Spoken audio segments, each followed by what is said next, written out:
Well, hello everybody and welcome to the Splatoon 3 North American League 2026. We have arrived at event number 9, regular season week number 7, and that means there are only 2 more opportunities for our teams to earn points as they try to claw their way to the playoffs. But there's plenty of action today that we've got to get through, so let's get down to business. My name is Ninehole Grains, back on the mic today, and joining me two fantastic commentators who've been on this stage before, although I don't know if we've ever had this exact arrangement of the three of us, so I'm very excited for the show. I'm, of course, referring to Milana and Rissa. Mel, let's pass it to you. You have just done so much work to prepare for this week in the season as a whole. What are you most excited for today? Well, Nine, I think it's a little bit serendipitous that for week number 9, we have you, Nine, commentating as well. So I'm extremely excited, much like you are, just to see where these teams are going to land by the end of this event, because there are a lot of placements that are still up in the air. So I'm looking forward to seeing how these teams will do. And Rissa, Mel kind of teed it up for you right there. There's so much to play for. We only have a couple of teams that can really consider themselves safe, which means this is going to be a great top 8. Yes. So we were looking at the teams before this, and this week, and like you said, this week and next week is high stakes for a couple of these teams. They really have to play really well if they want to be able to stay within the top teams to get to playoffs.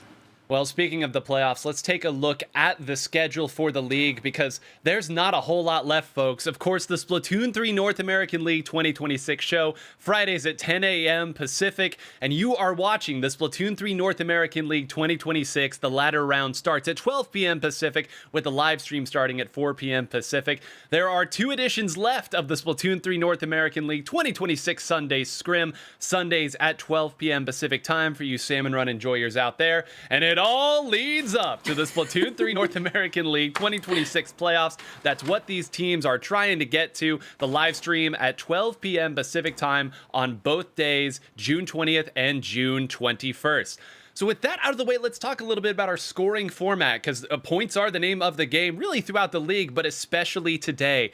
The teams have already earned their points for the ladder round, which means over on that right column, the top 8, this is where the points matter so much. You'll see some of the big gaps between 4th place and 3rd place. 10 whole points could come into play for some of these teams as they are so close, as we'll look at. And of course, it is only the top 4 event scores for each of these teams.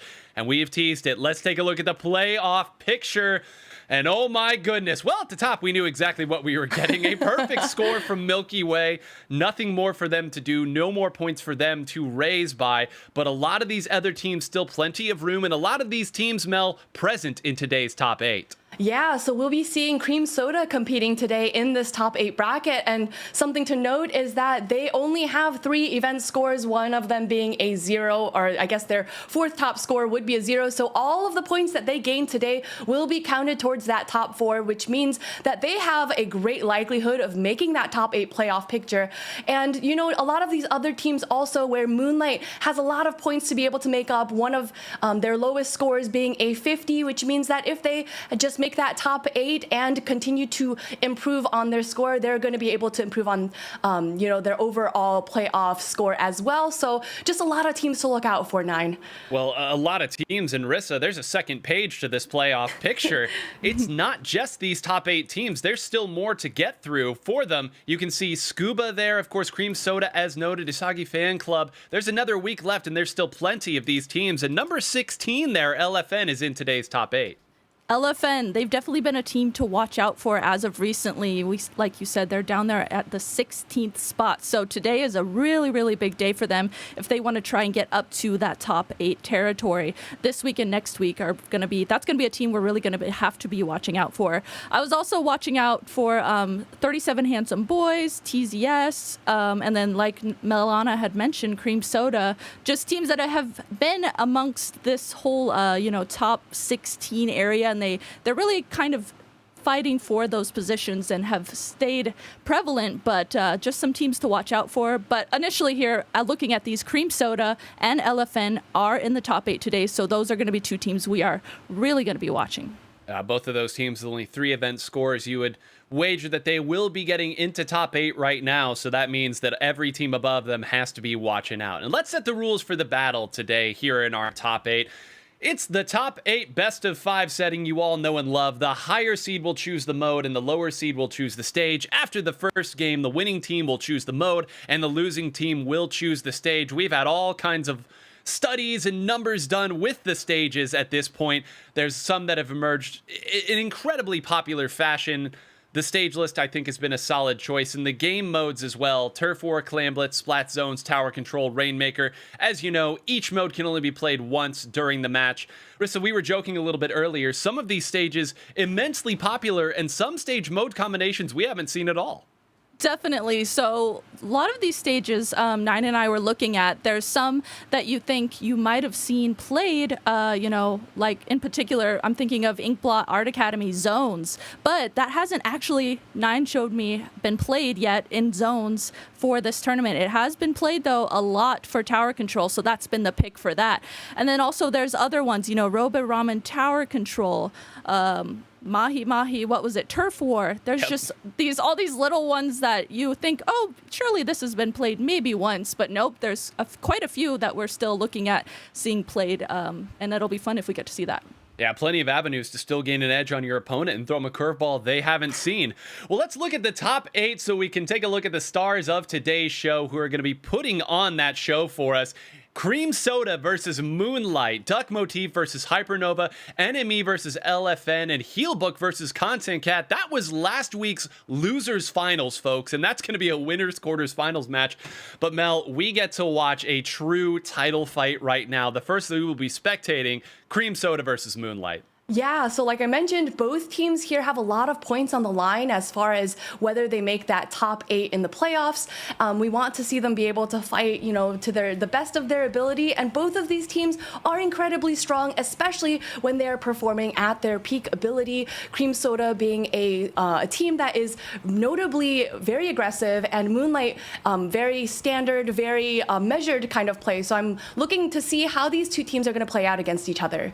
Well, notably, Cream Soda was the winner in week number 4, and Moonlight second place only to Milky Way, and that was a very close match with Milky Way in week number 1. So you talk about when they're at their peak, both of these teams absolutely capable of winning an entire week in the Splatoon 3 North American League. So we are spoiled for choice today. Any one of these matches could be a show match, I would say, in any other week, but we're just at that point now where it's simply fighting it off. And let's go ahead and talk a little bit about our first mode, because we do know what it's going to be. It will be Splat Zones. No surprise here. So popular, true, tried and tested. And I'll go with Rissa. Why don't you tell the good folks at home about Splat Zones? Of course. So Splat Zones, it's centralized within the middle of the map. And what you're going to do is control those designated Splat Zones by covering the area with your team's ink.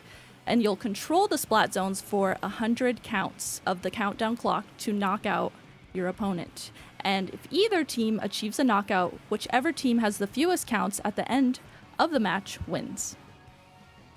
One of the things that has been so interesting to me about Splat Zones is we talk, again, if you're not familiar with the rules here, each mode can only be played once during a given match, and each stage can only be played once during a given match. So it means that typically in the modes, there are some stages that become huge favorites. Of course, Inkblot Art Academy being the most stark example of that. But in Splat Zones, Mel, we've seen a lot of different stages be really popular. And I'm curious why you think that is. Why is there that spread? Yeah, so across the course of the league so far, our most popular Splat Zone stage is Urchin Underpass, which is, I think, a significant shift from what it was in last season's North American League. And I think what it is personally, I think competitive Splatoon is never stagnant, whereas people are constantly developing new strategies. They're constantly watching, say, maybe how Japanese players play or how other players around the globe play. And they're gaining a little bit of inspiration each time they watch a different match or they see a really strong team playing a different weapon. And I think this kind of shift from, say, a snipe rider centered composition to maybe a composition that has a tacticooler using a different weapon, these kinds of shifts are going to allow for players and allow for teams to pick different stages that will kind of benefit them. So I think that is probably the main reason, in my opinion, why that shift has happened. Well, that's actually a great point to kind of segue, because we were talking a little bit pre-game about how Nowadays, you can play almost anything that has Tacticooler on it and build a different composition around. The Claws 96 gal been gaining a lot of popularity specifically in some different events, but the Dapple Doolies, Rissa, an unbelievable winner, and the pick rate shows it here in the 2026 edition of this league. Yeah, as I was going over all the teams and doing some homework with them last night, I was, typically you would note in competitive Splatoon, it's that Snipe Rider with the cooler and the NZAP with the cooler that you see a lot in competitive as the staples for cooler weapons. But like you said, there's been that Dapple Doolies being played throughout this league. There's the Tri-Slosher. There's a Dynamo even being played. And it's just really interesting. I'm still trying to follow where the meta is, and we're going to see a lot of that too as we head into the games today. Well, let's give a nice shout out to our gullible world champion, Power, who's going to be bringing you the action on the Spec Cam today as we head into Robo Ramen. Splat Zones, Mel, I know you love a little Robo Ramen action here. What are you seeing from our comps? Yeah, I see. The first thing that I noticed is that Basil on Moonlight is opted to go with the E-Leader, while Cream Soda has brought a Snipe Rider to the forefront. So I'm wondering how this is going to change up, but it seems like it's changing up in Moonlight's favor as Cream Soda already goes 2 down and Moonlight gets an early zone cap. Right here, that Ink Vac is going to come out to support Omega on that roller, which I think is a little bit of an unusual pick in general, but Omega being the player that he is, it is incredibly strong with that as well. Whoa, and talk about extremely strong. Nolan there already in the float aura state, still in a nice position, using every bit of range that 96 gal has. Actually almost falls right into Omega, getting taken down. You can see everybody shifting around here. Going to relinquish the zone is Moonlight, but Shadow in a solid position takes one out. Back into a little more neutral footing, Rissa, and this is what we tend to see at this level. Now we're going to start to see the teams build up their specials and engage in some set play. This is classic high-level gameplay for zones in particular, too. Both teams know to stay back, get their specials ready, like you said, and then also, try and watch out for what the other team is doing. Is the other team using their special? Do we need to use our specials to counter that? Do we wait to use our specials for the other team to use their specials first? Definitely, that is that exact moment happening here with the scores being super close as well. Both teams right now are just trying to play this carefully to wait till they can get in a position to get the upper hand. Yeah, and patience is the name of the game here. Zenith on that heavy splatling, we do want to call that out, makes it so difficult to keep a zone without sustained fire on it. That can simply put out so much turf, and Wave on the Snipe Rider 5H, good at it as well. Now Zenith going to take matters into their own hands, instead moving forward with this heavy splatling. Nice work taking one player out. It'll be a swap of the lead, and points still coming off the board. Zenith does hit a nice shot, kind of knows where Stoss is, but without this Ink Vac, Mel, you've seen it's been very difficult for Moonlight to fight their way back in, and even now, not so easy, although Omega will take one out here. They still haven't found the zone. Not so easy indeed, and Ink Vac I think is a little bit of an unusual pick, but I think what Moonlight is doing right here is they're using that Ink Vac to help Omega kind of move that roller into that zone area, but it's not turning out to be as successful as maybe they had hoped right here. They have a little bit of turf right here in that zone, but not quite enough just now being able to take the zone. Omega holding onto that zone, but Goss moving straight into the base of Moonlight, and now kind of a little bit out of position, but Goss finding themselves a pick before they go down themselves. Yeah, an odd decision there that does it. We had on Shiny Tips earlier this season a flank that Goss made to take back a zone. So, hey, we know what the playbook is on this team. They will attack you from whatever angle they can and try to make the magic happen at that stage. 2 minutes left on the clock. It's again going to be the Ink Vac that allows Moonlight to move back in. You would wager at a certain point that's going to fire there. It should take the zone and does, but Rissa, at some point, if you're Moonlight, you've got to have a little more going for you than that Ink Vac. They have not been able to sustain a push, and every time they've needed it in order to get back in. They really haven't. You can see they definitely sit back and wait for that back in order to get their pushes. But like you said, they really have to play more than that. They have to make sure not only that they're playing around that back when Basil has it ready, but they also need to be getting other specials ready to play around. They need to be doing flanks. They need to be doing little things like that that will allow them to push up and be really aggressive to get into Cream Soda's side of the map. Well, here we are once again. It's the ink vac. If it's algorithmic, I think is the term that you used, Mel, to push your way back in. Here we go. Thunder gets in. They do have 2 players down here in the last couple push. Call it 3 there. A nice shot by Basil to close that one out, and now forcing Zenith back. The points are coming off. There's no penalty. This is actually a good spot. You can keep a look again at the top of the screen. A big bubbler is on deck. They would love to get Omega up in a great position, and that's exactly what they've done. Now, where are the targets? That's the only thing that's missing right now. A great play. They're still scoring here, Mel, and this might finally be the opportunity for Moonlight to really take it to them. This is what they're looking for, but that big bubbler no longer giving that support that Omega was hoping for.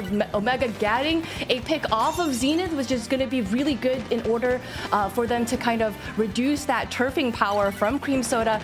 They do lose the zone for a little bit. They have a penalty before taking that zone back, but Cream Soda is going to have to work together to be able to build the specials, but that is going to involve them not going down to that ink vac shot and holding steadfast to be able to get picks off of Moonlight before they can move back. That penalty is almost down, but Cream Soda only has to capture that zone when that clock hits overtime in order to take the win.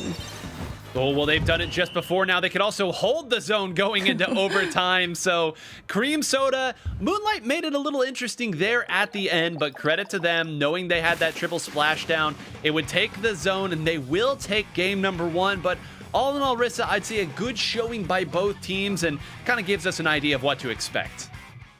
That is definitely a good way to put it. This is a good way to kind of get a feel for both of these teams and how they're going to be playing. And I was thinking as I was watching them play, they're both playing a little bit slow, a little bit stagnant. But when I look at what Cream Soda had on their weapon comp, we didn't get to talk about it too much. There was a Snipe Rider and a heavy Splatling. So that definitely shows why they were playing a little bit slower on the side of Cream Soda. And then on the other side, Moonlight, of course, was really just trying to figure out how to get their footing, it felt like, and just trying to figure out, how to start this match against Cream Soda and get their synergy going.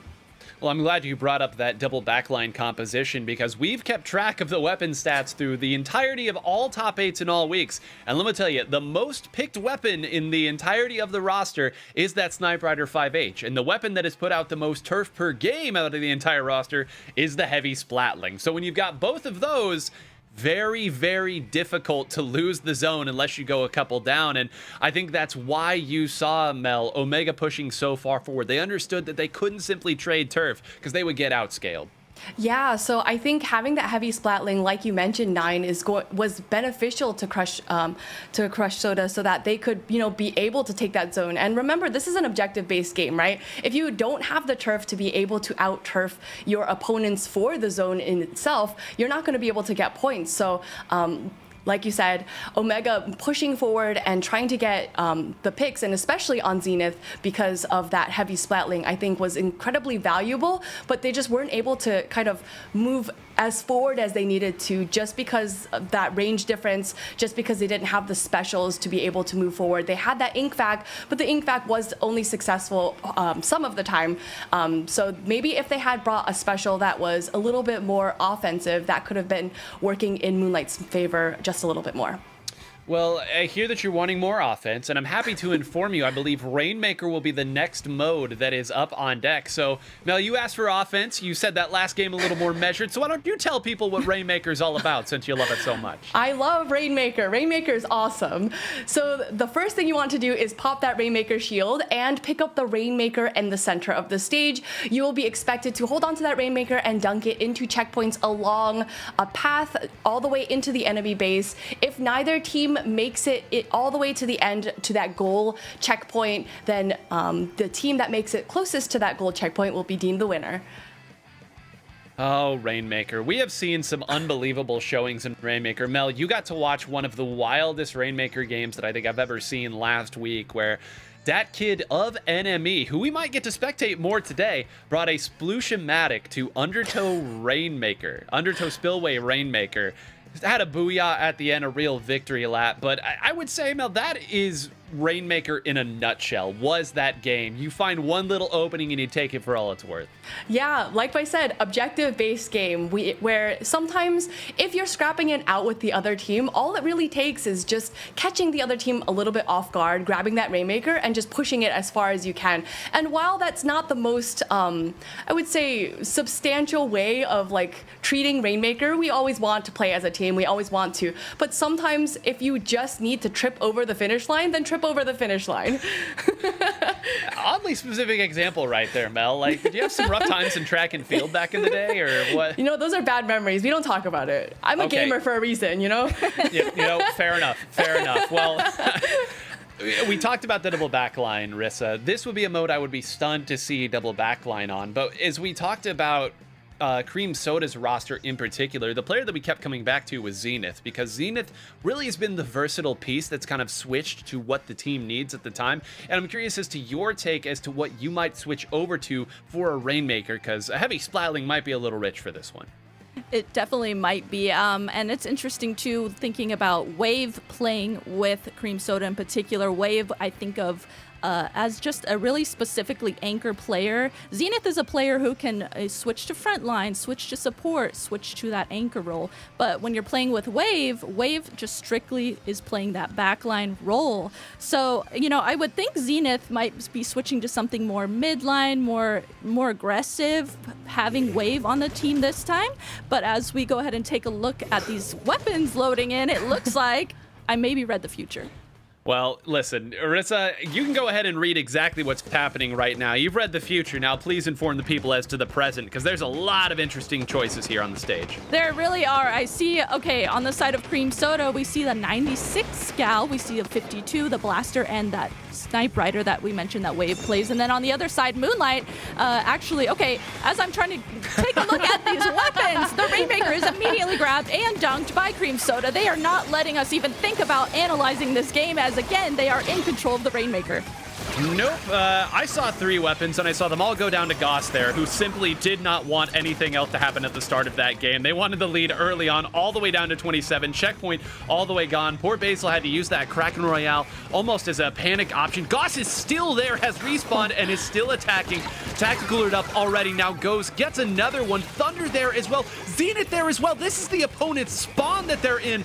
Mel, this is almost 2 wipeouts, and it hasn't even been a minute yet.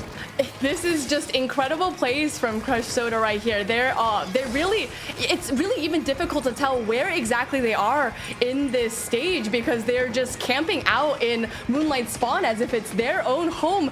Thunder holding on to that Rainmaker, waiting for a perfect moment to strike. Omega trying to stop that Rainmaker from moving forward, but Omega going down as well. Basil popping that Kraken Royale, hoping to stop this push from happening. Thunder camping out on the grapes just to make sure that Kraken Royale cannot get to them. And now they have dropped that Rainmaker in kind of a difficult place for even Moonlight to go up and get.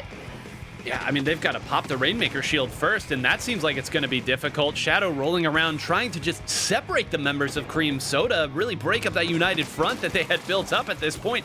And all the while, Rissa, they haven't even touched that Rainmaker. You can see here a couple more shots from Wave. Cream Soda might be able to pop that again and keep the attack on. Cream Soda, they're doing a great job at keeping the constant pressure onto Moonlight. They're consistently holding that mid space. We saw that Ink Vat come out as well to just solidify holding the space. They didn't necessarily need to push with that, but they were at least slowing down anything that Moonlight was trying to set up. Now with the Rainmaker in this really awkward position on the map, we see both teams really just trying to fumble around and figure out how exactly to either get the upper hand in grabbing the Rainmaker or let it reset. Finally, though, that Rainmaker shield has popped, and when it does pop and no one picks it up, that Rainmaker does reset into mid. So again, we're in this position where Cream Soda is trying to figure out, okay, we have the lead. We have a pretty good lead, too, at that. Do we want to grab that Rainmaker and start pushing it again? And it looks like here they do grab that Rainmaker. They're just kind of stalling out the Rainmaker here in mid for time as well. Well, there we go. Basil not able to take out that Rainmaker carrier and still able to survive. Still opting to fight now at this point. There's really no time to throw caution to the wind. Just 2 minutes left and not a single point on the board for the members of Moonlight. A nice pop on the Rainmaker shield. At this point, you'd think they're going to try and set up that 96 gal with that ink back. It is ready to go. Will they get that checkpoint? They need to turf it up, and no, they're actually not able to get it. Interestingly, I think there was maybe an opportunity for it there. A huge pop to take a couple out there. We'll go ahead and give Nolan 2.5 at that point, but will there be anybody to pick this up? A golden opportunity to at least get that checkpoint. Mel, you get the sense Moonlight has to make something happen now. They can't let this opportunity slip away. Nolan is just playing so cautiously, waiting for the rest of his teammates to kind of come back, but sometimes if you wait a little bit too long, you can't even make the pushes that you need to happen. Basil not able to make the jump. Nolan does get that ink back out, trying to protect a little bit, and that ink back shot does come out. Zenith does go down, I believe, but you know, they're still holding on to that Rainmaker, and they're being very hesitant about pushing forward to that checkpoint. With Wave just with that watchful eye over on that snipe over there, it's going to be very difficult for Basil to even make this push, and the pressure from Cream Soda just continues to mount on. Such a great view there given by our spectator cam, seeing exactly what Basil is worried about and looking at up there with Wave. You even saw, I believe it was Nolan, went over to that side to try to get rid of Wave. Was not able to, though. Just too solid of a position. Basil's got to start worrying about this Rainmaker popping potentially in their hands, too. That timer is starting to slowly tick down. Just 8 ticks left on the clock, forcing the jump over on the other side. Rissa, very rarely do you see a Rainmaker get held in the middle of the stage that long without anything really being achieved, but that tells you all you need to know about Cream Soda's defenses. I think you were really thinking the same thing I was, because I was fully expecting, you know, Cream Soda to just dive on the Rainmaker and put a stop to Basil holding it at all. But that was really, really stally coming out from both sides. You know, Moonlight, okay, as we head into the end of the game here too, there's only one member left alive for Moonlight, and they are singled out. They are getting rushed down, and just like that, Cream Soda is going to win the entire game. But yeah, Cream Soda, they knew that they didn't really need to push the Rainmaker. They just really kind of held it where it was and just kind of baited themselves and set up a big wall of defense to make Moonlight not do anything. Yeah, just unbelievable defense. Not a checkpoint broken. And this is one of those stages where when you get your ink vac set up, it feels like it's a foregone conclusion that you're going to get that first checkpoint. But we saw twice Moonlight try to set that up, not able to close the deal. And hey, Cream Soda, Mel, fine form today. I know they have one a week of the league, so shouldn't be too surprised that they can play at this level, but I can't remember the last time I saw a team do that to Moonlight on that stage and mode. No, totally. And you know what? Cream Soda, for this particular event, is our #1 seed, which means that they have played so immaculately to even get to this point. And they really are just in fine form. That pressure that they were laying on Moonlight to not even allow them to get that first checkpoint was just so expertly done. And, you know, we've seen Moonlight at the top of their game. We know that they are a strong team. So for a team like Cream Soda to even be able to kind of push a team of Moonlight's caliber to that point, I think just speaks volumes about their ability to play as a team. Absolutely. And hey, for those of you who may have only joined us for the 2026 edition of the Splatoon 3 North American League, Moonlight second place in last season. I mean, this is a team that can go as far as their skills will take them on any given day. Have given Milky Way, our presumptive first seed, I mean, nobody can catch them at this point, 4 wins, but clearly I say all this to say that this is a very strong team when they're on. Sometimes you just find another gear, so we'll see now what the drawing board is and what answers Moonlight can find. And Rissa, we've been told it's tower control for our next mode, so hey, this is a mode that gives them some opportunities, but let's talk about the rules of it first. Tower control. So there is a tower that is right in the center of the map. What the teams are going to want to do is jump on the tower to take control. If no opponents are on the tower, it will begin moving towards the goal. They will then ride the tower through checkpoints on the way to the goal in the opponent's territory. And if neither team reaches the goal, the team who comes closest to the goal wins. And this will be Mako Mart that we are heading to now. So this is a good choice. In the back of my head, I was thinking, okay, tower control. There's been one particular stage that Moonlight has looked dominant on tower control at this point thus far in the league, and it has been Mako Mart. So Mel, a great choice here. It's nice to have. That's about the only good thing you can say for Moonlight right now, is that at least they're getting to play game 3 on maybe their strongest stage mode combination, but they've got to find some answers in a hurry because it took them, what, Goss 20 seconds last game to take out 3? Clearly there's no room for rest. Yeah, so they're going to have to find a solution to the kind of aggression and the kind of pressure that, Cream Soda is bringing to the forefront. So whether that might mean switching off to a different team composition, maybe some of the weapons that they're bringing to the forefront isn't adequate to be able to counter some of the weapons that, Cream Soda is bringing, or whether that means maybe switching up some of the specials. Maybe we need something that can hold the tower a little bit better, something like a Tri-Strike or something like a Trizuka to be able to, shoot over those ledges to be able to preemptively get some of the members of Cream Soda. So let's see what changes they decide to make. Well, don't have to wait too long now. On one side, Cream Soda, no real surprises here. We'll talk about that E-Leader and the E-Leader v E-Leader matchup, but Nolan will be going back over to the S-Blast 91, and we have not seen this a lot from him thus far. Rissa, this was a weapon that went well with the composition they had identified in last season, as Basil already hits a shot, goodness gracious, but this is a big shift for them. I think they sensed that what they were trying before wasn't working. Nine, I know you're very excited to see that S-Blast as an S-Blast lover yourself, so definitely good to point that out too, especially because it has worked well for Moonlight in the past, and then also on this map in particular, the different ledges and levels that this map has really cater to blaster players and slosher players, so being able to poke over ledges, whether you're pushing forward or defending, will be really, really helpful for having that blaster.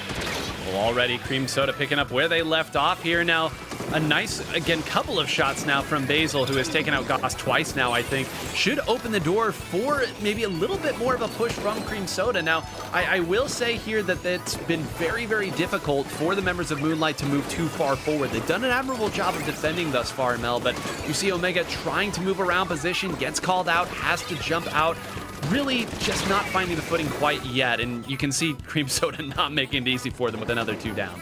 Yeah, so something that I wanted to point out is that, we see Omega on this roller, but in order for you to utilize a roller player to its maximum benefit is that you need turf to be able to work with. But as we look at the stage, it is primarily blue, which means that Omega does not really have the room to be able to maneuver, to be able to flank in the way that a roller should, or the roller that wants to be able to make it the most use out of it. So we see Omega here kind of camping out, but still surrounded by this blue ink, nowhere to run, in a kind of sticky situation. So I think from here, we really need to kind of focus on the foundations. Moonlight is going to have to regroup, they're going to have to get the picks, and they're going to have to turf up, because without that turf, their main Slayer weapon, that roller, is not going to do very much for them. I heard the sound effect for Flow Aura State Activate. And who else is it? That's 4 for Goss right now, and counting. Make it 5. Wow. Oh my goodness here. We talk, Sarissa, sometimes it is, my flank works. Do something about it, or I'm gonna keep doing it. Gonna take out, playing at the exact range, the range limit of this 52 gal. More points coming off the board, and it's on the back of Goss, who gets another and is not done yet. Well, you know what? We might as well just watch Goss this whole time. He's just absolutely popping off with that Aura State and that 52 gal. And it looks like this has really been a turning point in this game too, with Goss pushing up and creating all that space for the tower to move. Moonlight has not been able to even think about getting to the tower. Moonlight has even been trying to get their specials in their base and trying to stay safe. But when they do that, all of a sudden Goss is right there just poking at them, using that range of the 52 and using the aggression that it has as well to completely shut them down.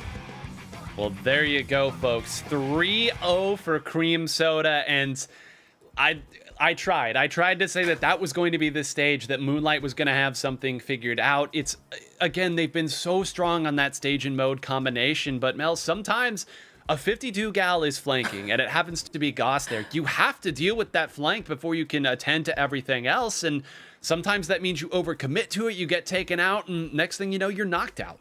Yeah, I mean, like, we talk a lot about Splatoon being a numbers game, right? The 2v1s, the 3v1s tend to be more successful. But if you can't get rid of that one person in your base, then you're pretty much at a loss. You're basically coming back from spawn constantly. And without players, you can't play the game. So, I know, it's mind-blowing stuff right here, right? Yeah, right? Anyway, without players, you can't play the game. So we want to make sure that, like you said, we have to make that a priority in order for us to kind of move forward. So that's what Moonlight has to do, and hopefully that's what they do as they move forward through that losers bracket. And it's so difficult, again, when you talk about matchups as well, how difficult it can be to get rid of a splash wall wielding weapon. You look at what Moonlight brought to the table there, Rissa, and I mean, it's a curling bomb, it's a burst bomb, it's an E-leader. When that splash wall is up, you would love to have something that can help chew through it, and if not, you see what Goss is able to do behind it. Yeah, just looking at that and seeing it specifically too from Goss's perspective, it seemed like nothing really was infiltrating those splash walls that Goss was throwing up. So, that's kind of, you start to get to that point of starting to kind of counter and think about what the other team is doing and think about counter picking it. But when it's a team like Moonlight who plays weapons that are a little bit, off meta slightly, they really just try and rely on that and rely on that different weapon pool that they have to be a little bit different against teams and throw other teams off guard. But that 52 was deadly. Yeah, so strong. Let's take a look at the bracket, because this was not the only 3-0 that happened. Take a look at that. Duck Motif 3-0 over Hypernova. That's a matchup that really is a coin flip when those two teams play. So big credit to Duck Motif. Had a rough week last week, I would say, going 0-2 in top 8. We joked earlier that you never know quite what you're getting with Duck Motif. When they're at their best, they can compete with the best. So a great showing from them thus far. NME will get the 3-0 victory, picking up where they left off last week over LFN. The one match we're still waiting on, Healbook versus Content Cat. Again, our losers finals matchup from last week. So those two teams picking up right where they left off. Of course, I don't know if you're happy to see the person that you played in losers finals already, but it's a chance to get a little revenge if you're Healbook and if you're Content Cat to prove that it was not a fluke. So still plenty of great action to have. We will be waiting on the winner of Healbook and Content Cat. So let's talk just a little bit more about kind of the league as a whole right now, because we've talked about some of the teams as we were doing the bookkeeping at the front end of the show and what a good performance would mean for them today. I would say one of the teams that we just talked about that's currently down 1-2, Healbook, they only have 3 results. They're in a great position, Mel, but they really need, again, a good showing this week to make themselves feel comfortable. You want to be above 300 points to really feel happy. Yeah, totally. And we talk a lot about Healbook and how they've kind of come up as a little bit of an underdog, right? They're not quite on, like, say, Milky Way's level, where Milky Way, obviously, first place for 4 events. Could any other team even be on that level? Maybe. We're not sure yet, right? But Healbook definitely is coming up as an underdog and having that extra score. Imagine they won this event. That could be huge for them, not only just to solidify their score in a top 8 playoff, but also considering maybe they would get seeded in a way that would be favorable to them. So that's something that teams also want to consider. That's a great point. Let's talk about seeding, because Moonlight, a team, I know the old joke is that they're slow starters and that they really need to kind of get themselves going over the course of it. If you're the 2 seed versus the 8 seed, that means you theoretically don't have to play the top seed until you're good and warm. And we saw, Rissa, right there what can happen if you run into a red hot team too early on in the bracket. So with the seeding, there's everything to play for, and these teams know it. There's a couple teams who I think have already pretty comfortably worked themselves into the playoffs, into top 8, but they want more than just the ticket. They want a good seed as well. That's what I was actually looking at before we went live. The Content Cat, they're definitely sitting pretty in the top 8 and have a good position, but they're playing again today just to make sure that they can try and get a better seed moving forward and just be able to continue that. So and great point to point out, Cream Soda being the number 1 seed versus Moonlight there that we just saw. You really have to think about how to play that. I mean, I've definitely seen teams be up against the seed that is ahead of them, beat them, but yeah, typically that doesn't usually happen. No, well, especially not quite in that fashion. And again, when Cream Soda at their best, they are certainly one of the teams that you would think could beat anybody in all of North America. And for Moonlight, if there's one thing they can hang their hat on, it's that just last week we had a team get knocked into the loser side in round 1 and then make it all the way back to grand finals. That was Content Cat. So when you catch fire, Mel, you can absolutely continue the run. I do think it's interesting, though, that at this point between this week and last week, these teams have played each other like 40 times? I mean, I have no empirical data on this, but they've played against each other in the ladder a lot these last 2 weeks, and now they're playing against each other in top 8 a lot. You have to imagine there's some real familiarity here. Yeah, and I think that familiarity definitely builds some sort of discussion among teams as well, right? To be able to be like, okay, well, we played Content Cat last week, so here are some weapons that they brought to the forefront. What kind of things might we see next week? Because we can anticipate that we might see them. We know that, like say for instance, Milky Way has gotten their 4 scores. They cannot beat their 4 scores, so we might not see them moving forward maybe until the playoffs. So these teams that are now playing in these top 8 brackets are all going to be facing each other and working around the strategies that the already existing teams there are also bringing to the forefront. So, developing strategies, constantly having conversations, maybe even doing VOD reviews with the team, I think those things can be really beneficial to moving forward and kind of stepping just one step above the teams that they are constantly playing against. Well, in a lot of formats, you don't get the opportunity to have this level of familiarity. And it's one of the things that I find so interesting about this league format. Because, again, when you're playing one team over and over and over, at a certain point, when you have lost a couple of times and you simply do not change up anything, we get into the definition of insanity, doing the same thing, yada. You all have read books, you know how this goes. But I just think, Rissa, it's so interesting when teams have the opportunity to adapt and change to one another, because you can't say it doesn't work. Look at Moonlight last season, but at the same time, if you're always changing, sometimes that's a little unstable too. It really is. Sometimes, you need that synergy of having the same comp that you're really familiar with, and your specific game plan on different game modes or different stages with a particular comp. But since these teams have been playing each other throughout this entire league, they really have that chance to figure out what works for them and what doesn't work for them, and just being able to really think about how they want to do this throughout the entire league is something they are thinking of. Well, speaking of rivals, our 2 incredible fighting teams, Content Cat and Heelbook, I believe have entered Game 5 now. So we have 3-0, 3-0, 3-0, and then, of course, those 2 are treating each other to a wonderful way to get this bracket started here. So we will, of course, bring you any updates as soon as we get them. The winner of them will be playing against NME, our number 2 seed here, the winner of last week. That might be a real rough spot for...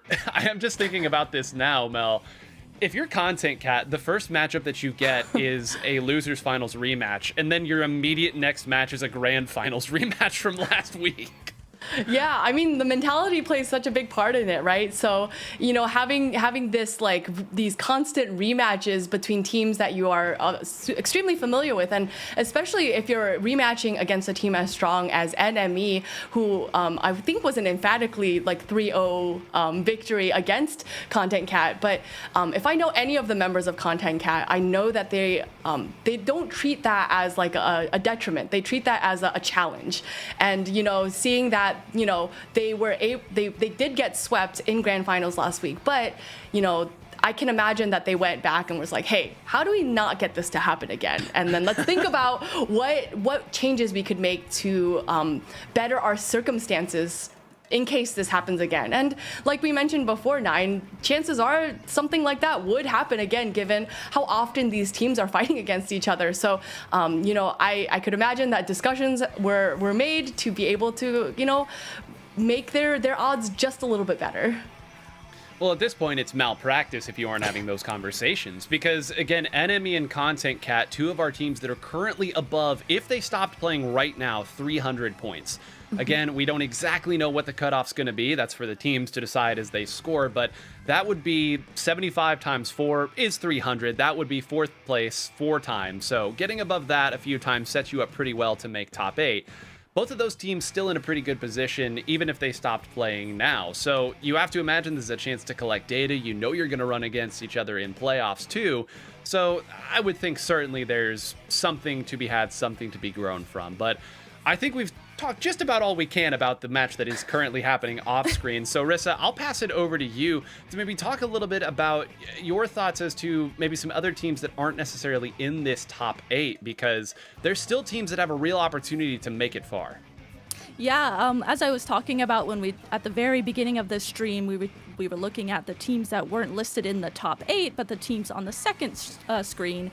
There's teams like I don't know if they'll necessarily make it, but 37, what is it, Handsome Boys? Yes, yeah. They last week did a really good job in the tournament itself, and then have kind of just continually been underneath that top 8, top 10, situation. Oh, perfect. And we get to see that here too. So Cream Soda, of course, they are playing today, and they are the #1 seed. So we have a feeling they are definitely going to get within the top 8, of course. But yeah, 37 Handsome Boys, you can see they're right there in 11th place.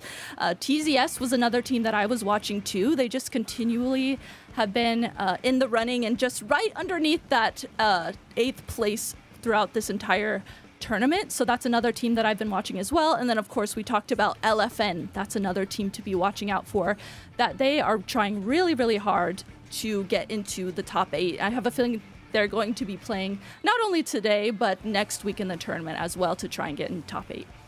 And you can see right there nicely Scuba right there with 260 with 4 scores. So you can kind of say that right now would be the lower end to make it into top 8. Heelbook and Cream Soda with their performances thus far have already passed what Scuba's 4 scores would be. So you certainly have to be above 260 if you want to make it, and that's going to be the number that the teams are looking at as things continue to shake out. Speaking of shake out, let's take a look at the bracket, because I heard we have an update. Content Cat 3-2 over Heelbook. So deja vu, I've been in this place before. NME versus Content Cat. Oh, Mel, this is again an embarrassment of riches. We are getting a grand finals rematch in winter semifinals. Love this.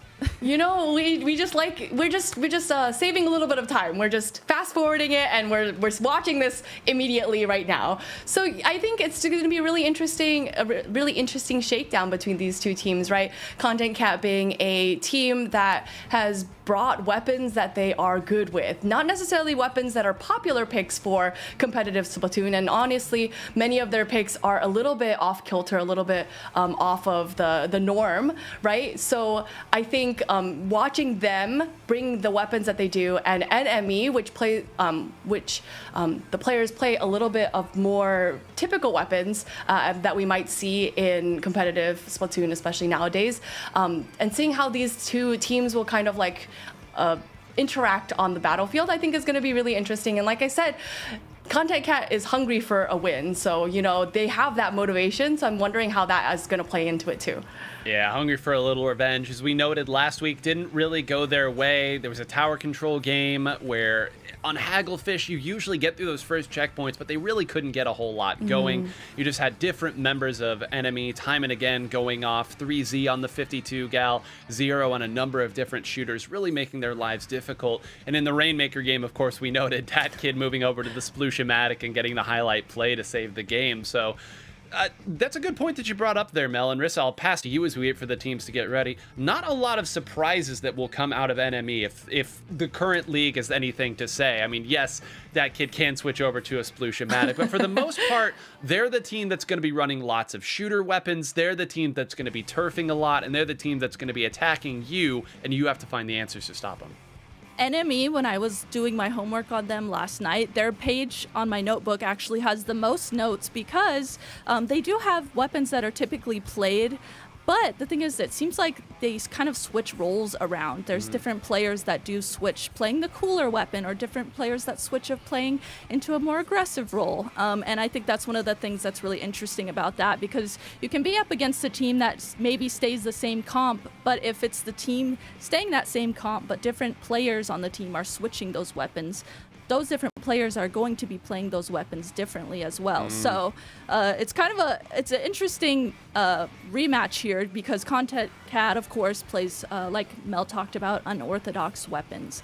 And then on the other side, Enemy plays a more, consistent meta-ish comp, but they do switch around those roles on the different weapons and specials that they have. So I feel like if we do go into this and watch this, it's going to be kind of scrambled and all over the place, and we're really going to have to be just really evaluating what's going on.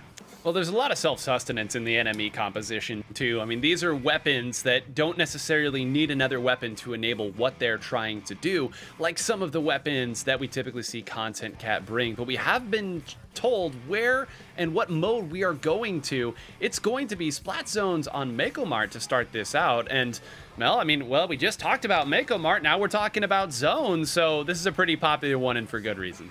Yeah, I think what Content Cat has to bring to this specific, stage and mode is that stringer, right? They're going to bring that either a tri-stringer, probably not the well string, but the tri-stringer is probably going to come out. And when Hawaiian props themselves up on these ledges, or even if they are able to kind of hold onto those two boxes in the center of the stage, that can be pretty deadly, because for enemy, a team that plays mostly shooters, if they can't get close to the zone, it's going to be pretty difficult for them to get the zone. Another shout out to our Global World Champion Power, bringing you all the action today. Do want to note that last week this mode and stage was played by these two teams, so we truly are hitting deja vu. Marissa, there's one big change that we got to talk about, and it's in the shape of a tent umbrella. Kronos going back to the old main and already getting the player down. Kronos switching to that 10 umbrella, and we haven't seen them play that typically throughout this league, but like you said, if you know them as a player, you know that that is what they consider their main weapon. So getting to see that here is going to be really helpful for Content Cat, going to be able to push down those long alleyways with that tent shield. Whether it's them pushing through that tent shield or their teammates following up through that will be super helpful for them. Well, you talk about wrinkles from last week, changing up just a little bit, even though it's the same opponent. This is about as big a pivot as you can make. It is paying dividends right now as Kronos goes down maybe to a bomb, and now 3Z making them pay for it there. Pika, that's 3 down, and I think all 3 taken out by 3Z as they enter the Flow Aura Estate. Now a big scoring opportunity here from NME. And Mel, already it's 3Z pushing forward again in the Goss position there on that side. It's going to make things so difficult as a couple trade out. NME still scoring. Yeah, so we have to be really careful, or Content Cat has to be really careful about enemy. How we've seen enemy play is maybe they're not the first to get the objective, maybe they're not the first to get the zone, but once they get the zone, they do not let it go. And as we can see here, they are overtaking the lead right here, holding onto that zone, and with no members of Content Cat even in the vicinity to be able to stop this push from happening. And all these members of enemy are just propped up in a way that is preventing Content Cat from making it back into that zone. We see all of the specials coming out. This may be Content Cat's last opportunity to push forward. Whoa, they didn't get it even with the Samaraido. Wow. The Reef Slider, not enough. There's still one coming out here from Kronos, but that gets swallowed up immediately. Pika's going to drive forward and try to take a couple out. A heavy Splatling is still there, turfing on top. Can they get enough players? No, it's still not enough. 2 and 1. Will we see them taken down? No, it's another trade out of all the players, and Enemy takes the best shot that Content Cat has, and then the second best shot, and then the third best shot, and it's not enough to take the zone. Call it a knockout, Rissa, and Enemy not fooled by that tent umbrella for very long. They really weren't. It seemed like at first it took them a moment to figure out how to play around it, and then once they did, it just clicked right away. And Content Cat, right there at the end too, they had all their specials ready. They played that perfectly. They used that Reef Slider. They had the Cooler come out. They had Zuka come out. Everything you would want, textbook, to go forward and get the zone, and it didn't work for them. Enemy, it seemed like they really dialed in how to play against Content Cat with that comp in particular.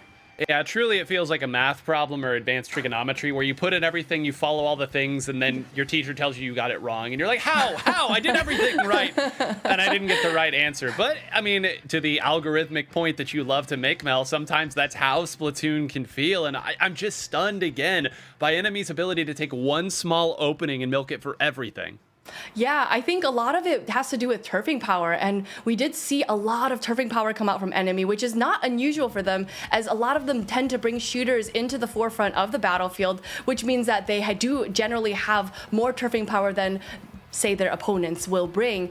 And because of that, they are able to kind of keep that, the zone from turning over. And I think it was really to Content Cat's detriment that they were bringing all of these weapons that were heavy turfers, because like you mentioned, they did everything exactly to the formula. They built their specials, they moved forward together, they were able to push Enemy a little bit off of the zone, but still they were not able to take the zone into their control. So kudos to Enemy for just turfing the zone. Yeah, it is a skill, make no mistake. You can't simply pick a heavy splatling and hold the zone through everything. You've got to know where you're going. You've got to know how to loop the shots up into the air. And we are hitting the fast forward button. Tower control now on Ship Shape Cargo Co. This was a pick that we saw earlier on made by Content Cat, so they certainly love playing here. Tower control was the choice of NME. Larissa, they wasted absolutely no time. No real big changes coming out from either team either. Yeah, no real big changes. Again, that 10 umbrella, of course, that we mentioned too from Content Cat is actually coming back as well. And again, this is another one of those maps. It has a very long alleyway that I think that 10 umbrella shield will be able to be played well on this map. But I kind of feel like in that first match, enemy figured out how to counter that right away. So I'm curious to see if that countering, I mean, we're already seeing they grabbed that tower, they're at that first checkpoint, and it looks like they really have a lock on figuring out how to play against Content Cat. Well, certainly their comp is great against it, too. You've got the shooters, you've got a splash wall, you've got 2 suction bombs. You've got everything you need to really neutralize that 10th umbrella shield before anything can happen. And then on the other side, you've got Dad Kid sharking around, too. So difficult, wondering where is the person I was swinging at, but it just doesn't seem to matter at this point. Kronos trying to dive. They would love to preserve that checkpoint, and Mel, they're not able to. Yes, they will go ahead and get the full wipe at that point here as the last couple members. Well, hold on a minute. Dad Kid got behind them there. Maybe the threat is not yet gone. Okay, we'll put that one to bed, but all the way down to 18. Checkpoints already gone. Not the start Content Cat was looking for. Not at all. Enemy, if they make it to that point, they don't have to stop at any checkpoints. They can go straight to the goal. And I think for a stage like this, if you break that second checkpoint, it is a pretty solid lead that you have. Oh, but that was a nice inkjet shot from Hawaiian. They're going to need to get a couple of more picks, but now Hawaiian, the last one left, forced to jump out. Now it is back in NME's favor, and as you can see, they are using that turfing power to their advantage. They are turfing up as much as they can. They do take one more out from Pika right there and from Gimme as well, and this push is still not over. No, it's not. I would argue it's really just getting started. A nice shot by Kronos there. That might be enough to at least stall it somewhat and get Kronos up into this position. But again, that kid was waiting. And Rissa, you're seeing there Gimme diving again. Now Pika coming here and diving again. Listen, I get you have to move forward and attack, but enemy I don't think had to do anything there. They just kept waiting and swinging. They really did. We saw Dat Kid just holding that brush over the ledges and just didn't even really have to engage too much to Content Cat, almost let them come to them because they just sat there with that Octobrush and were just flinging ink over the ledges and shutting down Content Cat from even doing anything. And not only that too, but was getting jump-ins for their teammates. And that allows NME to play really fast. They don't even have to swim up through mid. They're immediately there in mid, able to play. Well, here we go. Maybe the best opportunity now is Pika will get that with the assistance of Hawaii. And the last member up there was that kid who opted to use that Zipcaster to try and break up the pressure on the tower. Now they're in a great spot. This Bulbs Tri-Stringer has the Inkjet. They're waiting for targets to emerge. Gimme goes down in the crossfire, though. Kronos, without the assistance, will get taken down, too. And Mel, what a textbook case on how one special and one player going down can really break up a push and everything that they had going.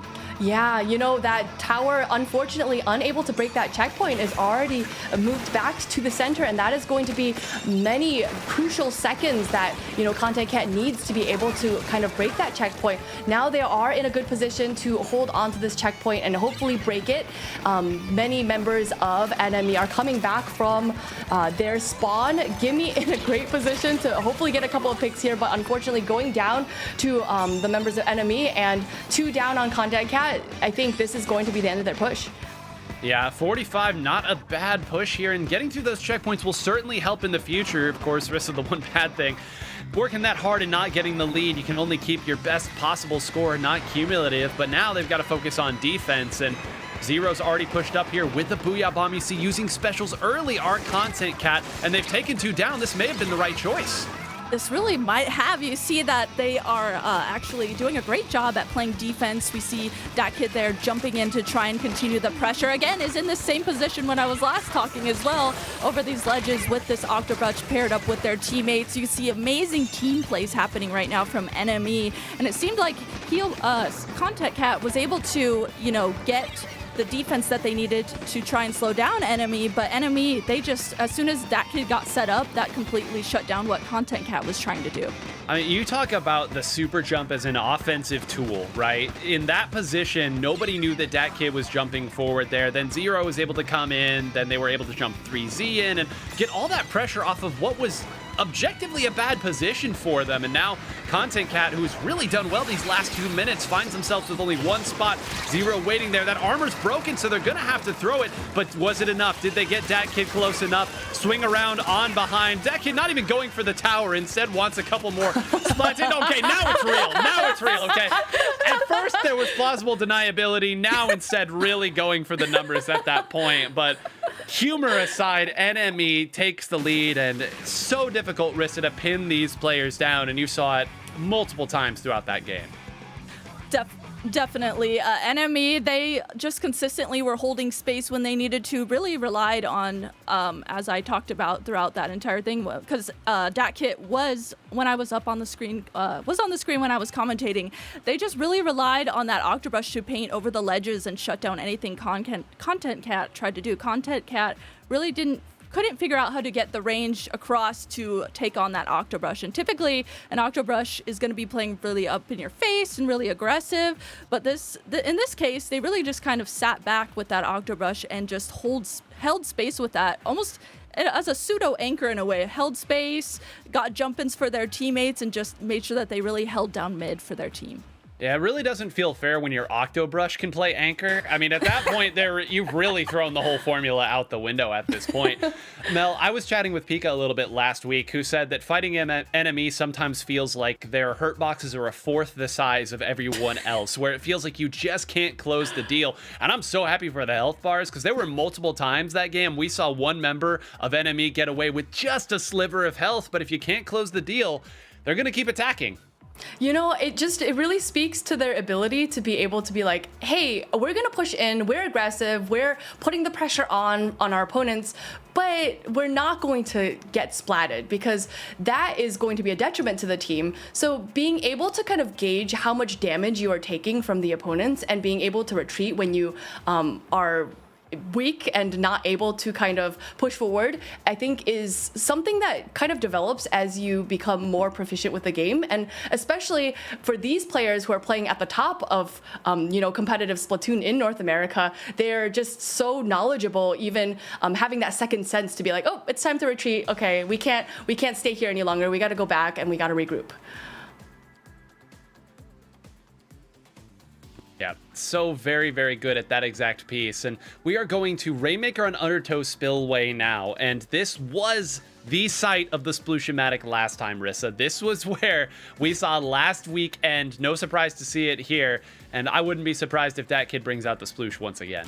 I wouldn't be surprised either. Now that you've talked about it so much, I'm actually hoping it comes back. You know, we got to see this in action again. Especially since we know that kid plays Octobrush typically. So getting to see them switch over to this Rainmaker specific weapon would be a treat. But okay, as these teams do load in, Dat Kid actually staying with that Octobrush. They must really like the way that is working for them today. Well, they were just going for even more splats at a game that they'd already had won. So clearly they are operating on a different level here. But here we go, folks. This could be the last stand for Content Cat here on the winner's side, trying to change last week's history. Dat Kid already rushing forward there. 3Z going behind again, so they will not be falling for it. This time they'll take two out. It's Content Cat with a real opportunity. Pika on this Tri-Slosher Nouveau. There should be a chance, but Dat Kid, Rissa, once again comes in, takes two out, almost three, and it'll be 3 down eventually. Enemy now has the opportunity to push. Enemy gets essentially, well, there's just that one member left of Content Cat. You can see they grab that Rainmaker. They recognize they're in an advantage state.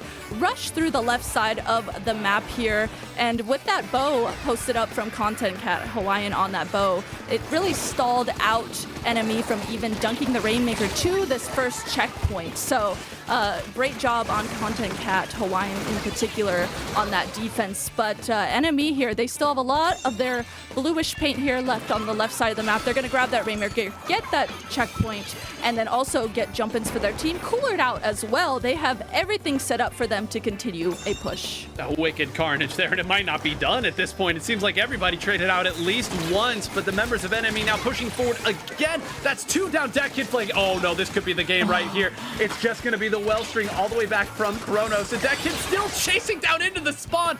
A wipeout, but the Rainmaker, the one player on NME that goes down. It's just a pop at this point. Dark has that ink back as well. Kronos going to try to stop it. Zero will dunk through the 10th umbrella. No more. There's absolutely no more to be said about this matchup. NME, a dominant 3-0 victory over Content Cat. And Mel, you and I just had giant grins on our faces that entire game. Oh my goodness. That was just so Rainmaker. Like, I don't know how else to describe it. Like, that was just such a Rainmaker game. And, you know, Rissa mentioned that a lot of the players on Enemy, they were able to get that first checkpoint. They got the jumps in. They got the tacticalers in. They continued the push. They got the picks. They were able to get a wipe out. And then even at the very end, we saw Dat Kid using the Zipcaster to go all the way to the top of that platform to prevent, you know, even members of Content Caps from spawning in. And then trying to use that 10th umbrella to stop the push in, but the Rainmaker has already made it past the 10th umbrella and dunking it. There was just like so many chaotic elements to that game that really it's just Rainmaker, man. Well, it's just NME as well. I mean, that has to be said, is not a whole lot of players outside of Dat Kid are diving that deep into spawn. And of course, 3Z goes ahead and attacks and trades out in these different positions. And I have to imagine that they are feeling so good right now. And they'll need it with the opponent that they will have. Let's take a look at the bracket to see who they will be playing. We actually don't know yet. Duck Motif taking a game off of Cream Soda, locked at 1-1. So a great banger of a match going on in our winter semifinals up there. What an opportunity this is for Duck Motif, who they're one of those teams that's, I think, really looking to get a little bit better of a score. They're not super happy with it. The other matches on our losers round 1, of course, still being played out in real time. So we will take a moment to recover, wipe the smirks off of our faces here, and we're going to toss to a break. And well, I won't be smirking after this break is done either as well. We have a great segment here for you as we go on this break, and we'll let it talk for itself as I try to survive this segment. Well, what's going on, everybody? It's time for a little Super Mario Party Jamboree Nintendo Switch 2 Edition plus Jamboree TV. With the latest update, you can now invite additional friends to your active game chat group and make personal notes for yourself about friends on your friend list. Alongside other little improvements, game chat is now even more convenient to chat with friends while playing games together. I'm excited to get along and start playing here with 9, Zach and Milana. Now, if you've watched any of these games that we play, it's typically 9 that mops the floor with us. But I've got a feeling we've got a decent chance this time around. So let's go ahead and jump into the fun. All right, so let's go ahead and get some options. I'm going as Donkey Kong. There we go. Yep. Used to wearing a tie most of the life. Hello, Yoshi out here. Milana's with Yoshi. 9 is with Mario. Classic. And Zach is with Boo. All right. 8. Ooh, Good start. Good start. Oh. Good start. Let's go. Let's go. That's the only thing I'm going to win this entire time. It's the only thing I'm going to win. Okay. Well, I'll be in the pole position for this one. Like I already know. I'm going to guess a 5 here, Milana. Hey, join the party. Yes. Join it. Minigame time. This is what we all came here for. Right. All right, let's see. Yes, I love it. Just keep it this way the entire time. Turn 1. Arch rival. Get ready, 9. Turn 1. The solo player needs to get 100 points within the. Oh, I feel like this is very slanted towards 9 in his success here. You guys ready? Yeah, we're ready. He needs a little bit more terminal velocity. No more 30s. There. No more 30s. No more 30s. No more 30s. No, come on. Oh no! Oh, it's a 20. He's gonna get this at the end. Turn. Oh, this is Let's good. go. Let's go. Arch rivals. Had me very nervous for a second there. You got about 3 shots in a row. Oh, but what is that? What is that going to do, though? You got a funky spot there. Ooh, Something's going to happen. Oh, no. Something's chasing you Oh, right now, I can tell. Oh, that's menacing. Oh, no. Not the high-speed chase. Oh, no. They're going to run me past the star, I think. Yeah, there Yeah. goes. Are you serious? Oh, I'm sorry, Zach. Oh, no. 1 versus 3 versus Okay. Milana. Bring it on. Here we go. So we just have to avoid those, basically. Oh, jeez. Oh, all right. I think she got the strategy just on the tutorial right there. Whoa, no, that counts. Oh, Wow. no. That's that is harsh. yeah, that's tough right there. Well, Nine, our hopes we and dreams believe. rest on you. I'm trying. Oh, that was so close. Whoa, it's going to come sliding.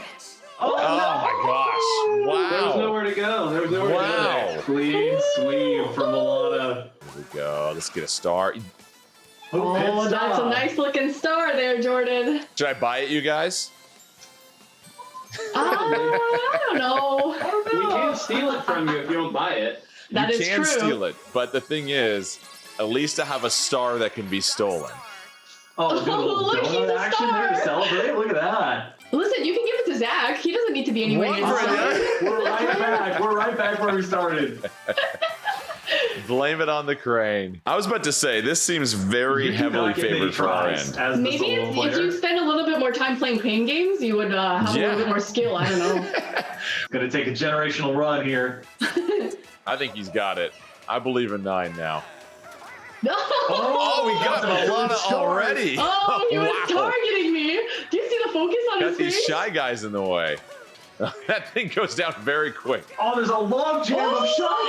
No! Dude, the way he's nodding his I got head. I don't like all these shy guys around me. Leave me alone. Leave me alone. Oh, let's go. Okay, come on, I Jordan. gotta You got survive this. for like 2 You more got laps, this. basically. Yeah. Oh. No, Nice let's go. dodge. Come on. Slow, One more lap, one more lap. slow. No way. Wait, Did we is get that- it? Does it count? Does it? No, come on. My goodness. Oh, are you serious? Oh no, you guys are gonna Oh, what do we got here? Waluigi. Jamboree buddy. We gotta get him. Waluigi. Okay. Steal 3 to 8 coins from Oh. opponents you Okay, pass. okay, that's pretty good. Oh my gosh. Wants to take some coins from me. I don't have any coins to take is the only problem. So 9 gets the second star, Wow. and look who's in the lead. Bonus Bonus. minigame, double coins. Oh. Why? It is loving 1 versus 3 right now. Big Okay, this is huge. We gotta opportunity get here. this. We gotta get this. No. We got cookie cutters, okay? Okay. Okay, so we're basically just trying to cut them out as fast as Oh, possible, I and then see when how our this This is number not comes good for out. me. This is so bad And for we me. have to be coordinated, right? Yes. No, we took right Oh, away. we're all over the place. Yeah, right Oh, now. no. we're Oh, in no. a bad way already. Okay. I think I did it, guys. I Did think I Milana did it. just did cut so here. many Not more even cookies than close. us? Mel, how do you keep getting these games? What do you mean? Oh, come on! Let's go. We got Our rolled. cookie cutter was Oh, so much gosh. slower. All right, I can't believe you actually made it take these 5 coins on me. I can't get him, right? I think I gotta buy him. Now we have to play mini Okay, game. Yeah. showdown minigame. Who gets Yeah. Waluigi as an ally? Oh, Okay. y'all, we okay. cannot let Mel win. I don't think I got an advantage right here, to be Just honest. to buy 2 We'll see. stars. Let me buy my 2 stars. Hello? No. No, what is this blooper? There we go, blooper. Using all Do these your bloopers. thing. What's a disco ball do? You guys have a party. Oh, it is a party.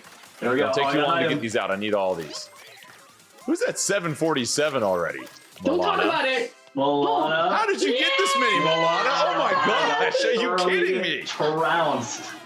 Just dominated us. When did you become a pinball queen? Listen, I grew up. This is the field I What grew was up your in. strategy that whole time? Don't let the ball fall through the hole. Oh my gosh. Ball. She's got 2 stars now. I'm still She's so got mad 2 about stars, those a 1v3 whole player bunch of games. coins, and she's right by the star as well too, about to get 2 of them. It's big money. Are you guys surprised at all? Of course you would have 44 coins right now. Oh, trading in the big money for 2 big stars. Listen, potentially I could give that star to Zach. You know. Is it of your own free will? Definitely, maybe not. Run, Oh, get away from the I giant didn't boulder, win it jump that time. over, go around the rubble to safely reach the goal. No! Come on, Donkey Kong. No, no. now, all right. Tripped at the finish I think line. that's minigame win number one for me, and it's a shared victory. Zach, fist Shared bump, fist victory. bump. Okay. What is this? Oh, it's Boo! How much money do I got? Hold on. Oh, I Now don't you have a money. star or coins from someone. That's me, though. All right, I'm randomized. I can't make more enemies. Gotta random Oh, it. you need to pick somebody. Come on, you should have done. Are you kidding me? Oh. Are you cutting me? Mash. Jordan, mad at the decision. I'm mashing. I'm mashing. I'm mashing. Him, I will say. Yes. Oh, gee. Oh, come I don't on. like that. Come on. I don't like I didn't that. realize the change-up combo was coming the third time through. And of course, No. Milana gets. Oh no, 9 still wins. 9 still Yeah, wins. that 3 points was Okay. huge. Getting the ally and then being able. Okay, 15 coins, we'll take that. Wait, Zach, you have enough to steal one of Milana's stars now. You I Still do. want Milana. Oh, this could get interesting. Not one of your stars, I've noticed, or Jordan's stars. Yeah, now take one of Milana. She's in the lead. She's winning. Okay, I don't think Milana took too kindly to my No. fun or friends remark. I'll make a deal with No, you. come I'll make on. a deal with you. You steal the star from 9, and then I'll Steal the star from 9 and create all Zach, sorts of remember chaos. what we've done in the past. You Come know on, what? don't do it. In true This is shiny dastardly hunting here. fashion, we're Hit leaving random, it up to chance, chaotic, baby. hit Live. random. Do it, Zach. Do it. Yes, do it. I want pure chaos. Pure chaos. Oh, come on. Pure chaos indeed. I think you might reach Boo. You think so? Oh, let's see. That would be big. That would be big. Huge if you reach Boo. Let's do Oh random. my Let's God. lose another Easily. star while we're at it. Why not? Easily. Random? Okay. Do You it guys random. got me. Do it. You know, if it comes from me, it was meant to be. Oh! That's what you wanted to do before, though. so that makes sense. Oh, wow. You know what? It fits the Wow. storyline, to be honest. It fits the storyline. That's the saddest looking person I've ever seen to get 2 stars. No hint of a positive emotion on that face of a man who just got 2 stars. Oh. No, not quite. Oh, Oh, Zach. Okay. Mel, of course. Oh, I like that Milana. instead of celebrating her victory, her first thing is ha ha Zach. Slowpoke bonus. bonus. Easy going player. I'm going to say Zach. That could be me. Oh my God. Yeah, Oh, there it you is go. me. There Oh you my go. gosh. Slowpoke. Yeah. I don't know. You guys have. Okay, never No, mind. no, it wasn't even close, Never mind. Milana. We know this. Big money. My face on the jumbotron. Wow. Good job, Milana. Super Mario Party Jamboree Nintendo Switch 2 Edition plus Jamboree TV. There you have it. A lot of fun. You can go ahead and make sure with your camera, remember, it's sold separately, but it's a great way to catch the emotion that you're playing with all your friends. And Milana was able to see the sad look on her face when she mopped It's the floor true. with us. So congratulations, Milana. One more time to you. Well, that happened, and we won't address any of it here. Yeah, whatever, Mel. Congratulations on winning Mario Party. We've got more important things right now to talk about, which is the Splatoon 3 North American League 2026. Welcome back from our break.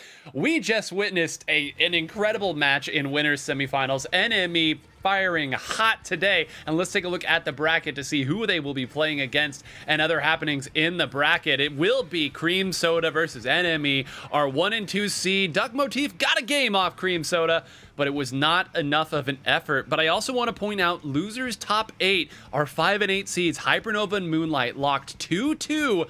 Rissa, we talked a little bit during the break. That has huge implications for both of those teams because they are 2 teams that desperately need one more good score if they want to get into top 8.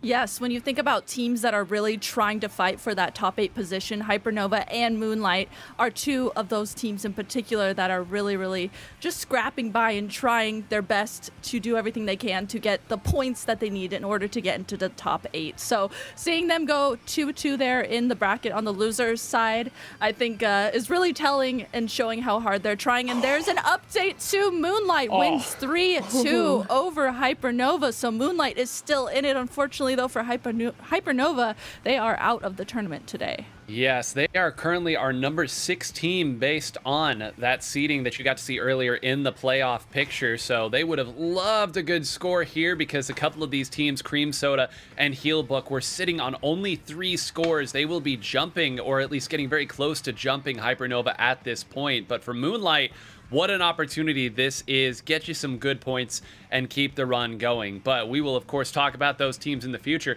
We got to talk about this winners finals, Mel, because we saw both of these teams put on clinics in attacking Splatoon and dynamic play. What happens when an unstoppable force meets an unstoppable force? I very rarely hear that part of the idiom played out. You know, I wish I knew how to finish that idiom, but I guess we'll have to see it play out when we come to NME versus Cream Soda. Both teams, the number 1 and the number 2 seeds for this event today.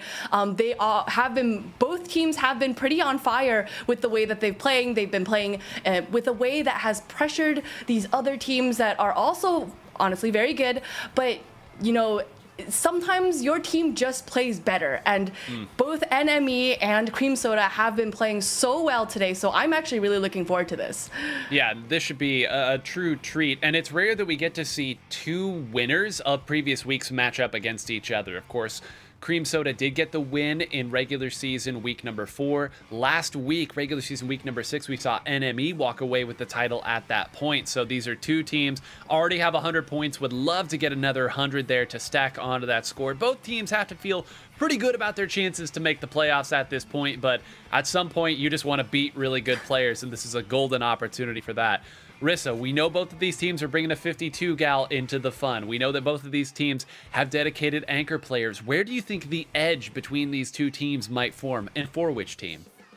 Ooh, that is a loaded question because Sure is.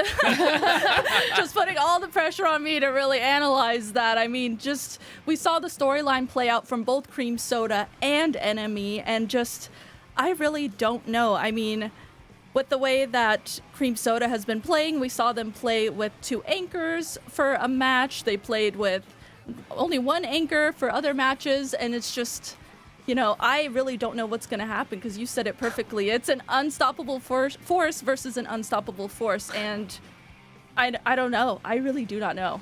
Well, I give the hardest questions to the strongest commentators, so, you know, that's, I just trust you. I do believe we will be going to Splat Zones on Undertow Spillway to start this out, so this is a unique choice, and I have a lot that I'd like to say about this, but one thing that I can say pretty confidently, Mel, this was a stage where Milky Way, not in this tournament, this is where they would bring both the Heavy Splatling and the Snipe Rider out to play.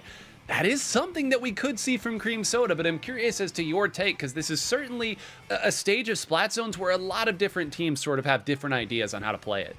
Yeah, so, you know, I'm thinking that it could work. It definitely could work for Cream Soda, and the reason being is because we saw how, you know, dominantly some of these players were playing. Like, for instance, we saw Goss just absolutely wrecking through the enemy team. So when we think about Splat Zones, we kind of think of a centralized area in the middle of the stage, right? So if both of these anchor players are propped up on these like platforms on top of the zones, I think, and having one Snipe Rider player on the farther one, the Heavy Splatling on the closer one, and having Goss wreaking havoc all the way up in the front, I think it could work. All right, well, here we go. Another shout out to Power, who's been having just as fun of a time as we have. Taking a look, okay, we do see the double anchor composition here. Zenith will go back over to that Heavy Splatling and wave on the Snipe Rider 5H. On the other side, it's going to be more of a tried and true coming out from NME. The 52 gals, of course, will meet each other on each side. Thunder the opportunity to break this open with the blaster early on. Rissa, Cream Soda in control at this point, but they're going to be shuffling around ever so slightly. Look for this one to flip soon.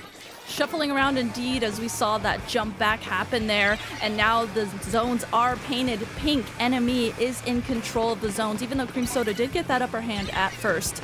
And I mean, as this match continues on and we see the zones kind of flipping back and forth, really anything can truly happen. These two teams can get a read on each other really nicely. Dark and Zenith having a Heavy Splatling battle up here at the top of the zones. That's something you don't see often. But as we were taking a look at that, 3 members down on the side of enemy. So again, we're switching back over to Cream Soda being in control. Both Zenith and Wave, those anchor, quote-unquote anchor players, are actually pushed up and being aggressive, but they're 2 frontline players as well. Gotta stay active on those weapons. Wave's now gonna back up here, make sure that nobody gets up to the opposing glass area for free, and still a great vantage point. Now Goss gonna go to work there. Retreats back a little bit, wants to build up that killer whale 5.1 in order to help push in. May have given up a little too much space, maybe trusting that the rest of the team will be able to hold. I love the push and pull that Cream Soda's showcasing right now, Mel. This is good stuff, and they're going to continue to score as a result. They are holding steadfastly to both of these zones, and remember, you have to hold on to both zones in order for those points to tick down. Tacticooler coming out, Goss with that splash wall up, trying to build a little bit of space between themselves and enemy, but they are still holding on to at least that left zone, contesting that right zone. But, you know, now it's time for enemy to move forward and grab control of the zone. That is a hefty penalty going to be on the side of Cream Soda, but Cream Soda is still there in the fray. They are still right by these splat zones, which means that, you know, even if, you know, enemy had control of the zones, that could very easily go back into the favor of Cream Soda just because of where they are in this stage. There you go, a splash wall, not even Thunder are going to be able to fight through that one. Let's see. Now still, again, the patience that Cream Soda's showing, I think, really tells you how they respect the members of NME, how they're moving forward and attacking. They're retreating back, you see, trying to make sure they at least have one side of the stage that they can call their own. Now they will get pushed over. Zero now on the ends app will rush forward and jump out. This is a great opportunity. As I say it, of course, one does get taken down. Just no room for error here. Again, Rissa, it's so difficult to hold these zones consistently when your opponent is able to out-turf you as much. Maybe that kid can do something about it. Nope, I've cursed them too many times and I'm done now. Over to you.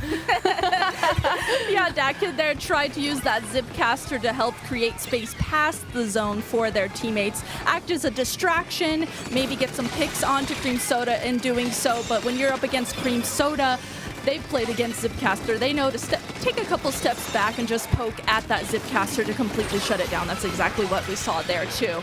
So now with just Dat Kid alive and in the middle of the zone, that's a complete wipe as Dat Kid is taken out as well. NME now all the way back in their spawn, having to figure out how to regroup, and you can see them just painting around, getting their specials ready. There's definitely still time for them to come back into the zone, and I definitely don't doubt that they will as well, because we've seen them do it already. And Mel, a player that we really haven't talked about enough at this point is Thunder. Thunder really made that last play happen by pushing forward with that blaster and getting the shots down. Now taken out, though, another player I guess we need to talk about more is 3Z, who's pushed forward again. These 52 gals playing so hot today, and this is the opportunity that they can really take advantage of. They've got 3 members pushed over to that side. If they can build up one special to force everybody back and then have the right player sneak up with that special, there's an opportunity to take out all of them. Instead, Thunder will move forward and take one out. They're still flanking going around on the other side. I think it's going to be Cream Soda that has control of it, but you can see enemy trying to trick their way through and get some different angles on these fights. They are, but Goss entering float or state, never a good sign for enemy, as we've seen in previous games right here, continuing that float or state with one more pick on, I think, Dat Kid and on Zero, which are going to be 2 of enemy's strongest slayers. So, you know, taking those key players out for enemy is going to make it just a little bit easier for Cream Soda to hold on to these zones, as they are still working down this penalty, but the penalty now over, they are going to be ticking down towards that knockout potential. The Zipcaster coming out from Dat Kid, they're going to have to make some big plays happen, but unfortunately not quite. Yeah, you just got the sense that once Cream Soda got the zone that last time, an enemy had to sort of funnel in a couple different ways. There really wasn't the opportunity for them. Enemy so strong on some of these other positions, these other stages, where you never know where the attack is going to come from. And that's a stage, and one of the reasons why it's a very interesting stage for Splat Zones on is there's no way back. Once you drop down, you are either moving towards the zone or you are moving far back up against a wall. So very, very difficult for the members of enemy to get anything going when they're truly fighting on even footing. I do want to talk a little more about Thunder now, Rissa, because as you noted earlier, I am a fan of blasters. So difficult to know when you can step forward on the glass or drop down on your own left side when Thunder on that blaster is waiting. And believe me, you know that blaster is waiting there. Definitely, and we saw that quite a couple times from Thunder's point of view as well, was just waiting to be able to peek around ledges. Thunder can just shark in positions with that blaster, and then once that they see you around those corners pushing forward, they can just pop up, use that blaster and get that pick on you, because that blaster is able to reach around ledges. Whether it's in front of them, above them, below them, that blaster doesn't have necessarily a straight shot like a shooter would. So that blaster, with the way that Thunder was playing it there, worked out really nicely.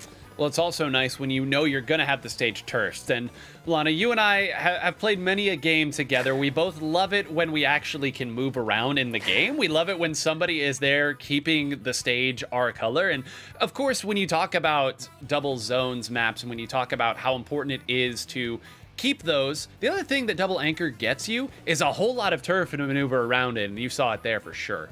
Yeah, I mean, there's a reason why I play NZAP. It's because I like to be able to paint the turf underneath my own feet so that I don't have to worry about that.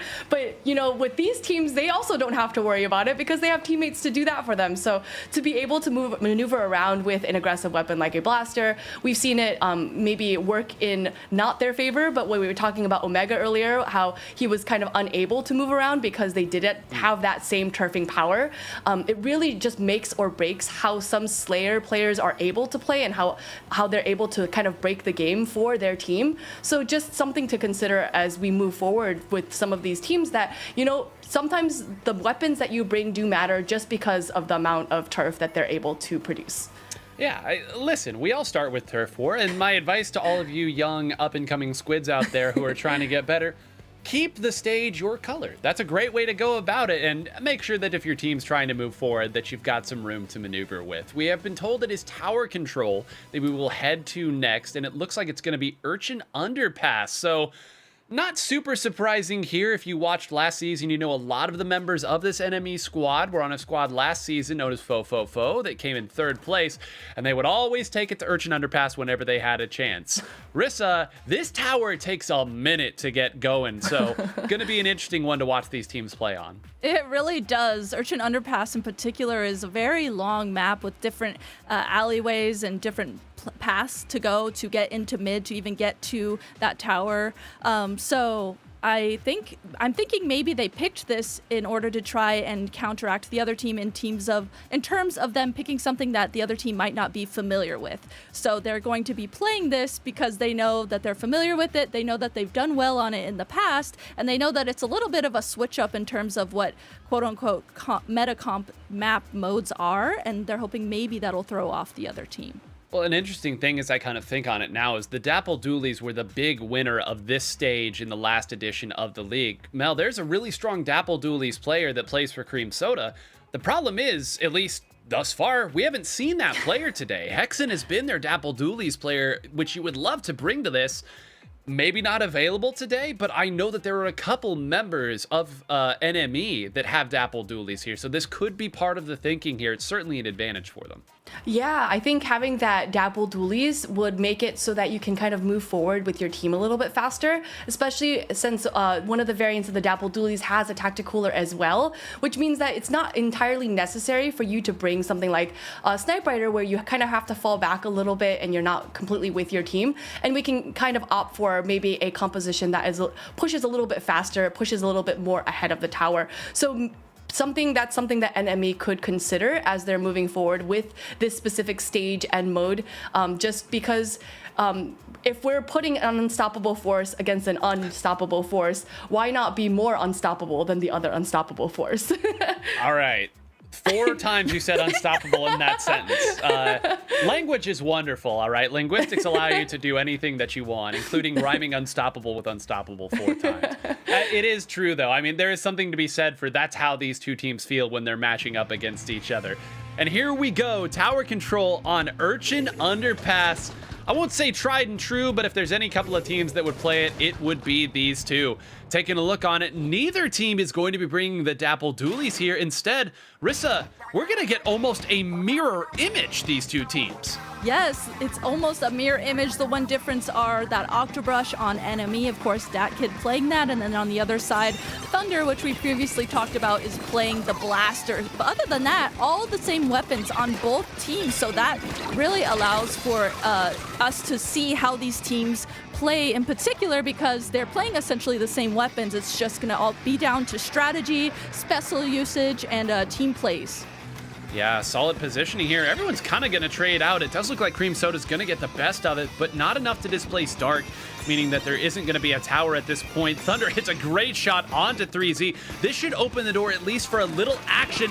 Datkid will also go down. They've identified that Zero was diving tower. Mel, this should be an opportunity. Still a little bit of bookkeeping to do if they want to make this a real threat, but they at least have some points on the board and they're approaching a checkpoint. Yes, and they're going to be wanting to break this checkpoint. All the specials coming out, Tactical are coming out as well.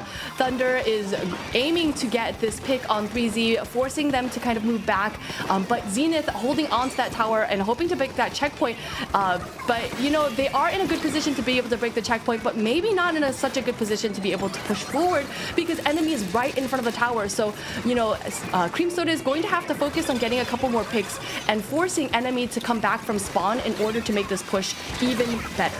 Oh, well, there we go. More trade out here. And at some point, yeah, I was going to say, where's Zero probably charging and is not able to close out Wave, who's still in a great position. Wave held down the right side of that alleyway really for the better part of that push there. Certainly assisted with getting up to 56. Now we start to see Thunder again pushing up. Zero once again meeting with Wave there. They'll trade out again. It's trades galore. Rissa, you get the sense here, Cream Soda happy to continue fighting out. You get the sense they haven't really lost this push truly, even though the tower's gonna have a little work to do. The tower does have quite a ways to go. However, with the consistent map control, that pink ink is on the stage from Cream Soda ever since this match has started. They really don't seem to be panicking because they have that consistent map control. They're continuing to shut down Enemy when they try and push in. They're continuing to get those picks onto Enemy, as we're seeing there on the top right of the screen. 3 members down on the side end of Enemy. So Cream Soda is really just taking their time almost here, and they're really just allowing themselves to slowly grab the tower and just take their time. They're in no rush. These hills are not easy to conquer if your opponent is set up there, but you also don't really have to rush it. Just keep the hold of this right alley. Eventually, people will get funneled up here. If you have the right guns at the right spot, you can make it work. That's only one down, so you'd think this is a successful defense from Enemy. That kid gonna go to try to get some style points there, and I believe will close out too. So nice job there. Going for the third, call it 2.5, an opportunity for NME. So Mel, they defended admirably all the way there. 55 is not that far, despite what the score and the time left in the game would tell you. We definitely mentioned earlier that, this stage in particular, very, very long, which means it takes a long time for the tower to basically make it anywhere significant. So a push to 55 felt like forever, but still, a significant push. But as you can see here, Cream Soda now in a great position to move this tower forward. All members of Cream Soda are up. They're moving forward. And Enemy is acting a little bit cautiously here. They don't want to drop yet, because if they drop, it kind of spells disaster, just because you have nowhere to run as you drop into this pit right here. Dat Kid getting a nice, speaking of picks, on that member of Cream Soda there, and hoping to get another, not quite, but closing out on this right here. They do. Very nice camp. But, we do see that members of Cream Soda are kind of pushed back. They do have to come back from spawn, but they were able to push it almost to that second checkpoint. Yeah, it's good pointing out there on this stage, so difficult to get back. Or really, maybe not difficult, but it takes a really long time. But they still had Goss up, which meant they could jump and they could get here faster. Rissa, this is the second time now we've seen Cream Soda make a push, Enemy defend well, but not get enough turf up into the center of the stage. So Cream Soda sets up their defense. They cycled them out again, and at this point, it's almost a victory lap for Cream Soda. It is. We're just seeing the same thing happen over and over again. Rinse and repeat here as Cream Soda, again, in control of mid. pink ink is all over the map, and again, they're not really trying to push the tower too much. It's almost like they're just baiting the tower forward, as we saw Wave there get onto the tower, push it forward a little bit, and then just baited enemy to push into mid. So they know that they don't really need to get on the tower on the side of Cream Soda. But on the other side, enemy, they are doing everything they can right now to try and get into mid, but it is not working out for them. We saw C0 there on the tower trying to do everything he possibly can at the last second to just make something happen. But Cream Soda able to call that out, and Cream Soda taking the game. Another commanding victory for Cream Soda. A great showing from them there, and I want to, Mel, hone back into just how difficult it is on Urchin Underpass to make comebacks when you don't have beacons. Again, we saw 2 times a successful defense, but it takes so long to get back into the center of the stage that your opponent has already respawned. Now they're set up back again, and it feels like all the work that you just did was for naught. If you have beacons, you can jump in and speed up that process, but there's a push and pull on this stage, and as we saw, not in favor of NME. You know, I was actually just thinking that our same brain cell must have like triggered about beacons, right? Because I was thinking if they had something like a Dapple Doolies, they could have put down beacons as well to be able to move forward and, you know, come back into the action a little bit faster. As you mentioned before, Urchin Underpass, long stage, which means that it takes a precious like 5-10 seconds to even move back to the center of the stage, which is something that they could have used to be able to like kind of continue the momentum of their pushes, NME. So I think had they had beacons, it might have turned on into a different story. Yeah, and at a certain point, you know, you can't force it if you really feel like it doesn't work for your team. And certainly this is something that was discussed by the teams, by the players here. They had other things they felt more comfortable in. But again, it's something that we've seen in the past. We certainly know the strengths of beacons on that stage, and it can be difficult when it doesn't go your way. But now, Rissa, we are on the verge of another Cream Soda 3-0. And man, let me tell you, this is a huge duck motif upscale right now, the fact that they took it out. And we will be headed the first time to Clamblitz now, Rissa. So I'm going to pass it to you. Tell folks about Clamblitz, because I'm glad we're seeing it. I'm surprised we have not seen Clamblitz yet, actually. So Clamblitz, the rules for Clamblitz are you're going to want to collect 8 clams to form a power clam and use it to break the opponent's clam barrier, which protects their basket. Once the basket is open, score 100 points to win. So here we see that 1 clam equals 3 points and a power clam equals 20 points. If neither team scores 100 points, the team with the fewest points remaining wins. Well, I'm trying to think why Clamblitz now? Why Clamblitz from Cream Soda? Because they've been so strong on Rainmaker, and then I remembered, oh yeah, this is NME on Rainmaker. This is not the team that you want to take to a Rainmaker game, and Mel, it's going to be Ink Blot Art Academy for our Clamblitz here. It's kind of weird to say because we see so much tower control here. This almost feels like a very heavily played Clamblitz stage over the course of this league, and I'm not entirely sure why. I think it is popular, but I think it's just my speculation that it's popular among teams that play really fast. And that's because this is such a small stage that really you could probably swim from one basket to the other in like less than 10 seconds, right? So I think both of these teams, being unstoppable forces that they are, they want to play kind of quick and strong, and they want to lay the pressure on the other team.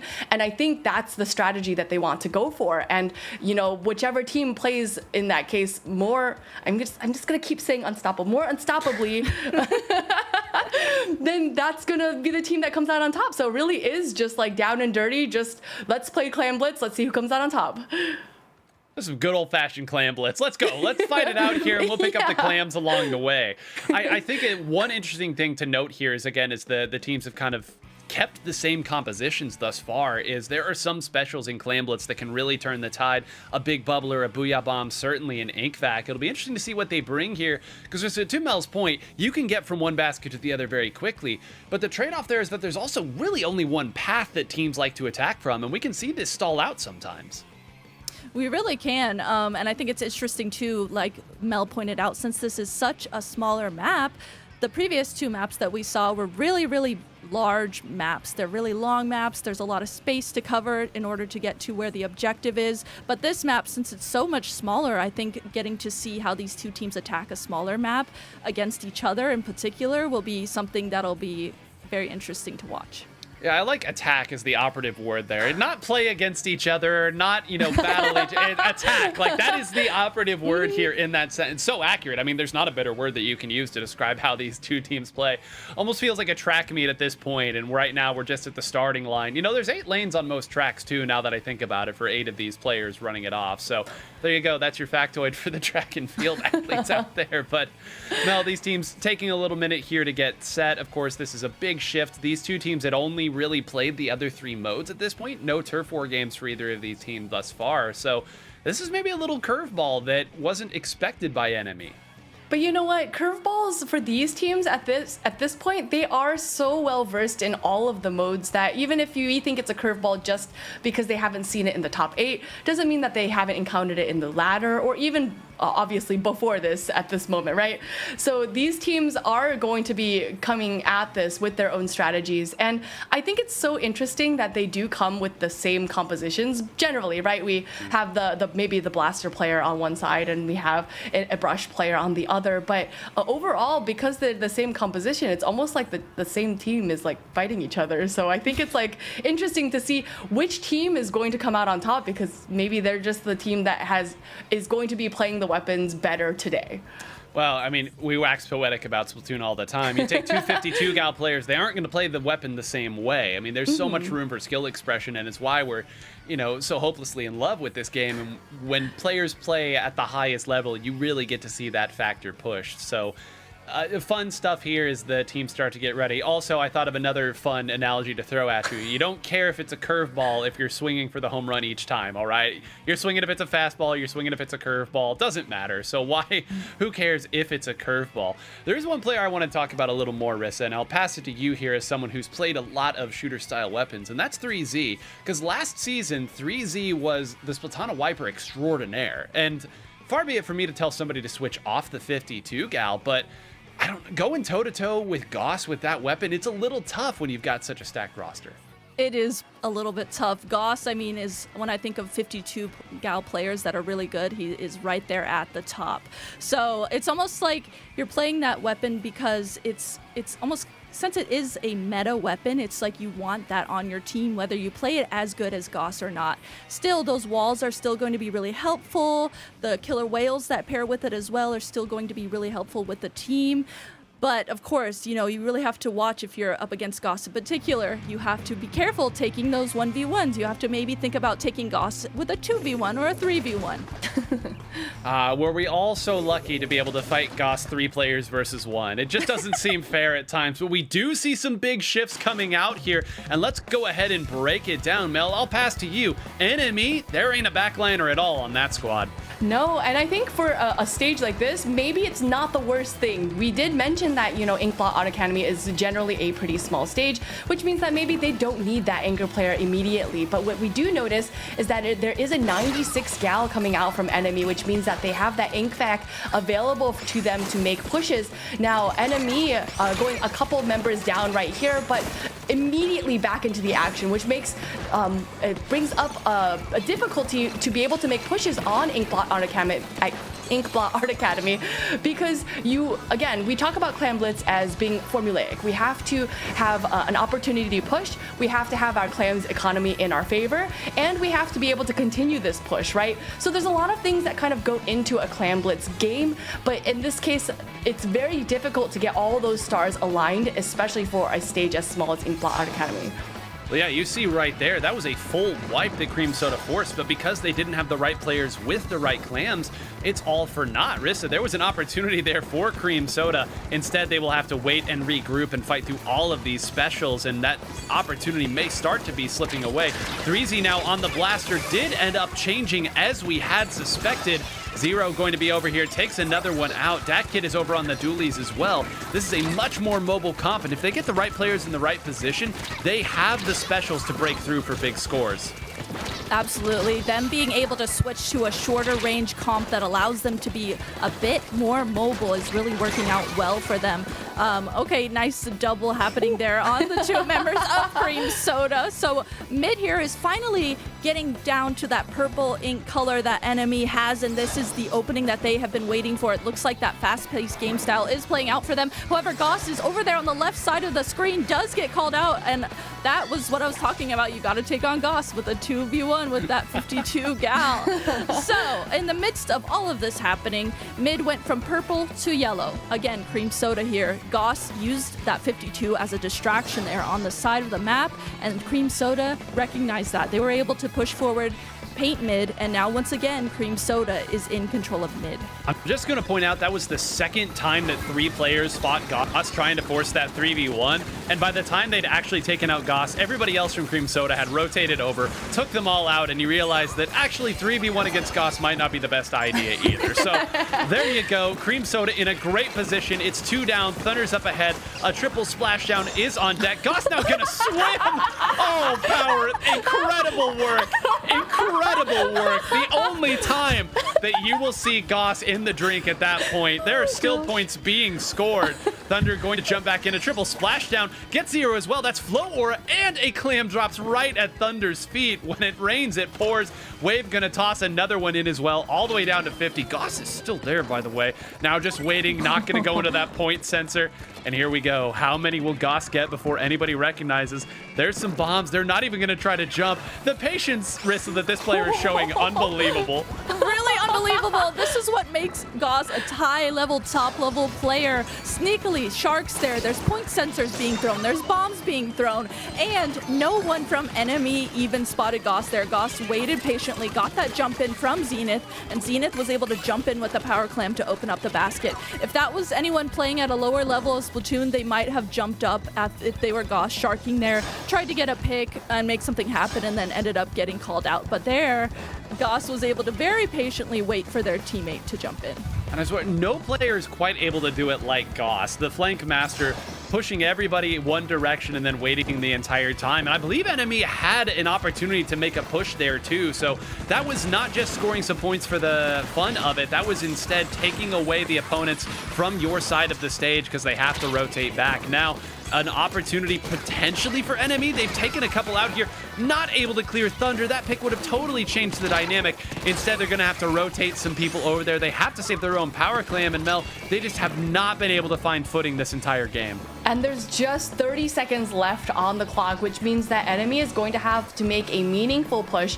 Now they have decisions to make. Are they going to try to make this push happen before the overtime clock? They do have a power clam at the ready at their, at their basket over there, so they do have at least 2 power clams. But Goss is just causing so much havoc right here. It's splash walling in that corner and just really distracting the attention from Enemy, so that Enemy has to focus their attention on Goss even before they are able to build that clam, or the clam's economy that they need to be able to make this push happen. And now the overtime clock is happening. Enemy does have that power clam at the ready. Dat Kid is going to have to make some plays here. 1 down on the side of Cream Soda. Now they're going to be in a good position to be able to make this push happen, but Zero dropping the ball and taking that wipeout, that is going to go to Cream Soda. Well, there you go. The unstoppable force continues to be unstoppable. Incredible showing there from Cream Soda. Not a single point being scored in that game by Enemy. Stalwart defense, the attacks, the flanks, the fun. I mean, listen, when Cream Soda is playing like this, when they've got their swagger about them, when they're jumping around, when they're flanking, they look darn near unbeatable. And we'll see if another team is able to do it, because it won't be on the winner's side of the bracket. It's going to have to be a team running up through Grands. 3-0 in favor of Cream Soda. And Rissa, we love watching when strong players are at their best, and this certainly feels like one of those days from Cream Soda.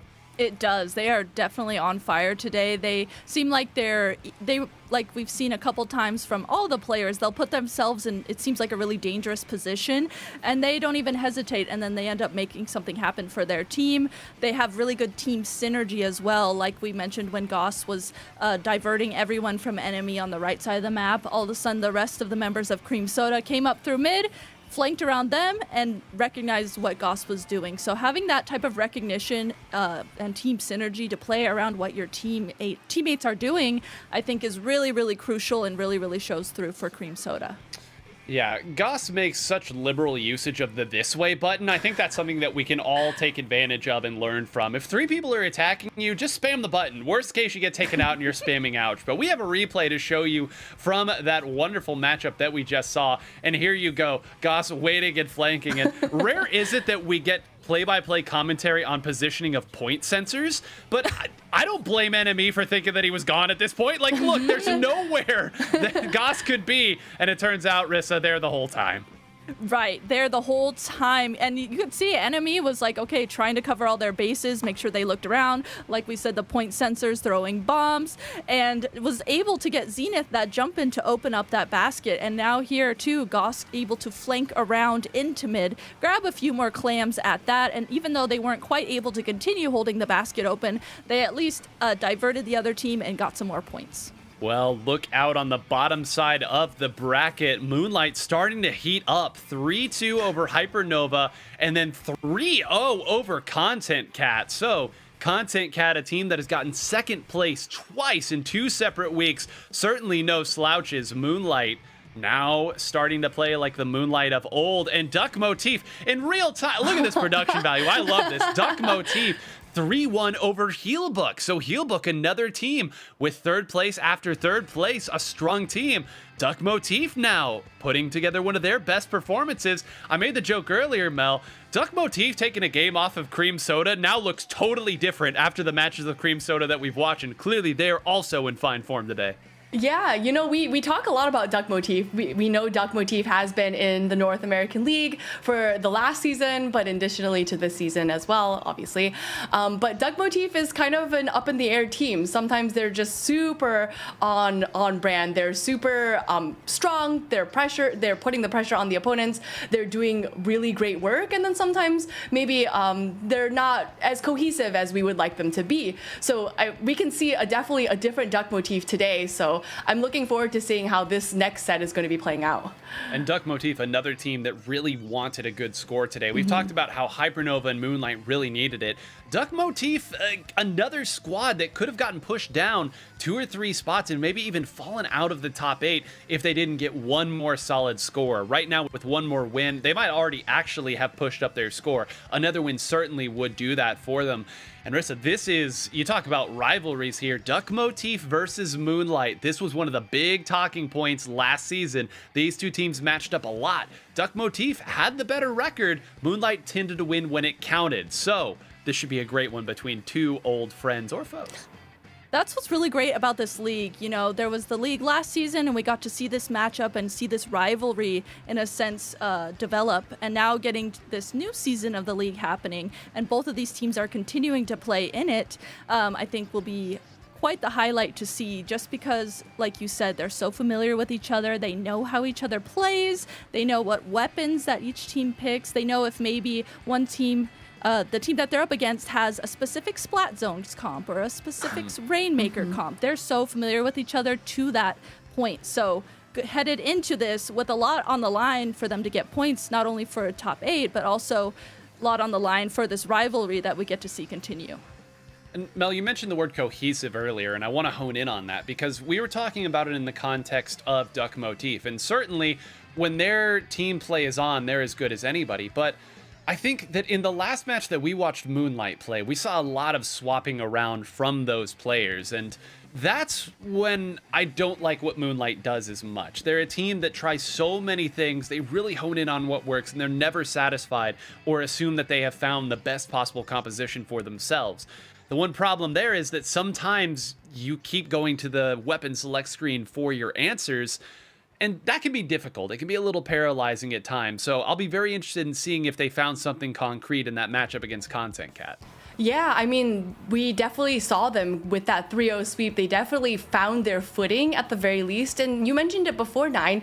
Moonlight is a team that sometimes people think take a little bit of time to warm up. And it seems like after they got knocked into the loser's side of this bracket, they kind of got like a fire turned on under them. And they're like, okay, wait, hold on. We can't let any of these games drop anymore. So we are watching them move through this loser's bracket with a fire that, you know, they are fighting for these points, right? They need these points. So, having that in their brain and being like, okay, we only have one more chance, I think this is maybe that motivation that they really needed to be able to perform well.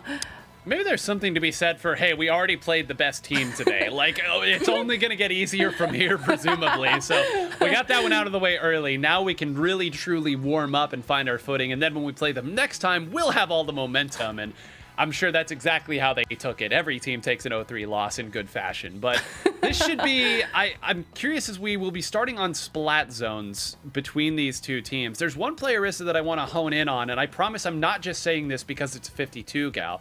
Caden coming over to this roster, I think Caden, who played on Halcyon last season, has really given just a little extra punch to Duck Motif that I'm not sure they had last season. Caden as a player, I really like Caden because Caden knows how to play support, but also knows how to play really aggressively. And when you have a player like that knows both roles really well, that really can help mesh into a team like Duck Motif. Duck Motif, having the Octobrush on their team, of course, that they typically play around, if you add Caden to that mix, Caden will really be that difference of knowing, okay, the Octobrush is pushing and being really aggressive, I need to push up and act aggressively with Red Shell on that Octobrush, or maybe I need to sit back, play a little bit more patiently, think about that support role a little bit more instead of being aggressive. So I think that's really something that I like that Caden has added to Duck Motif. Yeah, I mean, we've seen clearly the 52 gal can sit, or it can move, or it can attack. It can kind of do whatever it wants when it takes space. And Mel, that's opened up a lot of different weapons for Vexen as well, who last season kind of had to play that 52 gal. Now instead, it's been a lot of splat dualies. It's even been some variants of the Paintbrush, which gives them a really interesting look. But it's amazing how things with one player can really fall into place and you can have a cohesive attack. Yeah, I mean, even on top of just being able to select different weapons for your team, by being able to select different weapons, you also have more variety when it comes to specials as well. So having that splat dualies come out, now we have a crab tank, and crab tank, you can set yourself up, you can kind of build space for you and your teammates. So having these extra specials, I think, is also going to be, sometimes game changing for some of these teams. So having, Caden on this, this gal, I think, is just opened a lot of different paths for Duck Motif, and I think it's worked out really well for them for the season.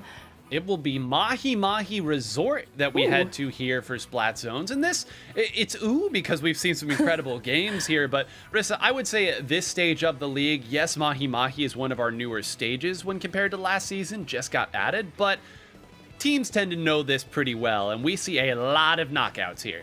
We really do. Once that water level goes down, all of a sudden the game just seems to really favor one team that has really gotten that upper hand, maybe pushed up into the other team's base. And that does happen quite a lot, in particular on this map and mode. So these two teams with a lot on the line, they're really going to try and not let that happen.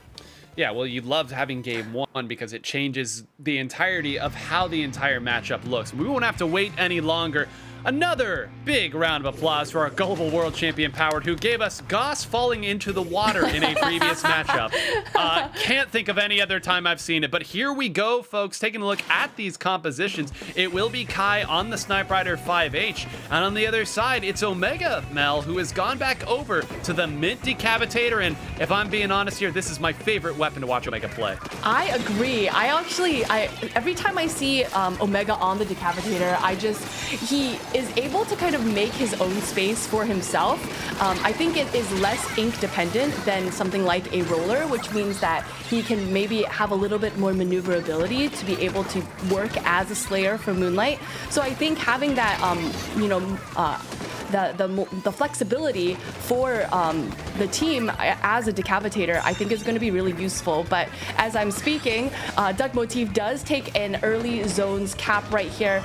They are able to hold on to that zone to about that 65-second mark, and soon the water level is going to drop, which is going to change the game significantly.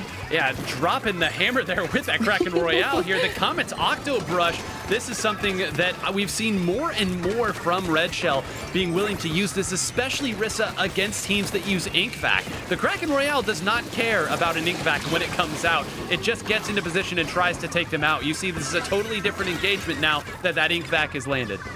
Yeah, the Ink Vac there is able to help paint the zone, create some space for Moonlight, and Moonlight also had that bubbler Omega rushing forward with that bubble to go onto zone to help solidify getting control of the zone. Now we see on the right side there, Vexen and Red Shell are starting to come into the zone, but Vexen is marked, so nice for Moonlight to be able to recognize that, able to hold on to the zone here still too, and Duck Motif is now in the position where they have 2 down, and they're the ones trying to get back into mid.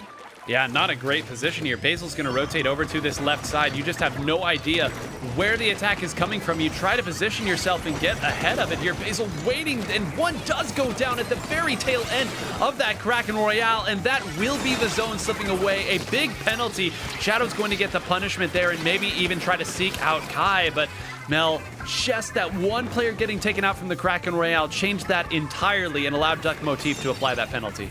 Yeah, and even after that penalty 2 up from Duck Motif, they are able to take that zone back. But, you know, the members of Moonlight are kind of surrounding this zone, which makes it very difficult for Duck Motif to hold on to that zone in a substantial way. So then, you know, Moonlight right here being able to kind of use that pincer tactic maneuverability to kind of move back into the zone. They are able to hold on to that zone, and now they're in a great position to keep Duck Motif out of the center of the stage. Yeah, great position and great assets to have too. They've got almost all of their specials. Omega not even needing to use it at this time, taking out 2 with that mid decapitator, forced the jump out from Red Shell. You would have to think at this point, this should be a flip of the lead. They're going to fire at it with that grab tank, but there's enough people there at the zone to hold on to it. They're going for the knockout at this point. Omega will go down. Lots of turf flying towards the zone. It's 2 down for Moonlight at this point. It will be a flip, but Rissa, that's a huge lead and a lot of penalty the Duck Motif is going to have to get through. Yeah, a lot of penalty for Duck Motif. They were use everything they possibly could there to at least paint the zone. Sometimes it really comes down to that. If the score is getting close, you have to throw everything you possibly can at the zone to at least cap the zone and give the other team those penalty points. And luckily for Duck Motif here, they were able to continue past not only getting the zone and giving the penalty points over to Moonlight, but they're doing a great job so far at actually holding on to the zone as well, as now their penalty points are completely gone. Members of Moonlight are going down left and right, and it looks like it's just Omega left alive. Omega uses the bubble on the zone to try and just guard it as best as they can, but as Shadow jumps in here to try and dive under the zone to paint it, Duck Motif able to completely turn this around and take the game. Oh, I would just love to watch those last 20 seconds from the perspective of Red Shell. Red Shell was the player that forced Nolan, who had the Ink Vac ready, to jump back over on the left side of the stage and then go around, get the flank, take 2, 3. I don't know, Mel, you and I were gasping at about the same time because we saw it. The Jaws music as Red Shell with that Kamatako brush runs around and takes out those players. And make no mistake, that's identifying that the opponent is putting everything in the one Ink Vac to try to flip the zone. You stop that, you get the win. I mean, we constantly saw Red Shell in that flow aura state. I think he must have been in flow aura state for like half that game, what it felt like. Yep. So having that, and you know that they were getting the picks ready. So like you said, having to rely on just that Ink Vac to try to make it back into the zone is already a little bit of a desperate move, because we know that we don't have time to build the specials. We don't have time to bring anything else to the forefront. All we have is an Ink Vac, so we got to work with it and we got to jump in with what we got. And, you know, Red Shell, even then, is still waiting at the base of this drop. So you know that, you know, you're really just jumping into the lion's den at that point. Well, and it's so difficult too, because maybe somebody has already dropped down and they can't jump back in time to help defend. Like, Nolan had to have called out where Red Shell was. That was not a surprise, but if everyone's already engaged, I mean, you can't do a whole lot about it, and Red Shell made them pay for it. And of course, we've got to give credit to the other members of Duck Motif for holding the line to allow that flank to go. It's always a complicated mechanism, but Rissa, Duck Motif, we said earlier, hey, they're the only team that has taken a game off of Cream Soda in this top 8. Clearly they're playing well, and I mean, we saw it right there. They took a lot of hits from Moonlight, but we're still able to get the win. Mel said it perfectly earlier. Duck Motif is one of those teams that they can really be hit or miss. When they are on fire, they are definitely on fire. And like you said, they've gotten a game off of Cream Soda of all teams. So just being able to see them do that here against Moonlight in particular, they were able to adapt to what Moonlight was doing. And it's really impressive to see them do so well here in that game. Well, we will wait now. Of course, it'll be Duck Motif that is picking the mode. We still have yet to see Turf War. So, it will not be this game, we are being told. It is Clam Blitz on Museum d'Alfonsino, one of the most played Clam Blitz stages in the entirety of it. We'll see when Turf War comes up. I've got a feeling it'll happen eventually, but Mel, we've seen highlights here. I've almost thrown my headphones because of games here. Sorry, that got you. Okay. Yeah, I watched that in person. I was in the back watching you with the headphones, you know? Well, I mean, it's so practiced. And when a mode and stage is so practiced, the teams are always able to show us incredible plays. And I would expect nothing less here. Yeah, no, I think this is going to be such a fun game to watch from these two teams. But, you know, we did see Moonlight kind of visit Museum earlier in that Rainmaker game, and it wasn't as successful as they had hoped to. But we have seen them play Clam Blitz on Museum before, and we know that they are incredibly capable of to be able to kind of come back from this. So let's see if they're able to turn up the heat. The most played Clam Blitz stage of all by a pretty fair margin is Museum d'Alfonsino, though to say that these teams know this stage again would be an understatement. But here we go. No real changes from either team at this point. It does look like this is what Moonlight is going to be riding with, at least until maybe later in this matchup they'll go down 0-2. Omega going forward and fighting as want to do. Red Shell on the other side going to make things a little tricky and not allow Moonlight to drop down for free. But Rissa, oftentimes we see the start of this game is just jockey for position, get a special out, and hope that you're able to find something with, say, this grab tech. Yep, that's exactly what we're seeing play out here in mid. Each team is really just poking at each other and trying to get the upper hand. A lot of times, too, it can come down to if one team is able to get a really good flank, that can really change the tide of how the game is played. So here initially as we watch this game, Duck Motif is in control of mid, and it looks like with getting two members down of Moonlight, they're setting themselves up for a push here as we see them slowly take over this right side of the map. Well, meanwhile, on the other side, Omega was waiting there, and I think Vexen is called out, maybe. Again, do they know? Do they care? Apparently, the answer to both questions is no, and the punishment will be that Omega had a clam the whole time. We're going to call this an opening of the basket. I don't know that there's going to be any more follow-up. It doesn't appear that Moonlight really wants to bite off more than they can chew. They are happy to take this opening and take a couple players out. Mel, we said earlier we'd see some funny business on this, and here we go. The team's doing it already. You know, I really think that Vexen thought that they were going to win that face-off against Omega, but they really were punished. And it, like you mentioned, it's not because they wanted to get a meaningful score there. They just wanted to take the heat off of their own basket and force Duck Motif to move back to their side of the stage, giving Moonlight a little bit more breathing room as they kind of move towards the center of the stage. But as we can see here now, the clams economy is in the favor of Duck Motif. They have two power clams, one more underneath their clams basket if they opt to go back for it, one down on the side of Moonlight, which is going to give Duck Motif a little bit of an opportunity to inch forward towards this basket right here. Red Shell now with that Kraken Royale getting a nice pick on Omega, especially Omega being as their Slayer player, and they do get both of their power clams in and a singular clam. It does result in a wipeout, which now Moonlight is going to capitalize on to try to, I think, throw the clams onto the platform of Duck Motif and hope to build a clam immediately, but a push to 57, very strong. Very strong. It's still two power claims that'll take the lead at this point. Will they even be able to build up enough here? Omega does work around the claims that they had built up, and now this is the dominating position, Rissa. They should be able to take the lead here and maybe even more. They are. Go ahead and take the lead there, and we see Nolan there throwing in a few more clams at that to solidify the lead that they have. And when you have Basil there on the E leader just poking at you, if you are on Duck Motif trying to get out of spawn, that's a really scary situation to be in. So great job for Moonlight to finally be able to not only open up the basket, but also get a really good lead. And you see why it's so important to not get wiped out when you score. I mean, I know, of course, easier said than done. You never want to be wiped out. But, like, look, that was an opening, Mel, that Moonlight had not found the entire game. And it's because Duck Motif scored that they got that opening. And that's just how Clan Blitz be sometimes. It to be like that. And I think what was really important about that push was that Moonlight did not waste any time. They immediately started throwing clams onto the platform of Duck Motif right after that wipeout so that they could, make that push happen. And that push to 37, definitely stronger than 57 if I know my numbers. So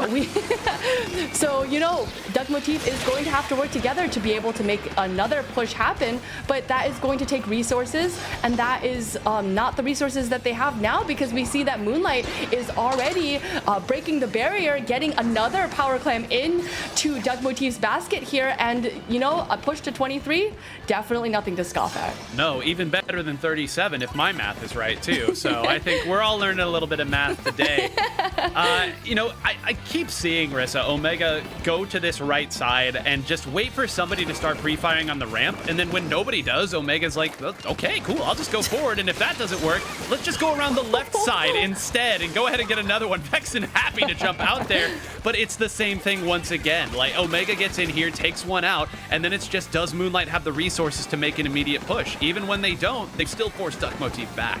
Yeah, great point to bring up.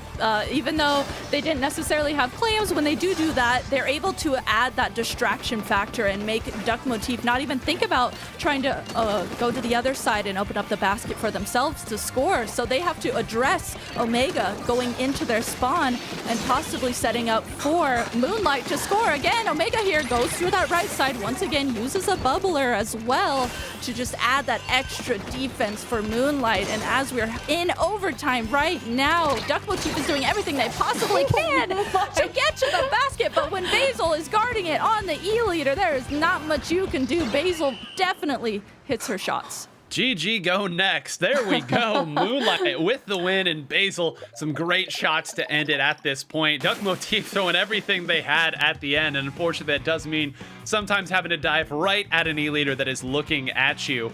I had the right weapon on Omega. I just glossed it up a little bit on the wrong game, but that is why I love the Mint Decavitator. When that thing gets ahead of steam and when it's in these 1v1s, so difficult to take out. And on a Clan Blitz stage like that, you only need one opening Mel to make something happen. And credit Moonlight, the opening of that game was looking rough. Once they found their footing and started attacking, you saw why they're such a feared team.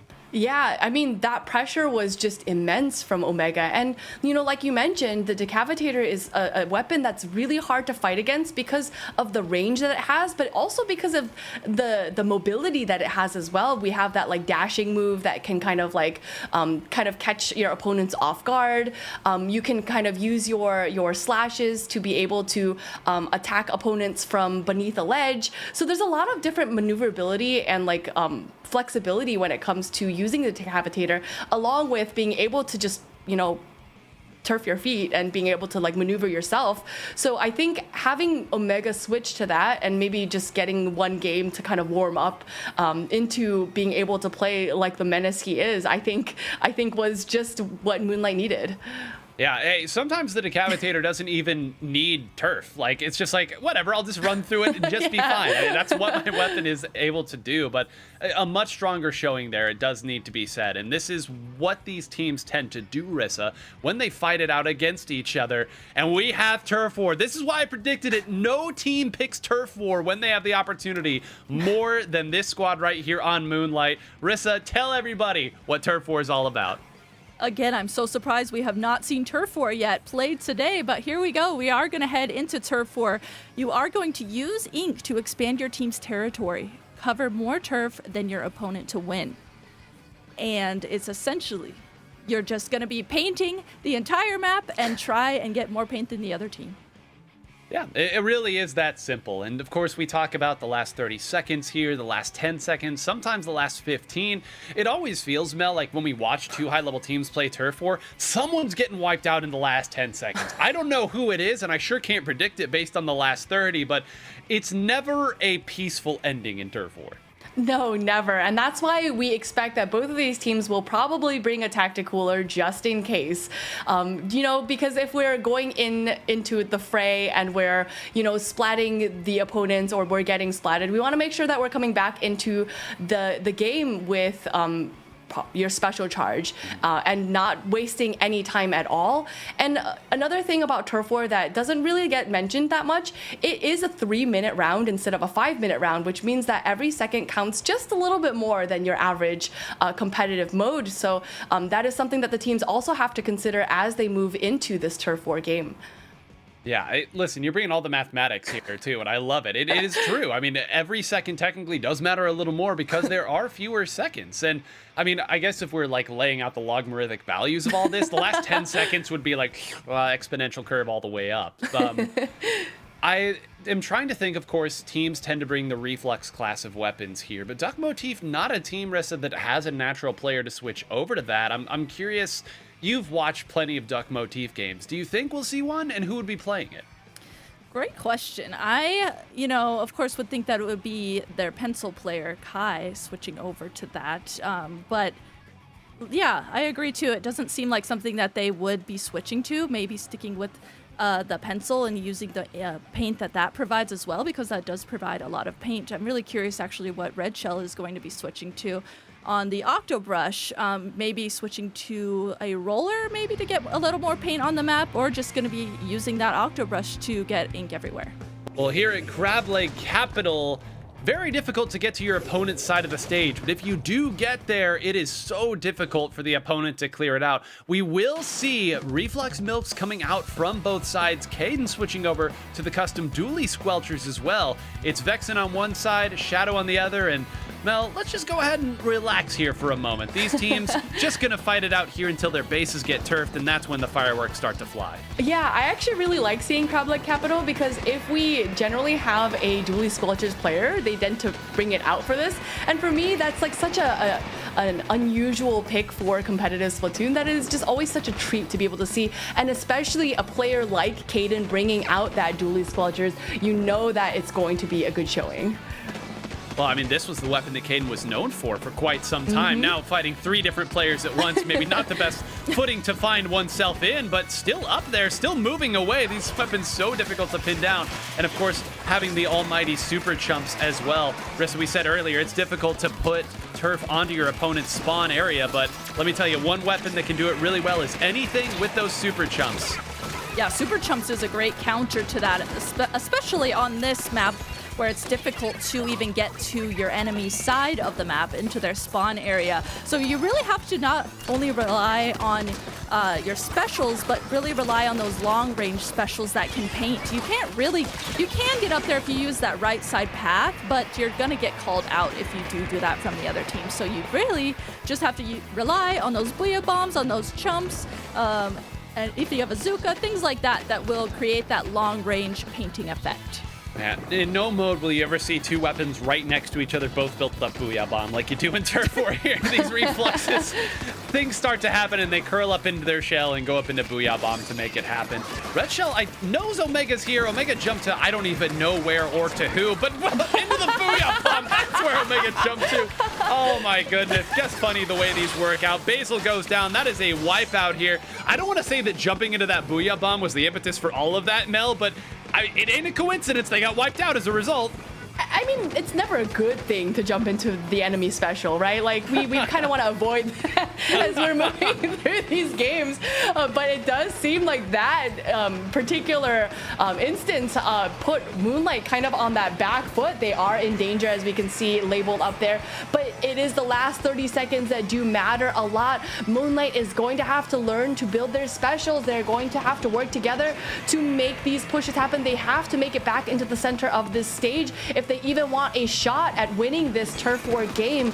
So let's see how they're going to build these specials. That Booyah Bomb on the ready, Tacticooler out from Basil right here. Nolan is going to get a nice pick. They're going to put out that Booyah Bomb in hopes of grabbing a little bit more turf, but Red Shell deadly with that Zipcaster getting, I believe that was a double on 2 members of Moonlight there. So we'll have to see what Judd and Little Judd say from here. It looks honestly honestly pretty close.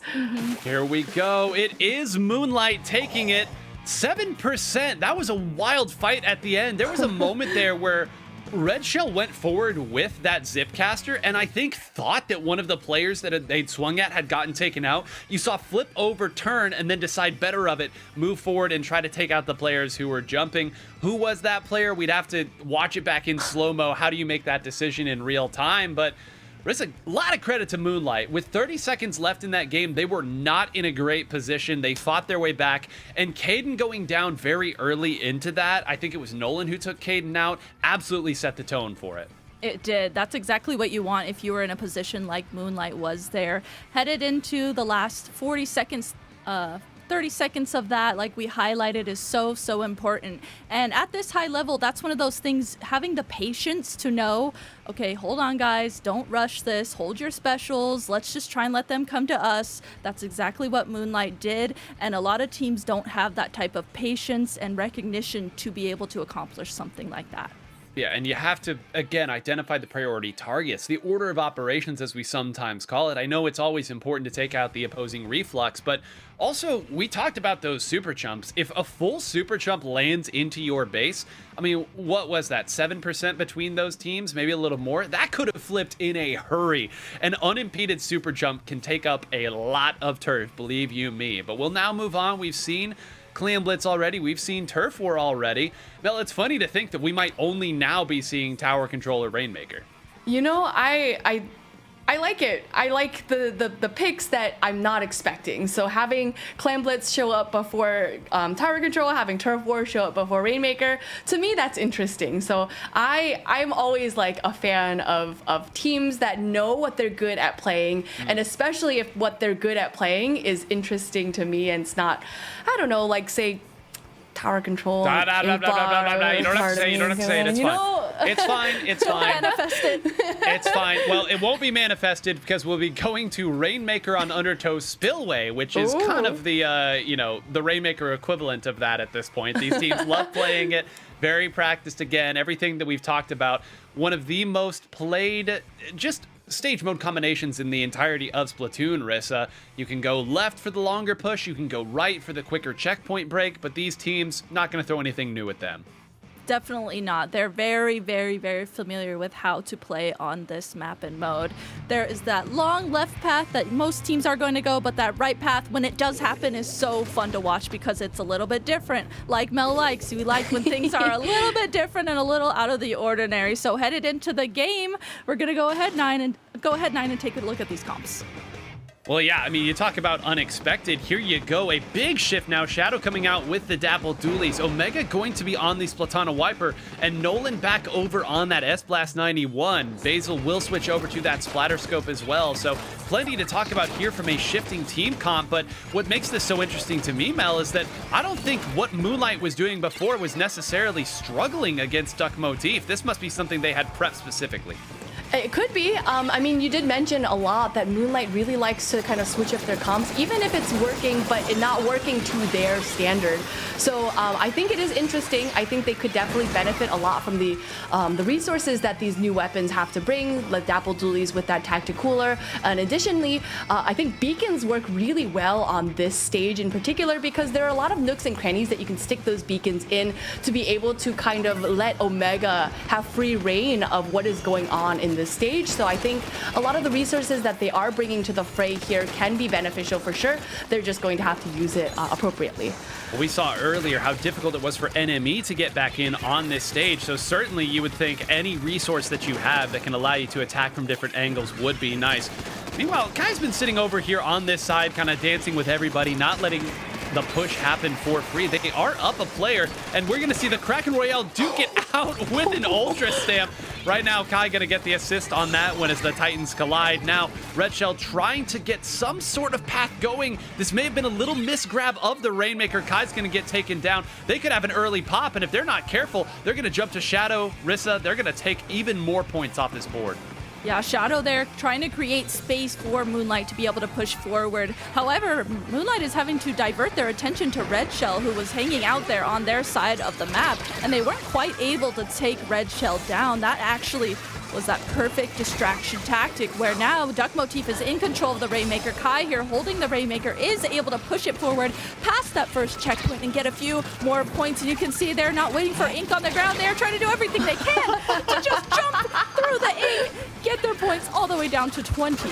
Hey, if the Inkling form won't do it, let's just jump it. Why not? We can't swim, so let's just jump forward. They're down to 20. Mel, we know this isn't a safe lead, but I think Duck Motif got even more out of that push than probably they thought they were going to get. Yeah, I totally think so as well. And we can see that most of the stage is still in Duck Motif's color, which means that, you know, we talk a lot about the flow of the game. And even though the end of the push had already happened, is come and gone, but the flow of the game is still in Duck Motif's favor. There are a lot of things that they have on the board that maybe, you know, as I'm talking, 3 go down on Duck Motif because Omega is opening the gates for this Moonlight push right here. The ink back coming out. They are able to get that first checkpoint down, and now it's up to them to be able to use their specials in a productive way to maybe hope that this push continues just a little bit longer. But Red Shell and Kaden in a great position to be able to defend. Unfortunately, the Ultra Stamp not getting as much mileage as they wanted to be able to continue this push. I think this will be the end of the push for Moonlight, and Duck Motif is kind of moving forward and pushing Moonlight out of their base at this moment. An astounding defense there by Duck Motif. They had to deal with a Booyah Bomb, the firing of that ink back, and I think Omega was underneath them with an Ultra Stamp at that point. So to be able to hold through all of that, not give up any points beyond the initial checkpoint. I mean, credit to them. Omega now fights a Sprinkler and gets Vexen as a result, and even got somebody with the toss there. I mean, everybody else was also around Red Shell, but Omega will take that for the stat sheet. We enter the last minute of the game, Rissa. And Moonlight, you get the sense, still is in control of this game. If they are able to take out Kaden as they are, they're going to have an opportunity here to push. They just need to build up the right specials to make this a powerful one. Specials are slowly starting to come out from Moonlight as we saw that Booyah Bomb come out. And now with Shadow in control of the Rainmaker, they're actually rushing it through the right side, that right pathing that we talked about at the start of this, paired with the Ink Vat. They were setting themselves up perfectly for success, but everything from Duck Motif was thrown at that to completely shut that down.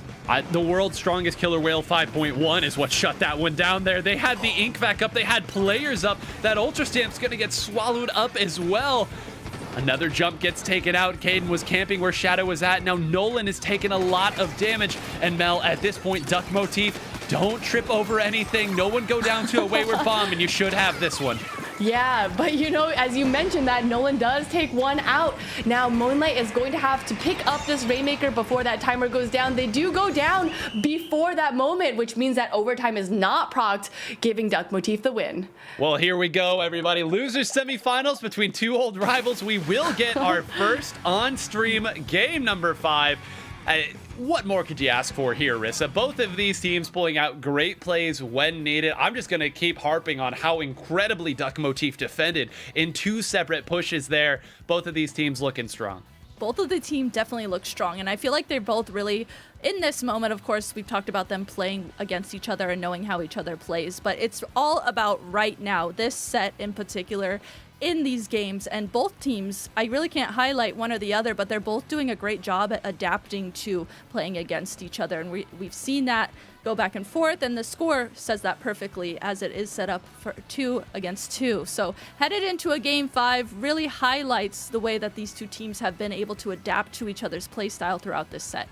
A true rarity, tower control game 5. I mean, I'll have to go back and check the numbers here. I can't imagine we've seen this too many times, Mel. And I don't want to say that Inkblot is still on the table as a potential choice, but it is on the table. It will be Moonlight that is choosing the game as they lost that last one, or the stage rather, as they lost that last game. Mako Mart still on the table for them as well, but I think for them, they have to feel good heading into this game 5, knowing that they get to choose the battlefield. Yeah, totally. I mean, I think that they might feel a little hesitant about going back to Mako Mart, just given how, I guess, strong and Cream Soda, where it was against them in that moment. So they might opt to pick something a little bit maybe off kilter in that case to kind of throw off Duck Motif. So, you know, I'm always hopeful for something not the most popular choice. I'm always like a rooter of the underdogs, even for stages. So I won't say it. I'm hoping we don't go there, but Well, possible. I'm glad that you're rooting for the inanimate objects. That I'm glad. Listen, someone has to root for them. Robo-ramen, I let's get go. it. It will Oh not my be gosh. Robo Ramen. It will be Mako Mart that is chosen. So, I mean, again, this has been the Moonlight choice, all right? And yes. when it's nice to be able to counterpick your opponent. Game 5, Rissa, if you have the opportunity to pick your strongest or what you believe to be your strongest stage mode combination, don't overthink it. Go there and win the match. Absolutely. If you have the option to, you might as well. And Moonlight here able to pick their map that they do so well on. So taking a look at these weapons that come out as well, we see I first spotted that Omega goes back to that mint decavitator. And then on the other side, there are no major switch-ups that I'm seeing from Duck Motif. Yeah, interesting here. This was not the composition that Moonlight ran earlier in the season on this stage when they felt so dominant on it. So clearly they're taking what's working for them today, trying to make it work on what has worked for them in the past. 2 down already, now potentially making a dive. It's a crab tank here. Vexen probably just firing this thing to try to get any sort of stall off, but Mel, that's another special that goes down. Call that 2 specials that achieve not a whole lot of nothing. If Caden hadn't made the big heroic play right there, that checkpoint might have been toast. That definitely would have been. But Basil is still in a really great position. This is the position that you want your anchor players to be in, to be able to kind of be able to poke at your opponents as they are coming back from spawn. So propping themselves up there was going to be the play, but unfortunately for Moonlight, now Duck Motif is on the front foot, moving forwards towards this this tower as they are trying to get the picks. 1 down on both sides. Now Elite to 80, not very strong on Mako Mart, so now it is an opportunity here for Duck Motif to move this tower forward.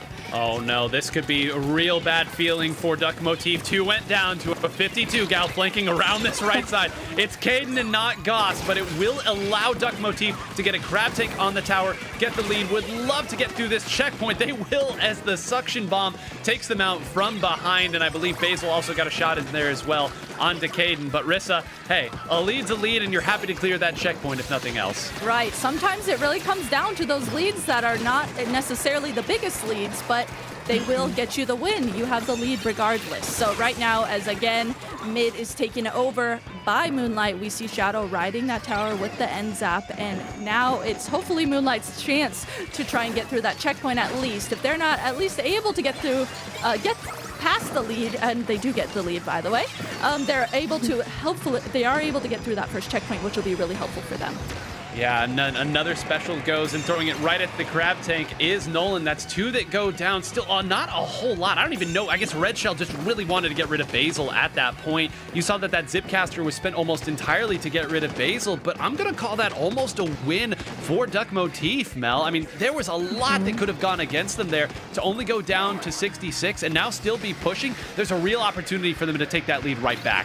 Yeah, and it was really helpful that they were able to stay on that tower for that 1 millisecond longer, so now they no longer have to break that first checkpoint and they can go directly to that second checkpoint.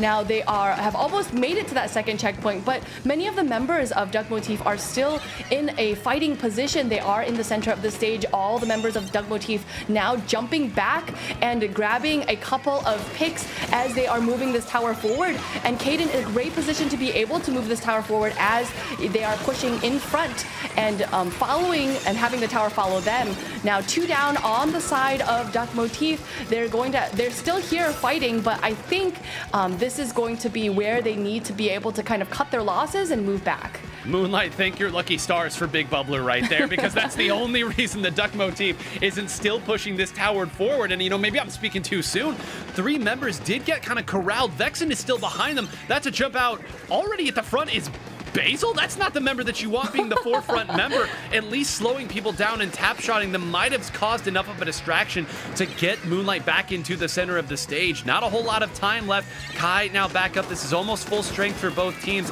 Those points are going to start flying, Rissa, if one of these teams goes 2 or 3 down.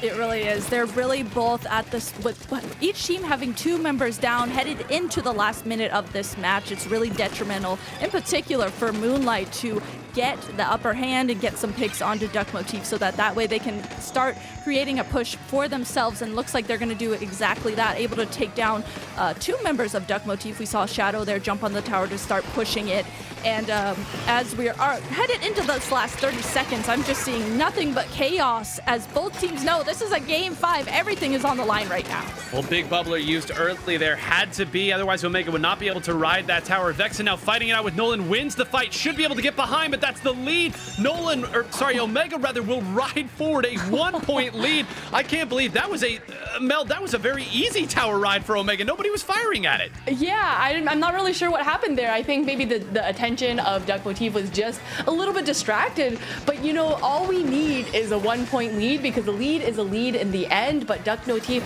is going to have to stay on this tower past that 39-point mark, but they are going down one by one. Vexen, their last hope, and unfortunately going down as well, giving the win to Moonlight in this really heated 2-3, 3-2 victory. Oh my goodness. For game 5 to be decided by 1 point, you can't get any closer, folks. That is as close as the game of Splatoon will allow you to get.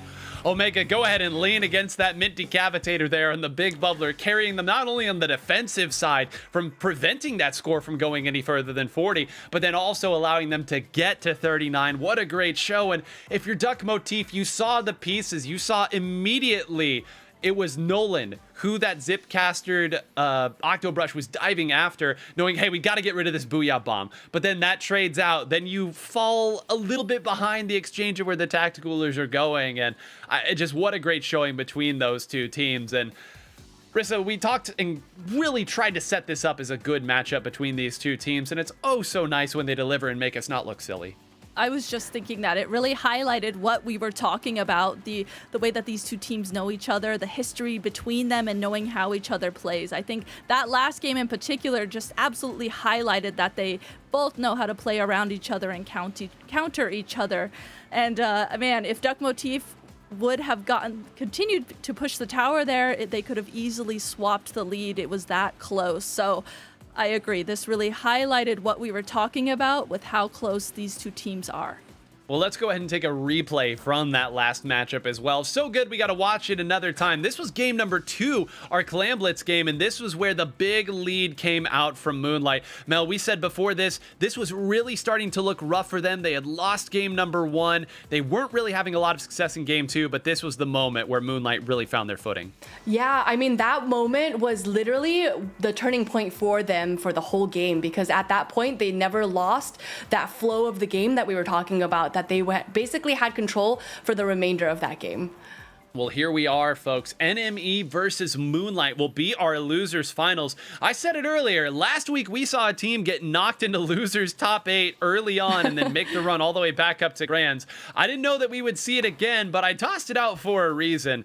Rissa, this should be a great one. You talk about an unstoppable force meeting, an unstoppable force in winners finals. These two teams, so exciting in different styles to play, but I can't actually pass it to you here because we have another break, but we'll toss to a segment where you and I actually do get to talk, so it's almost as good. Take a look at this. Hi everyone, my name is Rissa, joined by Siren, Vic, and 9 Whole Grains. Right now, we're going to go ahead and take a look at the Splatoon 3 outfit gear brands. Each of us and our fellow Splatoon 3 North American League peers have all created outfits from the individual brands. Without further ado, let's go ahead and take a look. Squid Force, our fellow commentator K-Bot, has gone ahead and created this outfit. I think it's adorable. I love the sportiness of the shoes paired with the bucket hat, and I think that's a great starting outfit. I believe that's the Squid Band, but of course there's going to be a basketball jersey here. Got the kicks to match it as well. What a classy little outfit. The glasses and the loafers. This is a really cozy fit. The Howdy hat was all the rage. So cute. What a great outfit. I love the pose, for one. All red, just like a casual chill outfit. Of course, Zach would be repping the hockey helmet. It's fitting well. It's a great pose here. He's excited. Oh, this is so cute. That bandana, that's classic junior player gear. And I love the layering of the shirt as well. The sandals make it super casual. This looks comfy. You've got a nice hat, but you're also nice and warm with the sweatshirt. It's a good representation for the brand. Another bucket hat, the baggy jacket, the kind of like outdoorsy shoes as well. Repping the outdoor brand Inkline. Look at this. They've got patterns and colors all up and down, the black shoes as well. You know what's really impressive to me is that EE has already put together a coherent and wonderful brand representing outfit, even though he's so new. It's cute. It's adorable. I love the gloves. I love the shoes. And the helmet just ties it all together.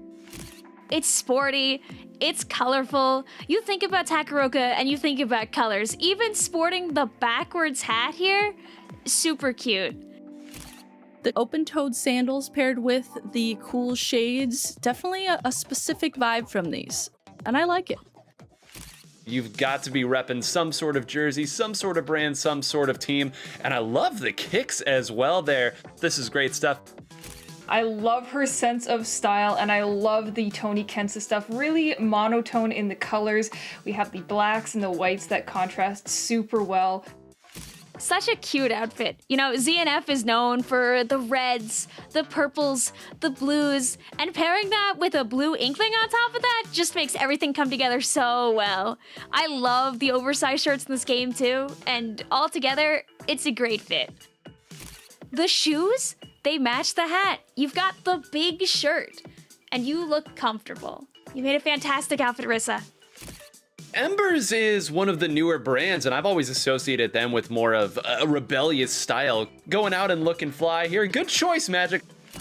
I love the cute little boots. The jacket is adorable with it. You look like you're ready to go do some overfishing. I believe that you would wear this fit in-game or out of game. This is a great fit. The classic hat, a hat that was wanted by veterans and loved by all. The shirt that 3 uses now, fantastic. What a great shot too. You can also scan your amiibo to get gear through your amiibo within the game. I love this fit so much, Rissa, because you know how much I love Pearl. You got the whole fit on, you have her lovely little crown from Octo Expansion, the hoodie, and the tall shoes. Super adorable fit. All right, that being said, taking a look at all those outfits, let's go ahead and see what each of us thought was our favorite outfit. So I'm going to go ahead and start with Siren. Siren, what was your favorite outfit? I loved how Milana styled the Tony Kensa brand. Maybe I'm a little bit biased here because I think Tony Kensa made some of the best weapons in Splatoon 2, and they have the best looking gear. But look, she did an immaculate job with it. I love anything oversized. Super cute. 10 out of 10 Milana. Next up, we have Vic. Vic, what was your favorite outfit that we saw? I really loved Lily's Firefin outfit. Something about it is just super cute to me. It's the bright sandals. It's the little tied together headband up top, and the layering as mentioned earlier. I don't know, it just screams Splatoon 3. It just screams fun in the sun. And that's what this game is sometimes. 9, what was your favorite outfit? Well, I've got to go with the Crack-On brand, which was represented by Czar, and this is a nostalgic look for me. The Crack-On brand has been around for so long. I've always associated it with the broader Splatoon franchise, and there's sort of a nostalgic look here in the background as well of Rhinewater Springs. Czar's got the pose down here. It's a nice tied together look. It oozes elegance. It oozes confidence, both things that I always associate with Czar, so this really brought it all together for me. What a great showing. All right, lastly, I'll go ahead and go over what my favorite outfit is that we saw. Mine was actually the Zeef Plus F brand by Power. Something about this one that Power made, it just flows together so nicely. The colors are all matching. Those were some wonderful outfits to look at, and I hope everyone watching had as much fun as we did. Let us know what your favorite outfit was, and we will see you next time. Well, Rissa, I did technically pass it to you there. I just passed to a different version of the two of us, but it was a lot of fun. Thank you to all of our wonderful commentators and SpecCam operators for modeling the wonderful brands of Splatoon 3. So much style, so much personality you can show. And with that out of the way, here we go. We have losers finals. This is technically, I'm going to blow your mind here, technically a rematch sort of of last year's playoffs losers finals between Moonlight and NME. What a show this should be. Mel, you got to commentate these two teams last time, I believe at some point. If not, you're very familiar with them, if nothing else. Yeah, I mean, both of these teams, we knew NME as foe from last season. Many of the members have returned as enemy this season.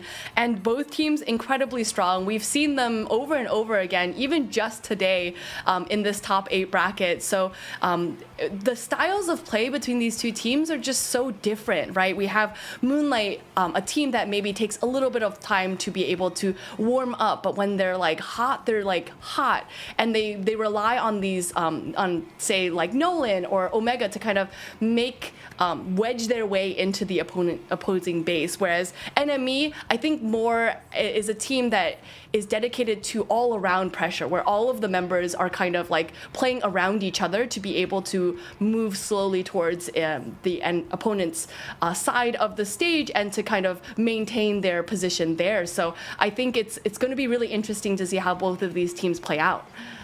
Well, Rissa, Mel just gave you a great overview of the teams as a whole. Now I'm going to ask you once again the difficult question. What is the player that you're looking for in this matchup to potentially give one of these teams an edge? Ooh, again, you're coming in with these tough questions today. Okay, I gave you a... Just kidding. Okay. You're the smartest out of all of us, Rissa, so you deserve it. Okay, you guys, stop. No, just kidding. I think you've highlighted it previously, but I think really quickly here, 3Z on the 52 gal I think is something that's going to be really, really detrimental to this match, whether it goes good or bad for NME. I think that's going to be something that Moonlight is going to have to conquer playing around, but then also on the other side, if NME can get that set up, it can play out very, very nicely for them. Well, here we are, Splat Zone's Mahi, and I think Moonlight would love to get out to a different start. This match on this is their game 1. Funny that they've ended up here a second time. There you go, already in good position. Omega once again diving, and this was the play that I wanted to see the last time that this weapon came out on this stage. 3Z waiting around the corner. They get swallowed up by I don't even know what. Chaos at the start here, but Mel, it does appear that Moonlight has their footing. They have Basil posted up in the right spot. They should have an opportunity to extend this if they get the right players. They do, but unfortunately they grab that big bubbler, but the big bubbler is only going to help Omega get a trade out of this. But NME holding steadfastly to this zone right here. They are in a good position to be able to hold on probably until that terrain change happens here on Mahi. And when that happens, I think the stage opens up so far that maybe it allows them to be able to kind of play out. But I think even before that moment happens, Moonlight is able to take the zone back. So, I think they're not going to be waiting for that moment to happen. I think Moonlight is going to just try to get that dominant performance that we've been looking for as well, and hope that this can be the lead right here. Well, they're in a great position again. They've got the players up where they need to. The lead has swapped here, and the water level will drop as well. So here we go. Now the game can truly begin. You see Zero and Dark moving right for their Shadow in a position to take both of them out. Instead, they win both of the fights. Nolan using these ink vac. It's going to get fired at really the zone, but they are totally fine with that, Rissa, because they saw the wipeout and they collect. They do. They are like, okay, you know what? We know you're going to get the zone, but we're just going to go ahead and take advantage of you guys having 2 members down on your team, push forward, and then we'll worry about going back and capping the zone. Also paired with that, NME only has essentially no penalty points now as they head into continuing to count down their remaining points. So they're set up really nicely around the zone. They're coolered up as well. If they're just able to hold on a little bit, they can be able to get the lead. The scores are actually really close, and 3Z did go down in the midst of that, but even though NME did have a member go down, they're able to swap the lead and get the lead and continue counting that down. Yeah, they will pay dearly for it. 2 went down. Dark is up in a position to at least keep something on the zone, but there are no tricks to be had here. Everybody jumping in. Moonlight a little too wise to fall prey to that one, Mel.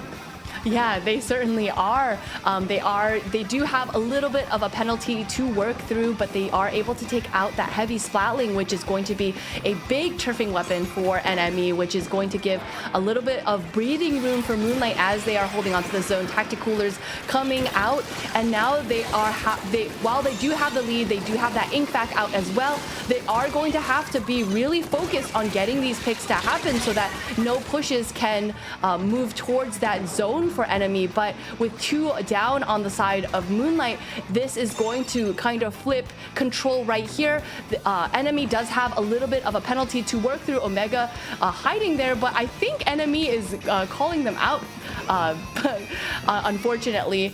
So Moonlight is going to now have to do that formulaic thing. They are going to have to build their specials and work with their specials to move back in, while Enemy is also going to be building their specials to counteract that as well. Yeah, you talked about the flow of the game. Who is one step ahead of what the opponent is trying to do? 3Z gets behind. That's Nolan gone. That's Basil gone. That's 3 for 3Z. That's going to be a lead swap as well. And here we go. Nolan does have the ink vac, and that's the last resource for them. No one's going to be able to dive this ink vac, so it should be able to get fired on the zone. Zero does get below it. Will it take it? Maybe, but not in time, as Enemy will get game 1. And even if that had flipped, I believe they were 3 down and about to go 4 down. So there you go. Once again, it's 3Z on the 52 Galrissa, breaking the game open. All it takes is one wipeout to get control of what appears to be the phrase of the day, the flow of the game. That really was a really big turning point for Enemy, because Moonlight did have a lot of team synergy going. They had a lot of momentum going. And even though they would go down maybe, they still were able to come back from things really quickly. But as soon as 3Z was able to infiltrate into their spawn and just continually get picks and just act as that thing that really slowed them down, that was really a big turning point for Enemy to play off of that type of advantage. And what's really tough now for Moonlight, Mel, is if there's one thing we know about Moonlight, it's that they love Turf War, going to that, and they tend to perform well on Clam Blitz. I don't think that Enemy is going to willingly go to either of those modes, so you got to find a way to get a Rainmaker win against a team that's really strong in Rainmaker, and you've got to find something on tower control. You know you have Mako Mart in your back pocket for when tower control comes up, but this is a very different beast they're fighting than Duck Motif was. Yeah, so I think they're gonna really have to consider what they're gonna, like you said, you have to be a little one step ahead of your opponents, right? So they're like, okay, what if they pick tower control? How are we going to respond to that? Are we going to respond with a composition change? Are we going to respond with different specials? Are we going to respond with maybe having Shadow pull out that Dapple Doolies versus having Basil pull out the Snipe Rider? So there's a lot of decision making that goes into it, but I think what they do have to know is that, or what they do have to consider, is that they are going to have to kind of put the pressure on Enemy, because what Enemy does really well is not necessarily capping the objective or taking the objective initially, but once they have the objective, it is very hard to rip that from their grip. So I think what Moonlight has to do is they have to work together to be able to kind of get picks so that they can come wedge themselves in. So we're looking at key players like Omega, like Nolan, right, to be able to get the picks, to be able to move past and kind of work towards overtaking Enemy. Well, you're talking about saying one step ahead. I think that Enemy is one step ahead of me, because they have chosen Clam Blitz. Oh, okay. And I really did not expect that. I mean, this is a team that, again, the way that they play Rainmaker, I mean, maybe they're trying to save it for a rubber match later on. I get it. Or maybe they're trying to bait out some of these other stages early on. There's a lot of back and forth that goes through. But Rissa, this feels like, again, this is going to be a mode that will allow Moonlight to set up the type of game they like to play. And if this goes to Museum d'Alfonsino again, we know what Omega's going to do. We do. We definitely know that Omega's just going to continuously flank around that right side. And even if it's not Museum, we know that Moonlight still will probably have that same strategy no matter what the map is. As long as Omega is able to flank around, they will probably do pretty well in Clam Blitz. Like you said, they're really familiar with how to play that game mode and how to play it well. So the fact that Enemy did pick that, I'm very curious to see how that plays out, like you said, and they must have something up their sleeve if they're picking that for this game. Yeah, maybe they're thinking that even if we lose this, we bait out Turf War, then we can get rid of Mako Mart, and then when tower control comes up, we don't have to worry about Mako Mart. Or maybe they just really think they're good at Clam Blitz. I mean, it's entirely possible. You don't want to try to guess too much at what the team's decision-making processes are, but to kind of look back in on that last game as well. Now, we of course talked about, 3Z making the big play on the flank, but I was really impressed also with how Enemy was playing around the ink vac, because again, that it's coming, and you're trying to stay maybe a few steps ahead or a few seconds ahead of your opponent. Where's the 96 gal? That's where the pressure is going to come from. But it's not easy to communicate all of that in the heat of the moment, and these teams do it well. Yeah, and I think what is important is that we were in a Splat Zones game, which means that in general, when we bring an Ink Vac into a Splat Zones game, we want to use that Ink Vac shot to be able to cover the zone itself. So maybe that is a little bit... It kind of like diverts the attention of the Ink Vac user in order to, oh, do I go for the objective or do I, place it into the enemy base, try to get a pick or two off of that? So I think in that case, enemy had a little bit of an easier time kind of predicting where exactly this Ink Vac shot might go. And in that case, it's a little bit easier to counter. But I think if we were thinking of, say, something like Rainmaker, it might be a little bit more difficult because we use it for, to be able to move the Rainmaker into a pedestal. But the shot itself, who knows? Well, something that we did know is that this was probably going to be where we were headed for Clan Blitz Museum d'Alfonsino, the most popular Clan Blitz stage by a fair margin. And take a look at this, Rissa. Once again, it is an anchorless, well, maybe not anchorless, but certainly a backline-less comp here coming out from NME. Omega taking the dive already and getting to almost 3. They got what they wanted out of the opening. Yep, there was Omega, right where I said he'd be, on that right side of the stage, and immediately putting pressure onto NME. We can see that Moonlight was like, okay, we're going to Clan Blitz, let's go ahead and let's make it Museum, and this is playing out very nicely for them. They've continued to actually get picks onto NME, and they're really not letting NME have any space to breathe. They're continuing to set themselves up. Shadow there on the Tri-Slosher pushes forward and uses it over the ledges, able to get a pick as well. That has created a great opening here for Moonlight to be able to push forward, and they almost thought about scoring that clam, but Omega decided it wasn't quite safe and drops into mid with that clam. This time it's NME with that Ink Vac on the defensive side there that really broke that up, and I think someone else flanked behind and made that difficult too. So NME, again, doing a good job defending. And Mel, when you have no real range on your team, you have to be like an amoeba. You have to move around and find your defense in other ways. Yeah, and we talked a lot about the strategies that enemy kind of encounters when they are moving forward, that they are all constantly on the move, that they're constantly rotating. And I think that makes it very difficult for a player like Basil to be able to focus on one specific player because they're constantly rotating and even swapping roles, because maybe like we mentioned earlier that there's a little bit of flexibility in the way that they are playing these weapons. So as I'm talking about this, that kid getting a nice triple entering that float war state. They do have 2 power clams at the ready. They do get 1 power clam in, unfortunately not able to get that second one in, but this is like history repeating itself. Moonlight getting a wipeout and immediately capitalizing on that as they're moving into the opponent's side of this stage, which is going to be extremely beneficial for building that pressure that they're going to need for this push. Yeah, Basil took 0 for a ride right there too. That was a great shot, almost max range. That was the player that they had up near their spinner, so that would have been kind of the front defensive force. Instead, they will hold on to Basil is waiting patiently for that player to go out. 3Z knows about it here. They're going to continue firing that side. That's a nice throw. Are they going to try the jump? When is Nolan going to dive? That's a couple going down. Did they wait too long? Was there an opportunity? They still have Basil, so that means they're going to have jumps. Omega goes. They're not going to try to pick it up and not able to keep it open either. We'll go ahead and get a player there at least, making good on what really wasn't even a mistake, Rissa. Instead, you just have to make the decision in the heat of the moment. You really do. Sometimes you have to just recognize, okay, we still have that mid control. We still have Basil in mid. We can safely hold on to this and not rush something that we don't need to. Basil drops down, get that nasty snipe with the E-leader and is able to play front line almost with that E-leader. Is not hesitating to defend themselves from up close. So yeah, Moonlight, though, consistently holding on to mid, and we're really seeing why they do so well on this map. They're so comfortable on it, and they know exactly what positions each member of the team needs to take.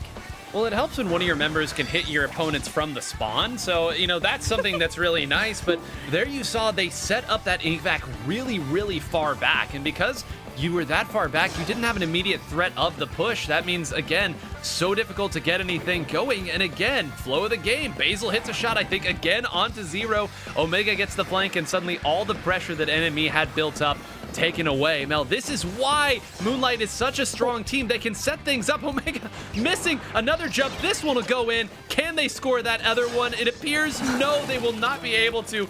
Nolan gonna hold this out, but a lead is a lead is a lead, Mel.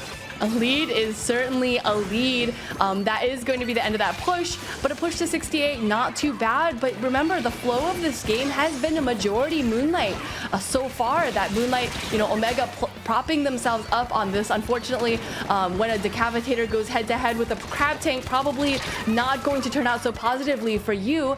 But here, we still see that, there is an Ink Vac coming out from NME. They do have one Power Clam at the ready, but is that going to be enough to be able to push forward and get the lead from here? Maybe not quite yet, but Zero being the last one left, he does get that Power Clam in, but goes down at the same time, which means that this is an opportunity for Moonlight to kind of utilize this breathing room to move forward towards the center of the stage.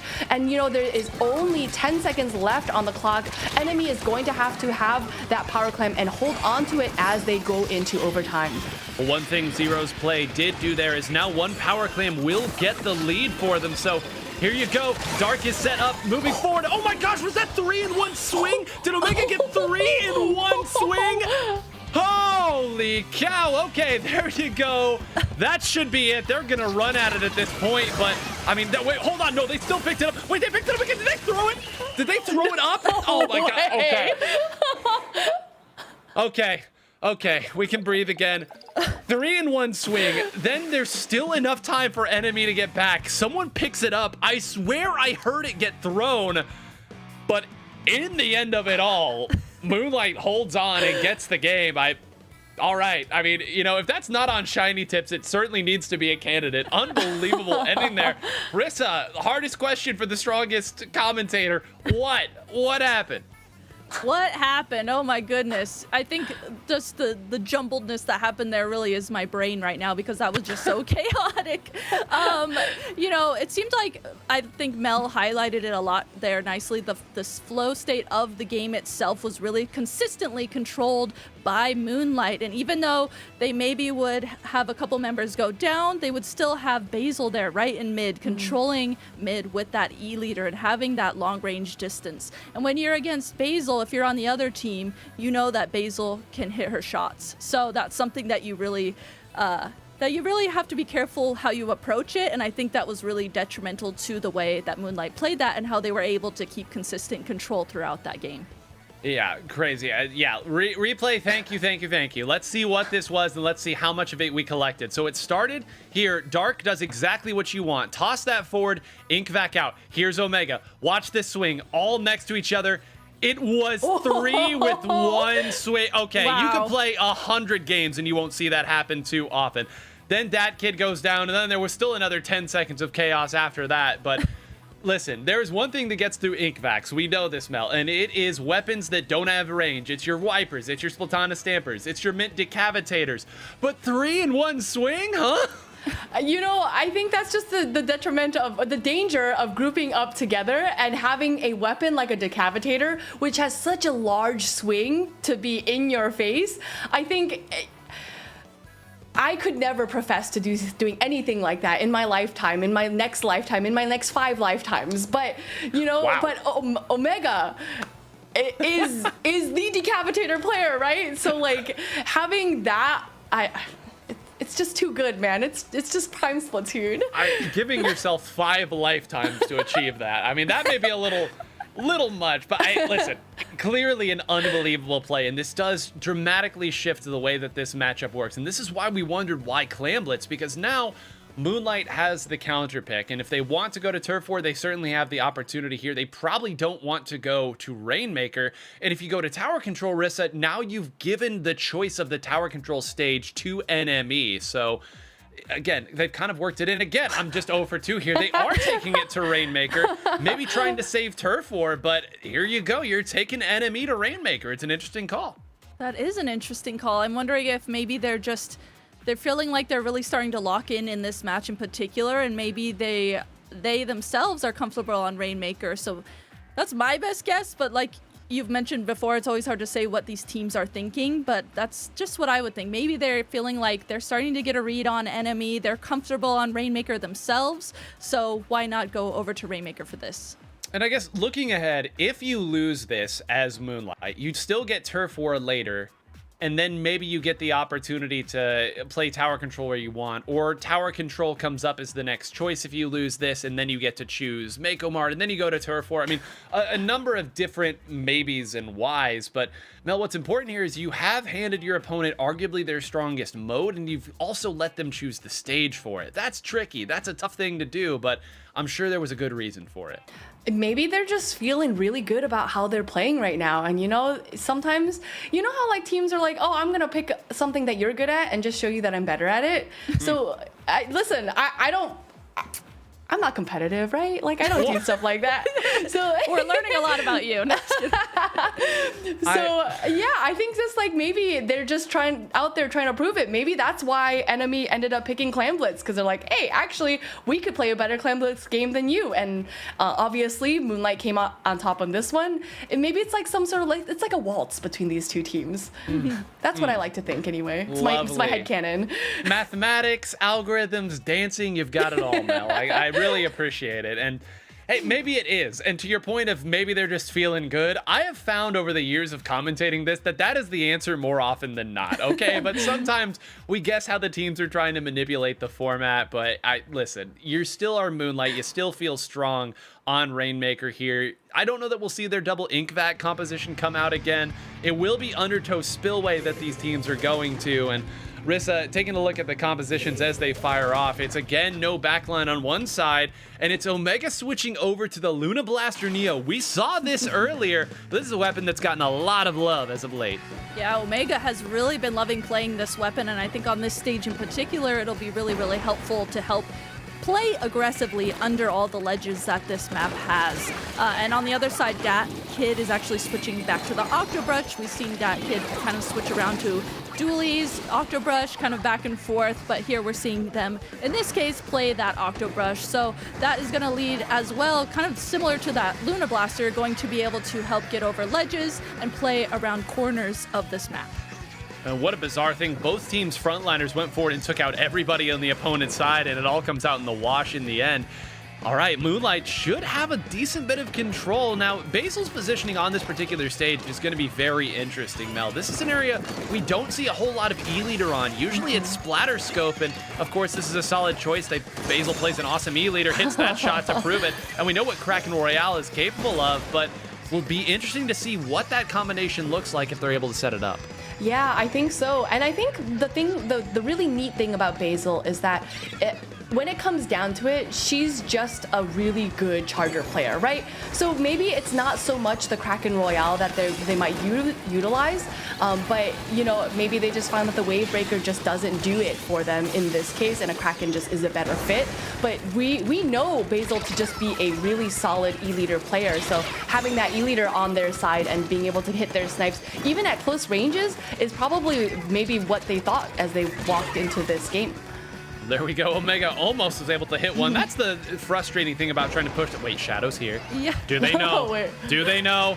Do they know? Oh. Wait, that Menace waiting. The players cannot see each other's heads on top. They're waiting. Here we go. Shadow is there, but Dark respawned. Oh, waited maybe a little bit too long. Dark got taken out and the respawn. But hey, Rissa, 41 points. You got something out of that play, and you slowed your opponent down. You did. That's a good point to bring up. You were able to grab that Rainmaker and at least stall it out a little bit and allow your teammates to come back into mid and just create some space to either play defense or grab the Rainmaker yourself. But either way, the name of the game for those distraction tactics is just making sure that you buy some time for your team to set up behind you. Well, there you go. The time that was bought, Basil will absolutely cash in, takes that out. Everybody going down next to the Rainmaker except for 3Z. The problem is that means 3Z is still up and attacking. Now, Dat Menace is back, gets taken out. Great job there by Nolan and Shadow teaming up on the shots. Now, Zero will do a little bit of sharking and try to close that out. These teams going wild with the sharks, Mel. They are. Zero just popping out of nowhere and getting a nice double. And as that double gave time for the rest of enemy to make it back to that Rainmaker area. And I think I'm seeing that they're kind of eyeing this right side, and they might opt to take this Rainmaker towards that right side. But as they are discussing it, the Rainmaker does reset a little bit, and both teams are here just trying to find some picks to be able to move this Rainmaker in either direction. 2 down on the side of NME. Omega going down here from Dat Menace. But, you know, I think both teams right here they're just waiting for a perfect moment to push. And, you know, I think right here with that ink back, they are going to use that to their advantage. Zero grabbing the Rainmaker, but unfortunately going backwards and deciding to go the other way. I think he's waiting maybe for his teammates to come back in order to make this push happen. So opting to take it to the left side instead. Yeah, you talk about discussion right there. There was absolutely a loud and quick discussion had right there, which is I'm firing my ink back over to the left. Go this way instead. Zero was able to get it over there. Dabman is still sharking around, just waiting for that ink back to be done. There it is. There goes 1. There goes 2. If the other members of enemy can get up into this position in time, there are points to be had. Will Omega grab the Rainmaker? No, they grab it at the very end, but Basil hits the shot. It stalls it out again. Rissa Moonlight hanging on by a thread. They really are. They're hanging on by a thread. Here goes that Kraken that we've seen Basil switch over to, coming into play, able to play really good defense here with that Kraken, and actually Omega grabs the Rainmaker and jumps it off to allow the Rainmaker to reset into mid. I think in this position, I think that was a really, really good move. It's going to buy them time to set up and actually get in a defensive position. However, as we saw, the enemy had so much mid control, we see them immediately grab the Rainmaker and start trying to push it. It's an absolute bloodbath here as chaos unfolds in the last 10 seconds. Oh, again, just specials barely keeping them in the game. Is Omega going to jump this off again or just stall it out? This is going to be a really tough spot for them to get to. Zero dives at it and is able to take out the Rainmaker and survive, but they got to get the pop. Can they get onto it in time? They will pop, they will grab, and they will get taken out. Basil was watching over it there. There is so many things I want to talk about in that game, but alas, it will end early, and it will end in favor of Moonlight. So, hey, Rissa, there we go. You take your opponent to their best mode, you beat them on it, and now you are sitting pretty in this matchup. You are. It must have been what Mel and I were talking about, where you must just feel like you're feeling really comfortable. You feel like you have a read on the other team, and I feel like Moonlight really showed that there. Even though there was a lot of back and forth, again, Moonlight just felt like they had consistent kind of a consistent presence throughout the entire map, and even though they would have moments where they go down or were at a disadvantage, they always had something there to help them. And dare I say that something was Basil on that E leader, just absolutely watching over the entirety of Moonlight and able to assist them from afar. Well, it was certainly a big help. That Kraken Royale saved the game, I would argue. In that moment where it came out, there was just so much pressure that was coming through. And then at the end, Omega actually, with that Ultra Stamp, winning the pop of that Rainmaker shield. If that had popped early, 1, Omega would have been down, but 2, the lead would have been gone. So, taking that out, forcing a reset of that situation, unbelievable. Mel, these players so good at knowing what resource they need to have at the exact moment, and Basil getting the shot at the end doesn't hurt either. Yeah, I mean, like, I think Basil is going to be that key player from that last game, that watchful eye. And I think what Moonlight is doing in their advantage is they know the kind of comps that enemy is going to be running, right? We have that double gal comp, and we have a lot of things that really just don't have the range to be able to compete with an E-leader. So having to compete with a player like Basil who can use the E-leader in pretty much whatever way she wants, whether from close range, whether from a far range, I think is going to be beneficial to Moonlight. So I think Moonlight is going to be like, hey, okay, Basil's our key player, we need to keep her safe, so let's do that. Well, one of the other things that's so nice about Moonlight's, again, ability to always reinvent themselves is I think in some previous versions of Moonlight, they would have put Basil over onto the splatter scope, which is kind of what we talked about at the start of that game. That was going to be the ink vac. Nolan would switch over to something else. Now that you get your ink vac pressure and Basil's still able to play E-leader, you're kind of having your cake and eating it too. And when it's Kraken Royale, you have that emergency button that you can press in situations where nothing else will stop the opposing push. It will be tower control now for game number 4. So if we do go to a game number 5, it's going to be Turf War. Love it. But Rissa, we talked about this. This does mean that Enemy is going to get to go to tower control wherever they want. But again, it's 2-1 in favor of Moonlight. I'm sure they're okay with losing tower control Mako Mart. I'm sure they are too, and especially since that Game 5, if they did go to a Game 5, would be Turf War. And we know, of course, that Moonlight is very comfortable on Turf War. So Moonlight here is set up in a good position. Here we go. Inkblot Art Academy Tower Control. This is where, if you're a good tower control team, you prove it. If you can't play well on this stage, you got to get a little better. So we are taking a look at it now, and it actually is going to be Turf War here that these teams are on. My apologies. So it will be tower control, and now this makes a little more sense to me because now if Moonlight loses here, we know it's tower control, and we know that they would get to go to Mako Mart. Yes, certainly. But, you know, we also know that Moonlight is good at at Turf War, and having selected a stage like Inkblot, I think is incredibly interesting. Basil opting to go with that Snipe Rider and Dark as well with the opposing Snipe Rider. I think what I like to see is Nolan on that Forge Splattershot Pro with that Booyah Bomb, and I think that is the weapon that historically Nolan has been known for throughout his competitive career. So it's always, for me, a treat to get to watch him play this weapon. Well, there you go. He's being very difficult to displace down in the pit area. Omega over there as well. That Menace, yeah, really rough spot to beat for that weapon against everybody else. Zero gonna fight it out there on that Splash-O-Matic. But Rissa, this is one of those stages where, yes, you want to try to defend your plat, but the turf just flies so quickly on this stage. You really feel like you always have a shot as long as you're not 3 down at the very end. It is. This is a smaller stage. We've highlighted it previously. So it's one where you really have to guard your side of the map, but also you have to accept that the other team can easily reach over there and paint on that side as well. But I feel like as long as you have your plat area, that area where we see Basil standing up on that right side of the map, this area where Dark Dat Menace is, that's the area. As long as you have that in control, you can make something happen as long as you get a push set up. Yeah, and make something happen is the name of the game here. Checking in now with just over a minute to play, and it's an odd trade there on the side, but in the scrum it is going to be 3Z up on the opposing plat here, which is where that 52 gal wants to be. A minute left, still plenty of time for Moonlight to break their way out, but Mel, you would like to see this flank from Omega get something or at least get out. It's going to be a trade, and it's a trade with a good turfing weapon, so not too bad. Yeah, totally. It is not too bad, but we do see that danger sign coming up from Moonlight. But Moonlight is no stranger to danger. They had this happen to, sorry, I just had to. They had this happen to them earlier in that Turf War game, but you know, they do know that the last 30 seconds are the seconds that matter right here. Omega here flanking, hoping to catch one of the members of Enemy a little bit unexpectedly, but as we can see here that the color of the turf is kind of going green right here in the middle of this stage, which means that now both teams are going to be really duking it out into center of the stage. Both one player down, but the reflex player on Enemy is also down, which is going to be huge for Moonlight. Yeah, you saw right there, fight after fight after fight going in favor of Moonlight. Just better positioning there, the right special at the right time.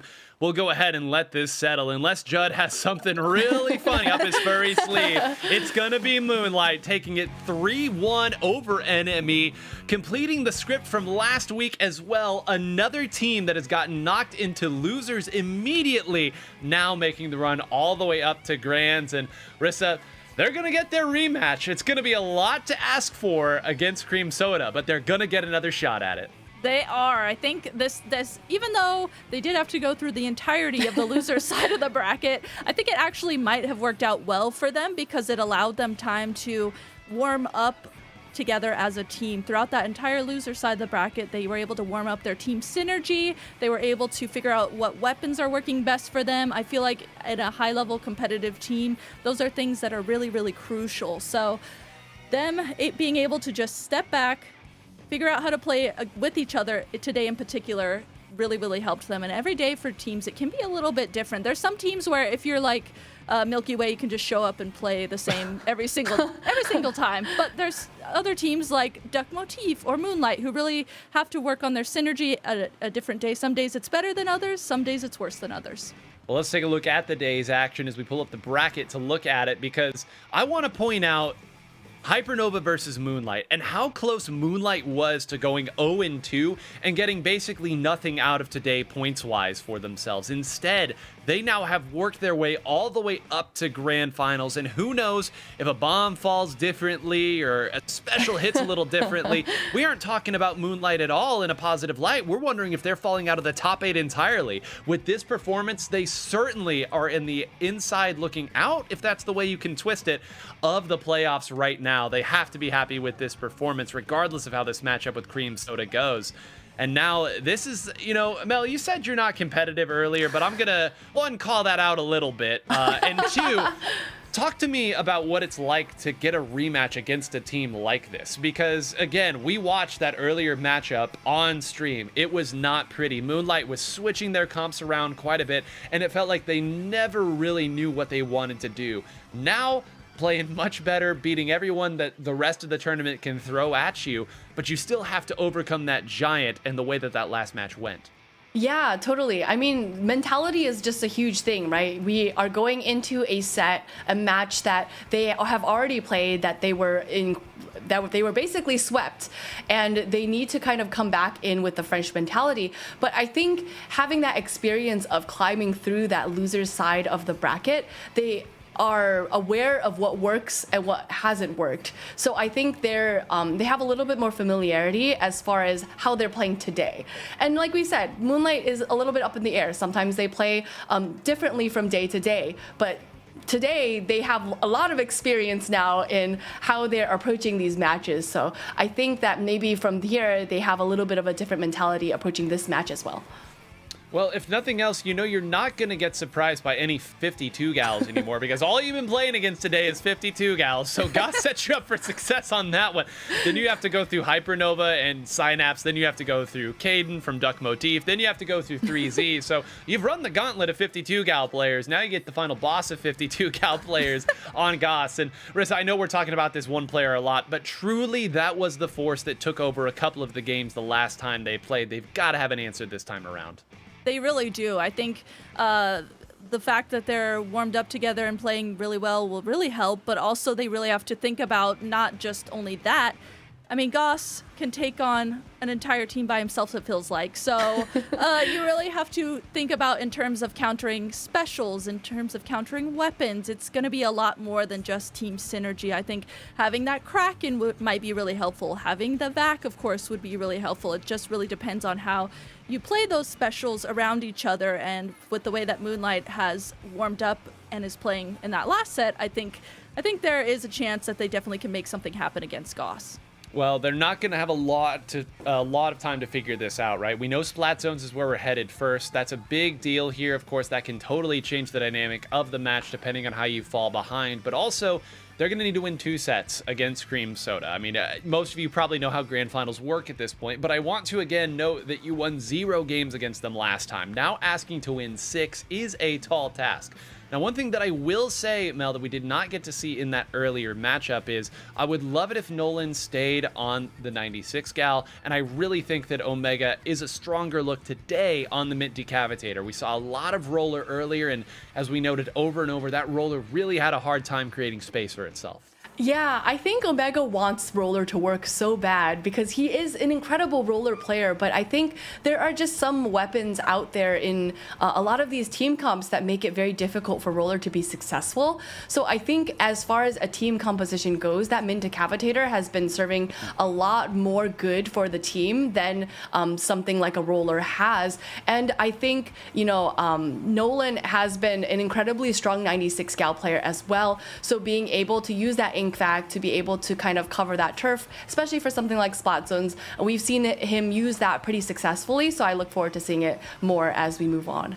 One other thing that I will mention here as we talk about the modes is, again, the last time that you played this team, you did not get the opportunity to play on your 2 stronger modes with Clamblitz and Turf War. So Rissa, earlier I said Splat Zone, so important. It allows you to get to some of your stronger modes later on, but if you lose game 1, you never have the opportunity.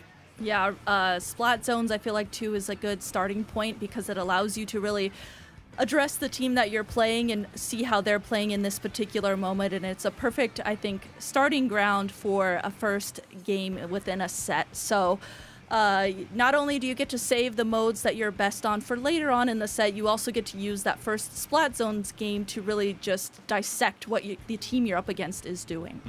Dissect. I like that word. I mean, it's so brutal, but also, like, you gotta be surgically precise. It is true. You don't have a lot of time or a lot of opportunities to mess around, especially against a team like Cream Soda, Mel, where, again, you kind of know what they're going to be doing here from a compositional side. Unless it's something very off-key, Thunder's probably going to be on Blaster, Goss is probably going to be on 52, Wave's going to be the backline, and Zenith the support. It's sort of almost like Milky Way, the joke you made earlier. You know what's coming, but can you stop it? Yeah, you know, as a side note, I really appreciate that we've gone through the breadth of subjects. We've got math, we've got art, we've got science now, we have a dissection, right? So, you know, we're all very knowledgeable. Thank you, Rissa. I appreciate it. Of course, I had to contribute, you know? Yeah. But I think it is really interesting that you know, we have to consider, are they able to stop it, like you said, right, Nine? That there are a lot of weapons that we are 100% expecting Cream Soda to bring to the forefront. But now that basically Moonlight is finding their footing with these new comps, is that enough to be able to stop them? Well, I think that the new comp for them right now, we've already sort of seen. It's the Decapitator that comes out. Shadow might change a little bit, but it's the 96 and keep Basil on E-Liter or E-Liter variant, depending on what it is. So yeah. I think as long as that core stays the same, there should be an opportunity for them to find the win. But again, it's going to be a lot. And I think, again, the stage that we're playing on here is going to be crucial as well. It's Robo Ramen, so... Wait. We've seen, yeah. What are you saying wait there for, Mel? What are you saying wait? Yeah. Wait, we definitely have seen this. This is literally what Yep. they played in the first game of their set last time. Yeah, I wonder why they did that. It is Moonlight's choice here, by the way. I mean, Yeah. it's the mode that the higher seed picks. Moonlight could have gone anywhere else. I mean, hey, let's just go ahead and round out the freshman year of college right now with the philosophy. Rissa, what is the definition of insanity? Is it this? No. In a roundabout way, sure. I feel like, I wonder if they're doing exactly what Mel said before, that competitive edge of like, you know what, you beat me on this previously, let's see if, no, I'm going to beat you on this now. You know, maybe it's that. Maybe it's just that simple. Well, and there is something to be said for, at this point, especially with today's performance, if you're Moonlight, you know that you're probably going to be in the playoffs now, and you're probably going to have to play against Cream Soda at some point. If you really feel like this is a mode that you need to get figured out, and this is a stage you feel strong on, let's iron it out now. Let's figure out what works here so that the next time we play for keeps in the playoffs, we know how to play against you in a more effective fashion. We know what your tricks are, or we know this is just not the place to play Splat Zones against Cream Soda. Either way, they should have an answer here before too much longer. And Mel, the team's still taking a little moment to get ready here, take a breather. This has been a wonderful day. There are so many ramifications for these teams and the points that are going to be scored once this is all done. Yeah, I mean, Moonlight being a big winner out of this whole event today, that they are definitely going to improve on some of the scores that they have. I believe LNF? LFN. Sorry, acronyms don't really click in my brain very well. LFN. Also, they didn't get into the top 8, but perhaps that one of these scores could overtake one of their older scores as well. In addition, I think Healbook was waiting for one more event score as well. So while they didn't maybe make it as far as they had hoped, that is still going to be a top 8 event score that is going to add to their total score, which I think is going to be beneficial as well. So a lot of teams to keep an eye out for. It certainly clarifies things. And now all of these teams looking at next week, you'll know exactly what you have to do, how far you have to get, how many points you have to score, and who you have to beat. Make no mistake, a lot of these teams now will only be able to make it into top 8 if one of the teams above them doesn't add to their score, right? There's a little leapfrog and back and forth that will have to happen for these teams. We'll, of course, discuss all of this once all the points are in. There's simply 2 scores left from this week that are left to be determined. Rissa, one of these teams walking away with 100 points, one walking away with 95. Yeah, they are, they're set up for, like we've talked about, to be within the top 8, and then also not only within the top 8, but up in the upper threshold of that top 8 as well. And I think next week will be really interesting in terms of just seeing what the teams that are within the bottom 8, but also in that 10th spot, maybe they can just make their way up into top 8 for playoffs if they play well, if they are teamed up against a team that they maybe don't play or the other team doesn't play so well against. Then there's so many little factors that come into play, and next week is really going to be really hype to see how that plays out. Yeah, I mean, the teams that are in 7th and 8th, too, they also have to really start worrying now. Hypernova, we talked about them a lot today. We said, hey, one of Moonlight or Hypernova is going to be real unhappy with the way that this tournament went for them. And unfortunately, it was Hypernova, really not adding a whole lot of points to their score. They will add a couple, but again, now suddenly they are in danger of being jumped. Scuba has a real opportunity at this point because Hypernova didn't place as well as maybe they thought they could. So next week there will still be plenty of play to play for plenty of teams. So plenty of action at that point. We're really, again, kind of getting at the point now where we've talked about these teams all that we can. And I'm just trying to imagine here, if you are Moonlight, with the way that this day has gone for you, swinging it out. And I don't have to stall any longer because we're not. One more shout out to Power on the spectator cam operator here in Grand Finals. Mask off, everybody. Double backline coming out once again. Mel, we talked about Deja Vu. The big difference this time, it is the mid decapitator that's still out for Omega. Yeah, so we'll see how this mid decapitator is going to play out for the team. That big bubbler definitely could have a lot of mileage when it comes to being on the zone, but Cream Soda getting an early cap on the zone, and they are moving forward. Thunder in a great position to be able to get a couple of picks, but unfortunately getting taken out themselves. 2 down on Cream Soda, and now it has flipped, and the flow of the game is all Moonlight. Yeah, all them right now. Omega up in a great position here and self-sustaining with this weapon. I know I keep harping on that term, but it really does change if you are a roller. You need a little bit less help, and that means that you can be much more effective by yourself. Omega goes down and fights it against Goss. Goss will get the better of that, but Nolan is there to collect on the other side. Still plenty of pressure on the zone. And Rissa, Moonlight, coming in with a little bit of momentum. This is already way better than the last time they played. They really are. This is really, really setting up a nice storyline for them. You can see, look at that. They have 2 specials at the ready. They have control of the zone. They're watching the left side of the map, that left drop where Goss likes to keep dropping down. They're making sure that they watch that right side of the map as well. Unfortunately, Shadow just goes down right there. But, I mean, they're having consistent good plays here as this first match starts. Again, Basil hits the shot. That's all the specials that are out of the way. I heard a wow right there. Mel, unbelievable. This is a totally different Moonlight. 1 or 2 more shots and they could take this game. Yeah, I was honestly surprised that they didn't lose the zone at that point, but they are still holding steadfastly to the zone. It is in neutral right now, but all members of Moonlight kind of around that zone. They do lose the zone for just a second. But I think it's really important for Moonlight here not to give up too much space to Cream Soda, because once you give Cream Soda an inch, they will take a mile. So we want to make sure that they are going to be able to kind of position themselves in order to continue to get picks and not move too far back. And that's exactly what Moonlight is doing. They are contesting this zone pretty, toe-to-toe with Cream Soda right here, but with 1 down, Omega being the player that is down, that is going to give a little bit of opportunity for Cream Soda to move forward here.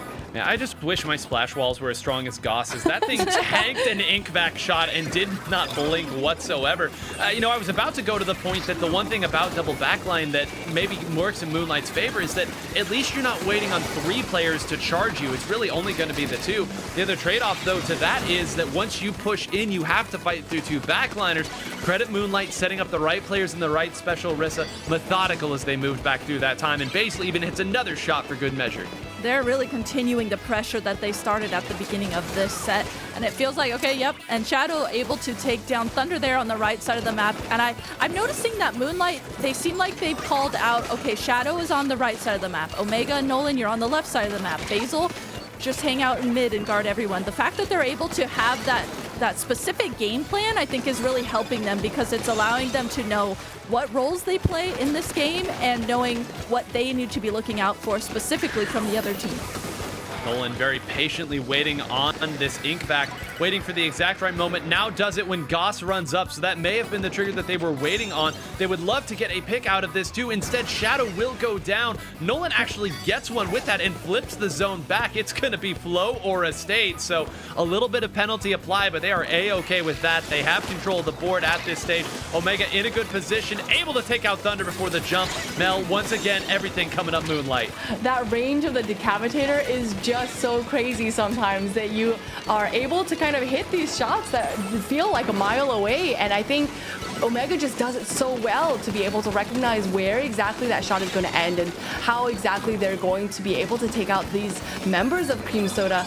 Now Basil right here propping themselves up by that big bubbler, the ink vac shot coming out as well, but both teams really scrapping it out for this zone, and kind of in the middle, Goss kind of using a flank strategy but getting taken out by Nolan, and that's going to be huge for Moonlight given that Goss has given them a lot of problems historically in that last match that they played together. So, you know, with 2 down on Cream Soda, you know, Moonlight is going to have the opportunity to move up right here. They had to take out those 2 frontliners because that means that that ink vac is going to get to do, I mean, it's really its only job at this point is take away all the turf that the opposing double backline composition can do. As long as Goss and Thunder are up, you don't feel safe firing it out. It's going to be another exchange. It's just penalties being applied to Cream Soda at this point. Rissa, we're going in. It's Moonlight now in the last 10 seconds trying to prevent overtime. And it's looking like it's working out nicely for them. They're in control of the zone. They're continuing to get picks, as we saw right at the end there. Basil gets that final pick onto Thunder and solidifies their win for the first game. Moonlight absolutely feeling themselves here in this rematch versus Cream Soda. I am 0 for 3 today, calling out what these picks are going to be and how they're going to go. Great showing there from Moonlight, but this is what we wanted to see. If you're going to pick the same exact spot that an opponent beat you on last time, you better have something a little different. Omega, of course, going over to that mid decapitator, but Mel, the way they were playing that game looked very, very different as well. I kept harping on the patience with those ink vacs that Nolan had, keeping that main weapon active, keep firing, keep supporting your team, call out the flanks. They are looking sharp right now. Yeah, I also wanted to kind of make a quick mention of Shadowwind on that Tri-Slosher. I saw Shadowwind taking out Goss multiple times, and I think having that kind of support to be able to have these call-outs and take out one of the main perpetrators of your getting splatted by the opponent, I think that's going to be huge for Moonlight. And, you know, I think having Goss down and coming back from spawn is even going to give peace of mind to Basil, because Basil doesn't have to kind of look behind her shoulder to be able to know if there's somebody flanking, because it's already taken care of. Yeah, well, and hey, if Basil's not worried about looking behind, you look forward, you outrange both of the other players on the other team that are backless. So, I mean, that's the E-leader advantage, and on a stage like that, it's not exactly a secret where those backliners are going to be set up either. I mean, yes, they can affect the zone from all over, but you can kind of pick 2 or 3 spots and have a pretty good idea. So, a great showing there. And Rissa, we talked earlier about the counterpick advantage. Now Moonlight in control of where these next few matches go. They are, and we have a feeling they're probably going to go to Clan Blitz, I'm guessing, or Turf War, but we will have to see. Man, and I'm just trying to, in my mind, I'm trying to think about what worked so well for them and what has worked so well for them, and they're going to just really think about how to play that against enemy in particular. And in that last match, you know, I think their team plays with each other, like I was mentioning, the way that they knew what positions they needed to set up, they needed to make sure that they kept an eye on Goss and Thunder. And I feel like no matter what this map, what the stage is that we go to next, I think as long as they keep that same game plan, it'll work out well for them. Well, it will be Turf War, and it's Mako Mart. So the choice of Turf War, not necessarily surprising from the members of Moonlight. Mako Mart, maybe they just want to get it out of the way. I mean, we've talked so often about how strong that is as a tower control stage for Moonlight, but also, like, clearly not a problem for Cream Soda last time they played it, so maybe they just like that stage. But in any case, it will be Mako Mart and it will be Turf War, so using it early. And, you know, Mel, it is so nice to be able to have Turf War as a mode you feel confident on, because it gives you kind of almost another splat zones, another really early thing that you can put on your opponent and throw them off guard. Yeah, I mean, like, that is definitely, I would say, of the modes that you can pick, Turf War is definitely the least likely for a team to be like, that's my favorite competitive mode, Turf War. So if you're the expert, then you'd have nothing to worry about. This is the most played Turf War stage thus far in the Splatoon 3 North American League 2026. So there you go. We are playing all the hits tonight.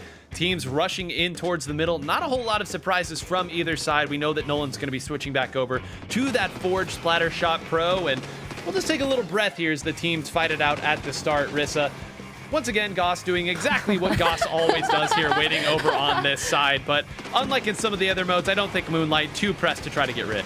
Right. They know that they have time. This is Turf War. We've talked about how it really comes down to that last 30 seconds, that last 10 seconds of the match. So Moonlight really not stressed that Goss is rushing them immediately as this game starts. You can see they're staying back. They're making sure they paint around where Goss was, and they're just making sure that they play together and set up this really good defensive wall together as they slowly start pushing up and creating all their paint throughout the entirety of the stage. Yeah, just set up the right players at the right spot. You see Nolan just patiently waiting over on that side in case anyone wants to drop down. Has a Booyah Bomb as well. Goes ahead and takes out Wave. That's exactly why you wait as long as you do.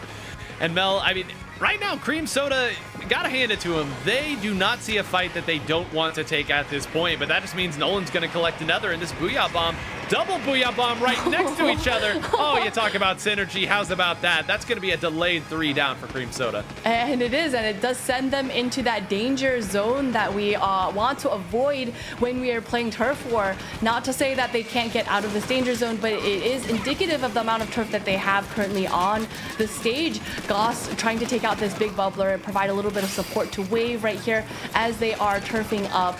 But all members of Moonlight are currently up with just a little over a minute left in this game. It really still could be either team's game. Yeah, this is the first time that Cream Soda, I think, has really had the opportunity to press their advantage. Goss waiting there, just trying to figure out who is on this box. Who can I dive and fight? They got taken out, actually, there. So apparently the answer was too many people for me to deal with. But Thunder now, again, looking for somebody to fight, trying to identify. Nolan has been really making shop over here on this side. As we enter the last minute, Rissa now finally to go down, and this is an opportunity for Cream Soda to move up and attack. And if Goss gets on that flank, I don't care how much time is left on the clock, that's going to be a problem. It really is. That flank is not only going to act as a distraction, but since this is Turf War, it's actually going to act as more paint on the side of Moonlight's side of the spawn. So we see now Goss was set up there on the bottom left side of the screen, rotating over to mid, using that killer whale to slow down what Moonlight is trying to do. Moonlight, though, having counter specials come out, but unfortunately does have a member go down. Another member on the side of Cream Soda goes down, and this is where chaos ensues as both teams know that they just need to get paint on the map. This is where they know everything is on the line. We see Nolan here just rushing forward, trying to paint everything he possibly can. Same with Omega, just rushing forward and trying to get as much paint as they possibly can. And that was, I have no idea who's gonna win. Look at that. Oh, goodness, Oh, great. man. Yeah, try to pick this one. Judd, it's Cream Soda that'll win by actually a pretty decent margin. I do want to point out Thunder entered Flow Aura State with only a handful of seconds left. So that was 3 down, but they were all tacticalered. So everybody got to run in. I think it was a super jump in from Omega that broke through, but I was eyeing the top of the screen, and I think the reflux of Cream Soda was up that entire time. And, well, you don't want to boil it down to a science to continue beating the, this whole thing that we're doing into the ground. But when that's one of the players that's still up for you at the end of a scrum, you're probably going to gain some turf on your opponent. Yeah, I mean, it really, we talk a lot about getting the picks that are the right picks, right? So when we're talking about a mode like Turf War, where it is invaluable to have a weapon that is able to turf, and if you are able to keep that weapon up for as long as possible, then you definitely have an advantage over your opponents, just because we want to cover the ground with as much of our color ink as possible. So in that case, having that reflex up was so beneficial for sure. Yep, and that's what you've got to do. The right player has to be willing to stay up and maybe even be passive just to give themselves that opportunity. Now we shift things back over. You could almost call this now in favor of Cream Soda, at least as far as the counter picks are concerned.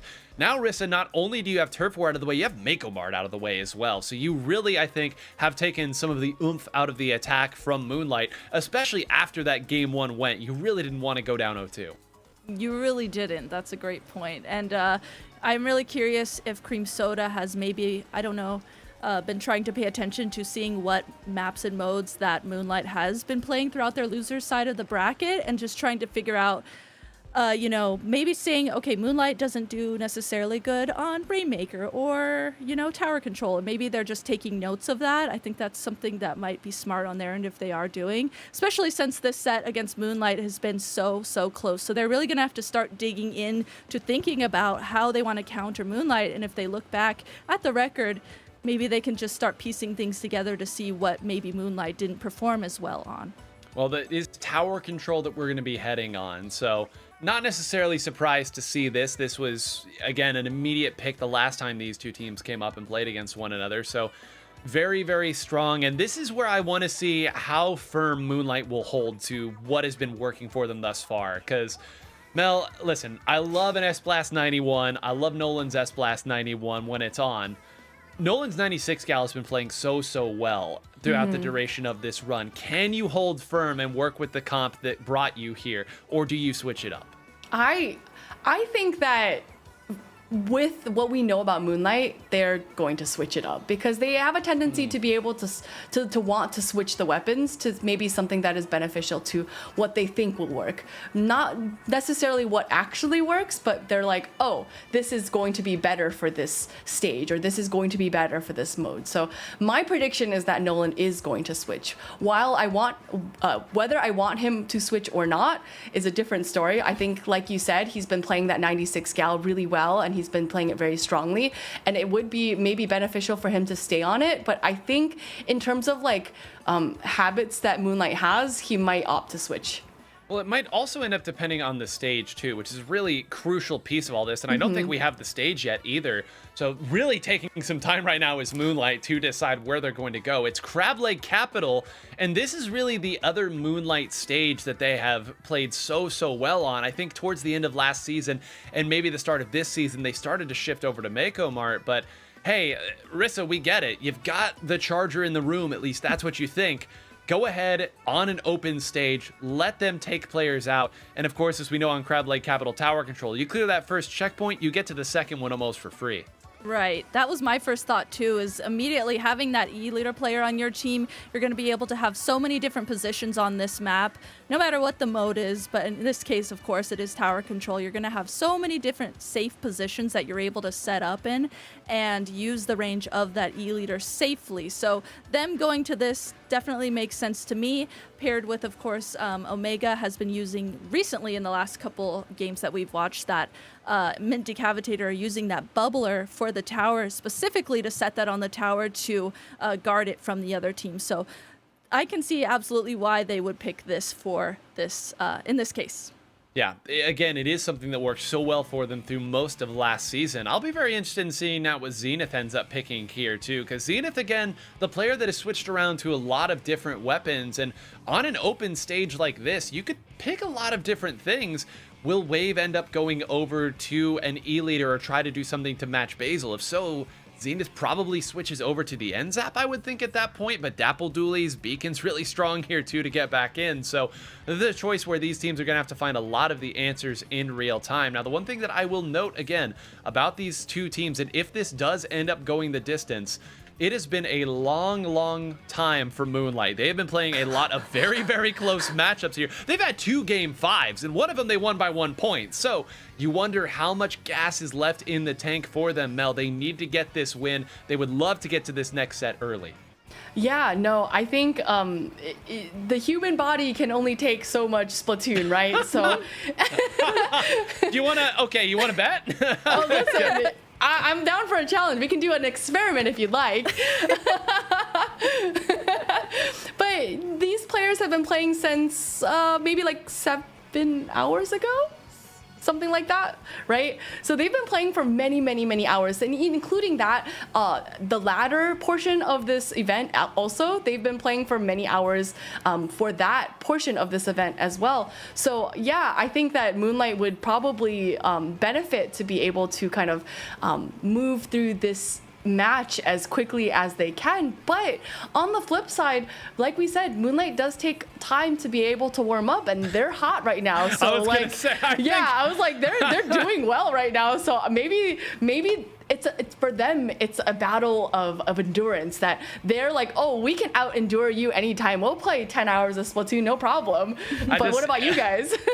Yeah, how long does it take to warm up is going to be the ephemeral question of all this. Like 6 hours in, like, I'm still getting there, right? I'm not entirely juiced up yet. Just give me a little longer and we'll get there. And hey, I mean, They got there. Fair They enough. did. Fair enough. You've already won more games than you did the last time you played against this team. So you've got something working in your favor.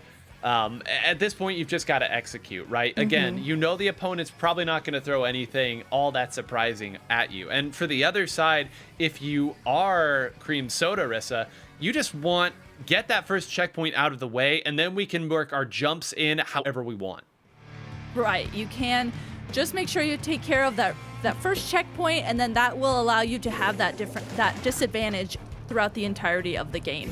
Okay, I was going to bring this up as a talking point, but I was thinking in my head, Wave is a known E-leader player, similar to how Basil is a known E-leader player, and I was like thinking in my head, I wonder if Wave would go to E-leader, and Wave must have read my mind, because we see Wave on that E-leader now, and that'll really be helpful to assisting Cream Soda to match that range difference that they have had, having Basil on the E-leader in particular for Moonlight.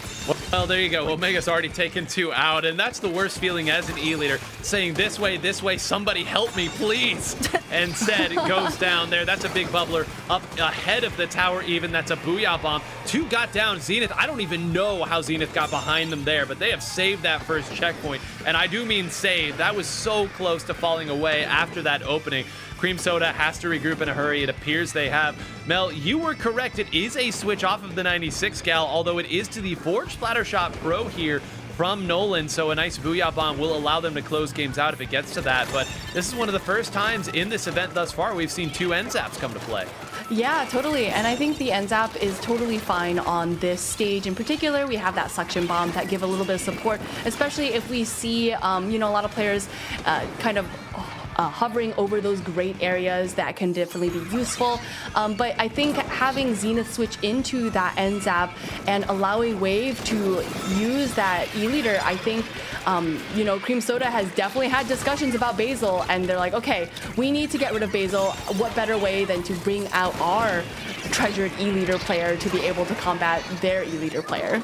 Yep, even Goss can't get away from that one there. Slippery as you like, but I think that splash wall actually made things more difficult there to get out, but all the while in the scrum, Cream Soda will advance this tower forward, getting oh so close to that second checkpoint. Not easy to break through. Shadow takes the dive, but I think Cream Soda was ready for it. Rissa, if Omega doesn't get somebody on this tower, it does, but it's a trade. There's a real danger of this getting to that checkpoint.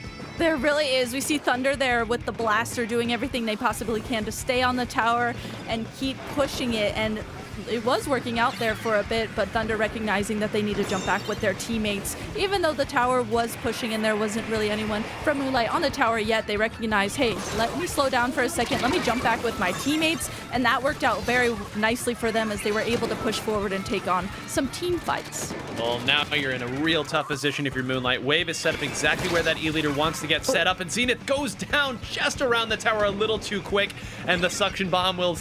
There was a visceral reaction from you, Mel. We've all done it. It's okay. No matter how good you are at Splatoon, you can still go down to a suction bomb on tower. Yeah, I went, oh, and that was like so involuntary too, because I'm like, oh, that's definitely happened to me before. Same. So I was like, yeah, anyway, yeah. So even the best of us can make small missteps like that. But, it really is on Moonlight to capitalize on missteps, and they did not here because Zenith is still on the tower, making it to that final checkpoint, and that final checkpoint, once they make it past that, is just a straight, tiny path into that goal right there. So Wave camping out this side of the tower, and all of the members of Cream Soda right here are still in the center of this stage, man, Moonlight is going to have an uphill battle just to be able to get out of this spawn here. You know, I'll be interested in looking back on this and seeing how long it's been since Moonlight has had a presence in the center of the stage, because it feels like it's been the better part of 2 minutes. And make no mistake, Moonlight's doing everything they can. Cream Soda's just repositioning, and Wave on that E leader has changed the dynamic here of where Basil is safe to set up from and where Basil can shoot. We're getting close to a minute left at this point. Another one will go down. Omega also very low. Wave hits another. Rissa, that is another. Is that 3? That is a flow aura state for an E leader. Wow, Wave is showing us why they are known for playing the E leader, able to get 3 members down, able to jump on the tower here too, and help their teammate push. And they're able to take down the 4th member of Moonlight as well. They were like, hey, you know what? I'm just going to take down all of Moonlight with my E leader. Why not? And now it's continuing this pressure onto Moonlight as members of Cream Soda are continuing to jump over here on the right side of the map. Wave continuing these picks with the E leader. This is so impressive. Again, E-Leader does not need defenders here. This weapon is strong and people know it, but it's so rare to see that level of domination. That Flow Aura state is still up on Wave. It might have gone down just now, but a sustained reign of terror for Wave on the E-Leader. Now just 15 seconds. They got to get to the tower, Mel, before they can do a whole lot else. Moonlight finally with an opportunity if they can clear out Thunder. They have, and now the uphill battle begins. Yeah, but they have 5 seconds to get on that tower, and once they get on this tower, they have to stay on this tower. Omega, I think, accidentally sliding off the tower. Really very precarious to get off this tower during this overtime segment, but not a member of Moonlight to be seen to be able to take over for Omega at this point. So that does give that game to Cream Soda. And, you know, I think we do have to kind of talk about Wave there. Yeah, I mean, we spent most of the game talking about Wave, but it's still not enough. I mean, listen, from a micro sense, the shots were sick, okay? We can acknowledge that. On the macro sense, this, I don't know if it's why it took so long for us to get Crab Leg Capital as the choice, but I'm wondering now if this was something that Moonlight was considering, is, hey, against most other teams, we have this advantage. Against this team, they can match it. And, I mean, in that game, Wave was the better E-leader, at least in hitting the shots that allowed for the bigger pushes to go through, so you have a card that you think works against every team. It just so happens that the one other team that can match it happens to be the one you're playing in grand finals. But what a show there. And Rissa, it's been a minute since I've seen an E-leader take over a game of tower control like that. Right, me too. I feel like you typically, if you do see an E-leader take over a game, I feel like it's typically on splat zones, mode where it's a lot more stable. You stay in the same place. But in this case, for tower control, it really adapted to playing against Moonlight. And I feel like for Moonlight, it almost jumbled their play style and really made them have to figure out how to readapt to playing against Cream Soda, because that one weapon switch up, well, technically 2, since Zenith was switching over from the heavy splatling from the ends to the end zap, but really that one weapon really adjusted the play style for Cream Soda, and then in turn that adjusted how Moonlight would play against them and how they know that they've been playing against Cream Soda.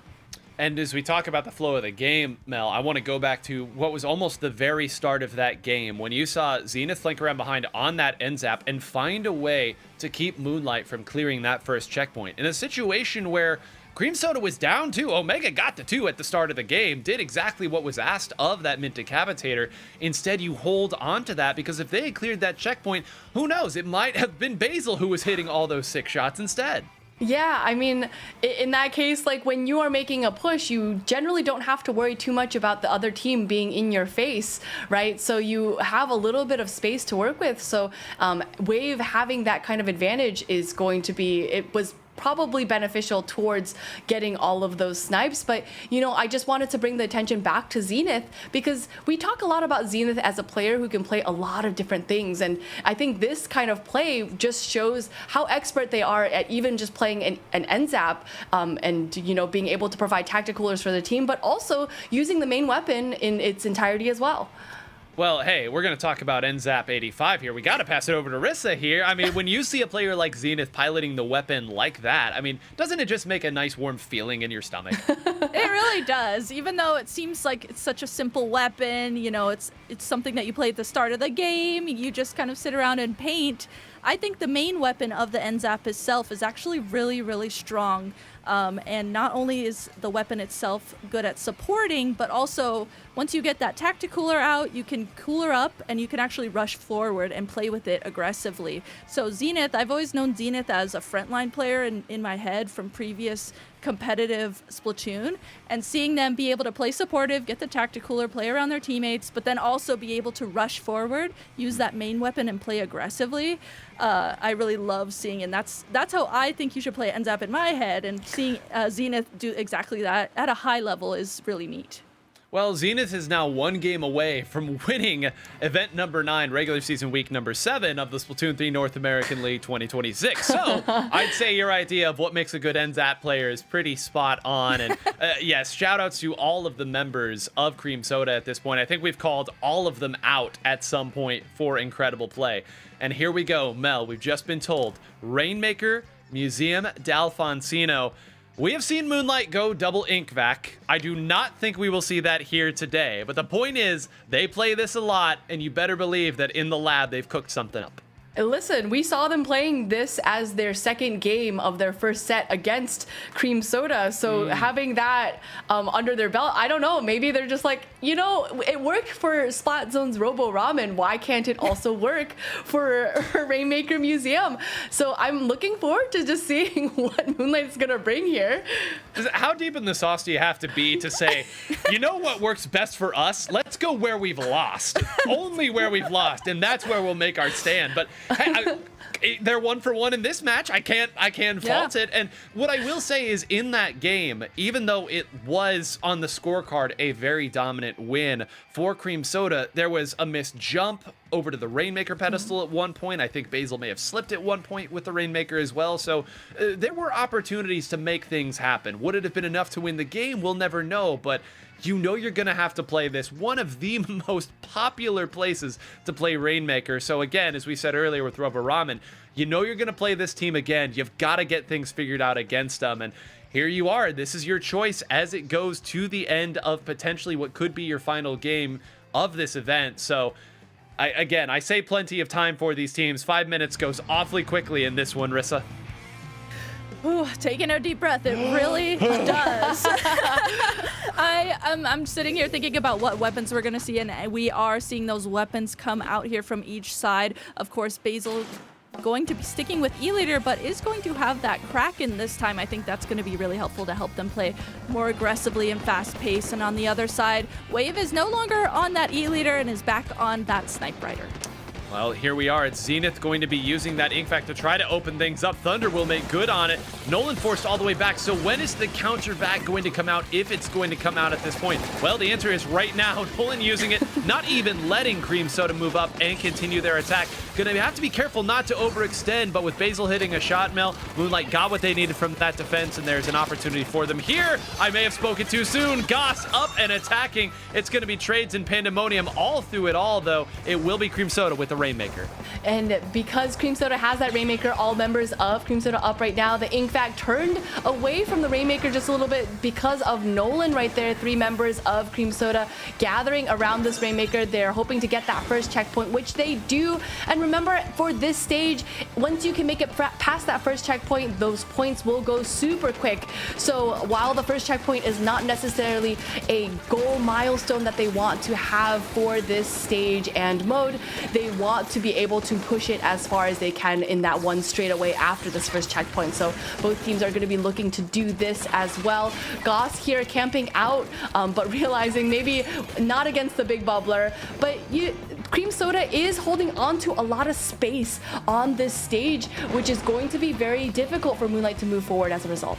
I cannot believe 90 seconds have already passed here. I mean, this is the clock is ticking on Moonlight. They get one player down here. I believe Basil hit a shot, and now they have an opportunity to push Omega forward here. So as long as they find Thunder here and don't let this blaster get too hot, there's a chance. But there was a flank that comes through. Basil takes care of the flank, but the door just swung wide open. The Kraken has to be baited early on. Shadow's behind them, though. All the while, both of these teams have traded the opposing spinners. Rissa, they are throwing everything in the kitchen sink at this point. They really are. It is absolute pandemonium happening here. Basil able to hold on the left side of the map. They're able to crack in for themselves to hold space, but then, you know, Moonlight is knowing that they need to make something happen and trying to flank around. It seems like, though, Cream Soda was able to recognize that and call it out, and now we see Cream Soda again in this position where they are in control of the Rainmaker. They grab it, they push it past that first checkpoint that they already got, and they got their points down to 40. Zenith here, able to get that shot onto Shadow as Shadow tries to flank around, and now with the wall that Zenith is throwing up, paired with Goss's walls as well, they are continuing to hold space and not letting go of this area for Cream Soda. And the clock starts ticking again in your head. You know that you've only got a little while before Thunder rejoins the fight, and Wave is up in the center. They're going to have to grab this Rainmaker just to get out of that position. Nolan using it. Basil hits the shot onto Thunder, not fooled by the Shark, so they will be able to let this peacefully reset. Lamel, 2 minutes left, and again, Moonlight, not a point on the board. Not a point on the board, but 2 down on Cream Soda. But I think what Cream Soda is doing so well is that they're keeping the pressure up against Basil and diverting her attention to not only people who are flanking, but being able to get picks to be able to open up pushes for the rest of her team. And I think having that diverging like attention, having that attention separating, I think it is good, super strategic for Cream Soda. So I think what Moonlight is going to have to do is they're going to have to kind of work towards getting these picks and getting the right picks as well. Basil picking up that Rainmaker, but not having any teammates around to be able to support her, and this is still going to be just a minute left in this game. Yeah, this is where desperation starts to set in for Moonlight. You've seen they're trying, they know they need to take a couple of these members of Cream Soda out. They can't trade out with them, and the players are too individually skilled to really rely on that as well. So that's why you're seeing some of these dives. Goss gonna Shark out there. Omega actually gets the better of that fight, and that will be Goss going down. The Rainmaker tucked in the corner there by Thunder, so you'd think this is an opportunity. Zenith once again, though, moving and grooving, does get taken out by Nolan in the end. It may have stalled it out, and that Rainmaker in a precarious position. You're gonna have to grab it out of that corner, Rissa, and the opponent knows exactly where it's at. What an awkward position for that Rainmaker to be in. However, Shadow does grab it. I thought there was gonna be more pushback than that, than there was. So Shadow able to safely grab the Rainmaker and take it into mid. But with the way that Goss and Thunder have been continuing to flank around and act as absolute nuisances against what Moonlight is trying to set up, as we see Goss here get that flow or a state, gets another pick at that. This is going to be game here. It looks like we see Moonlight tries to grab the Rainmaker. Omega is in control of it, tries to stall it out here on the right side and create some time for their teammates to set something up. But 9, Omega here, just trying to stall it out for as long as he possibly can. And the rough part is Omega's not the one you want carrying the Rainmaker. You want Omega up and attacking. Goss is sharking, saying this way. Dive the Rainmaker. That's Goss down. Thunder's going to rotate over 2, and Zenith is there to help. That's 1 shot off. That's 2. You cannot escape the blaster. Thunder closes it out. Cream Soda are your regular season week number 7 champions. What a showing from them. Moonlight, a heck of a run to get this far and to give a great rematch to Cream Soda. Handshakes all around, but just too much Cream Soda this time. And Mel, again, from the start of that game, once that initial lead happened, you got the sense Cream Soda never lost the flow of the game. Yeah, I think, okay, I have a hypothetical question. Do you think a game can have a flow or a state? Like a team can have a flow or a state? Sometimes it feels like Cream Soda is always in flow aura as a team. Right. Is that where this is headed? Yeah, I feel like they have that flow aura state. They pick up the Rainmaker, they refill that flow aura state, and then they drop it, but then somebody else will pick it up, and then they'll continue that push. And I think it's like it almost feels like metaphorical, you know? Well, there you go. We've really, again, every fancy word that we could put up here. Let's go to the bracket, folks. Let's take a look at the panorama of what today's action was. You see right there, our tournament ended the same way it started. Cream Soda getting the victory over Moonlight. Moonlight making an unbelievable run to get all the way up to second place. Enemy will take third. Duck Motif in fourth place. Great points for all of those teams that they needed to score in order to feel more comfortable about their positioning. It's 2 weeks, and we'll take a look at the schedule as well, because folks, there isn't a lot of schedule left at this point because we are nearing the end of our regular season. You can see the Splatoon 3 North American League show. We'll have another episode for you on the 5th of June next week, and then event number 10 of the Splatoon 3 North American League 2026 will be next week, same time, same place. There is another edition of the Splatoon 3 North American League 2026 Sunday Scrim that you can participate in tomorrow, and of course the 7th of June. And it all leads up to the Splatoon 3 North American League 2026 playoffs. The live streams at 12 p.m. Pacific time on both days, June 20th and June 21st. That is, of course, what all of these teams are battling to earn the chance to play in. And we've got our time for final thoughts at this point. Mel, I'm going to pass to you here because this has been a journey of an event, a journey certainly for Moonlight, but for all these teams, there was a lot to play for today. And even in the ladder, these teams were fighting it out with each other. Yeah, and I think a lot of teams came out pretty happy with the results because a lot of these teams came into this event with only 3 event scores. And, you know, like I mentioned earlier, Heelbook being one of those teams coming out with a top 8 finish, I think is already pretty exceptional, and it gives them a good chance to be able to make that top 8. But remember, there is still 1 week of action left, so we can't count them out of next week's action because there are a lot of teams fighting for those top 8 spots, so I'm looking forward to it. It's a great point. And Rissa, we laughed a little, we cried a little, we cried because we were laughing a little today. What a great show. What are your final thoughts? Final thoughts. I mean, you said it perfectly. We cried a lot. We laughed a lot. I was surprised that so much that was happening, so much back and forth happening from multiple teams, getting to see rivalries happen, getting to see, you know, comebacks happening from Moonlight, you know, different things like that were really interesting. And I also really enjoyed all the different weapons and comps that we got to watch today, not just from one team, but from multiple teams. Mm-hmm. Well, we've set it in the schedule. 1 more week of the Splatoon 3 North American League 2026. We will see you next week for the finale of the action. And until that time, stay fresh.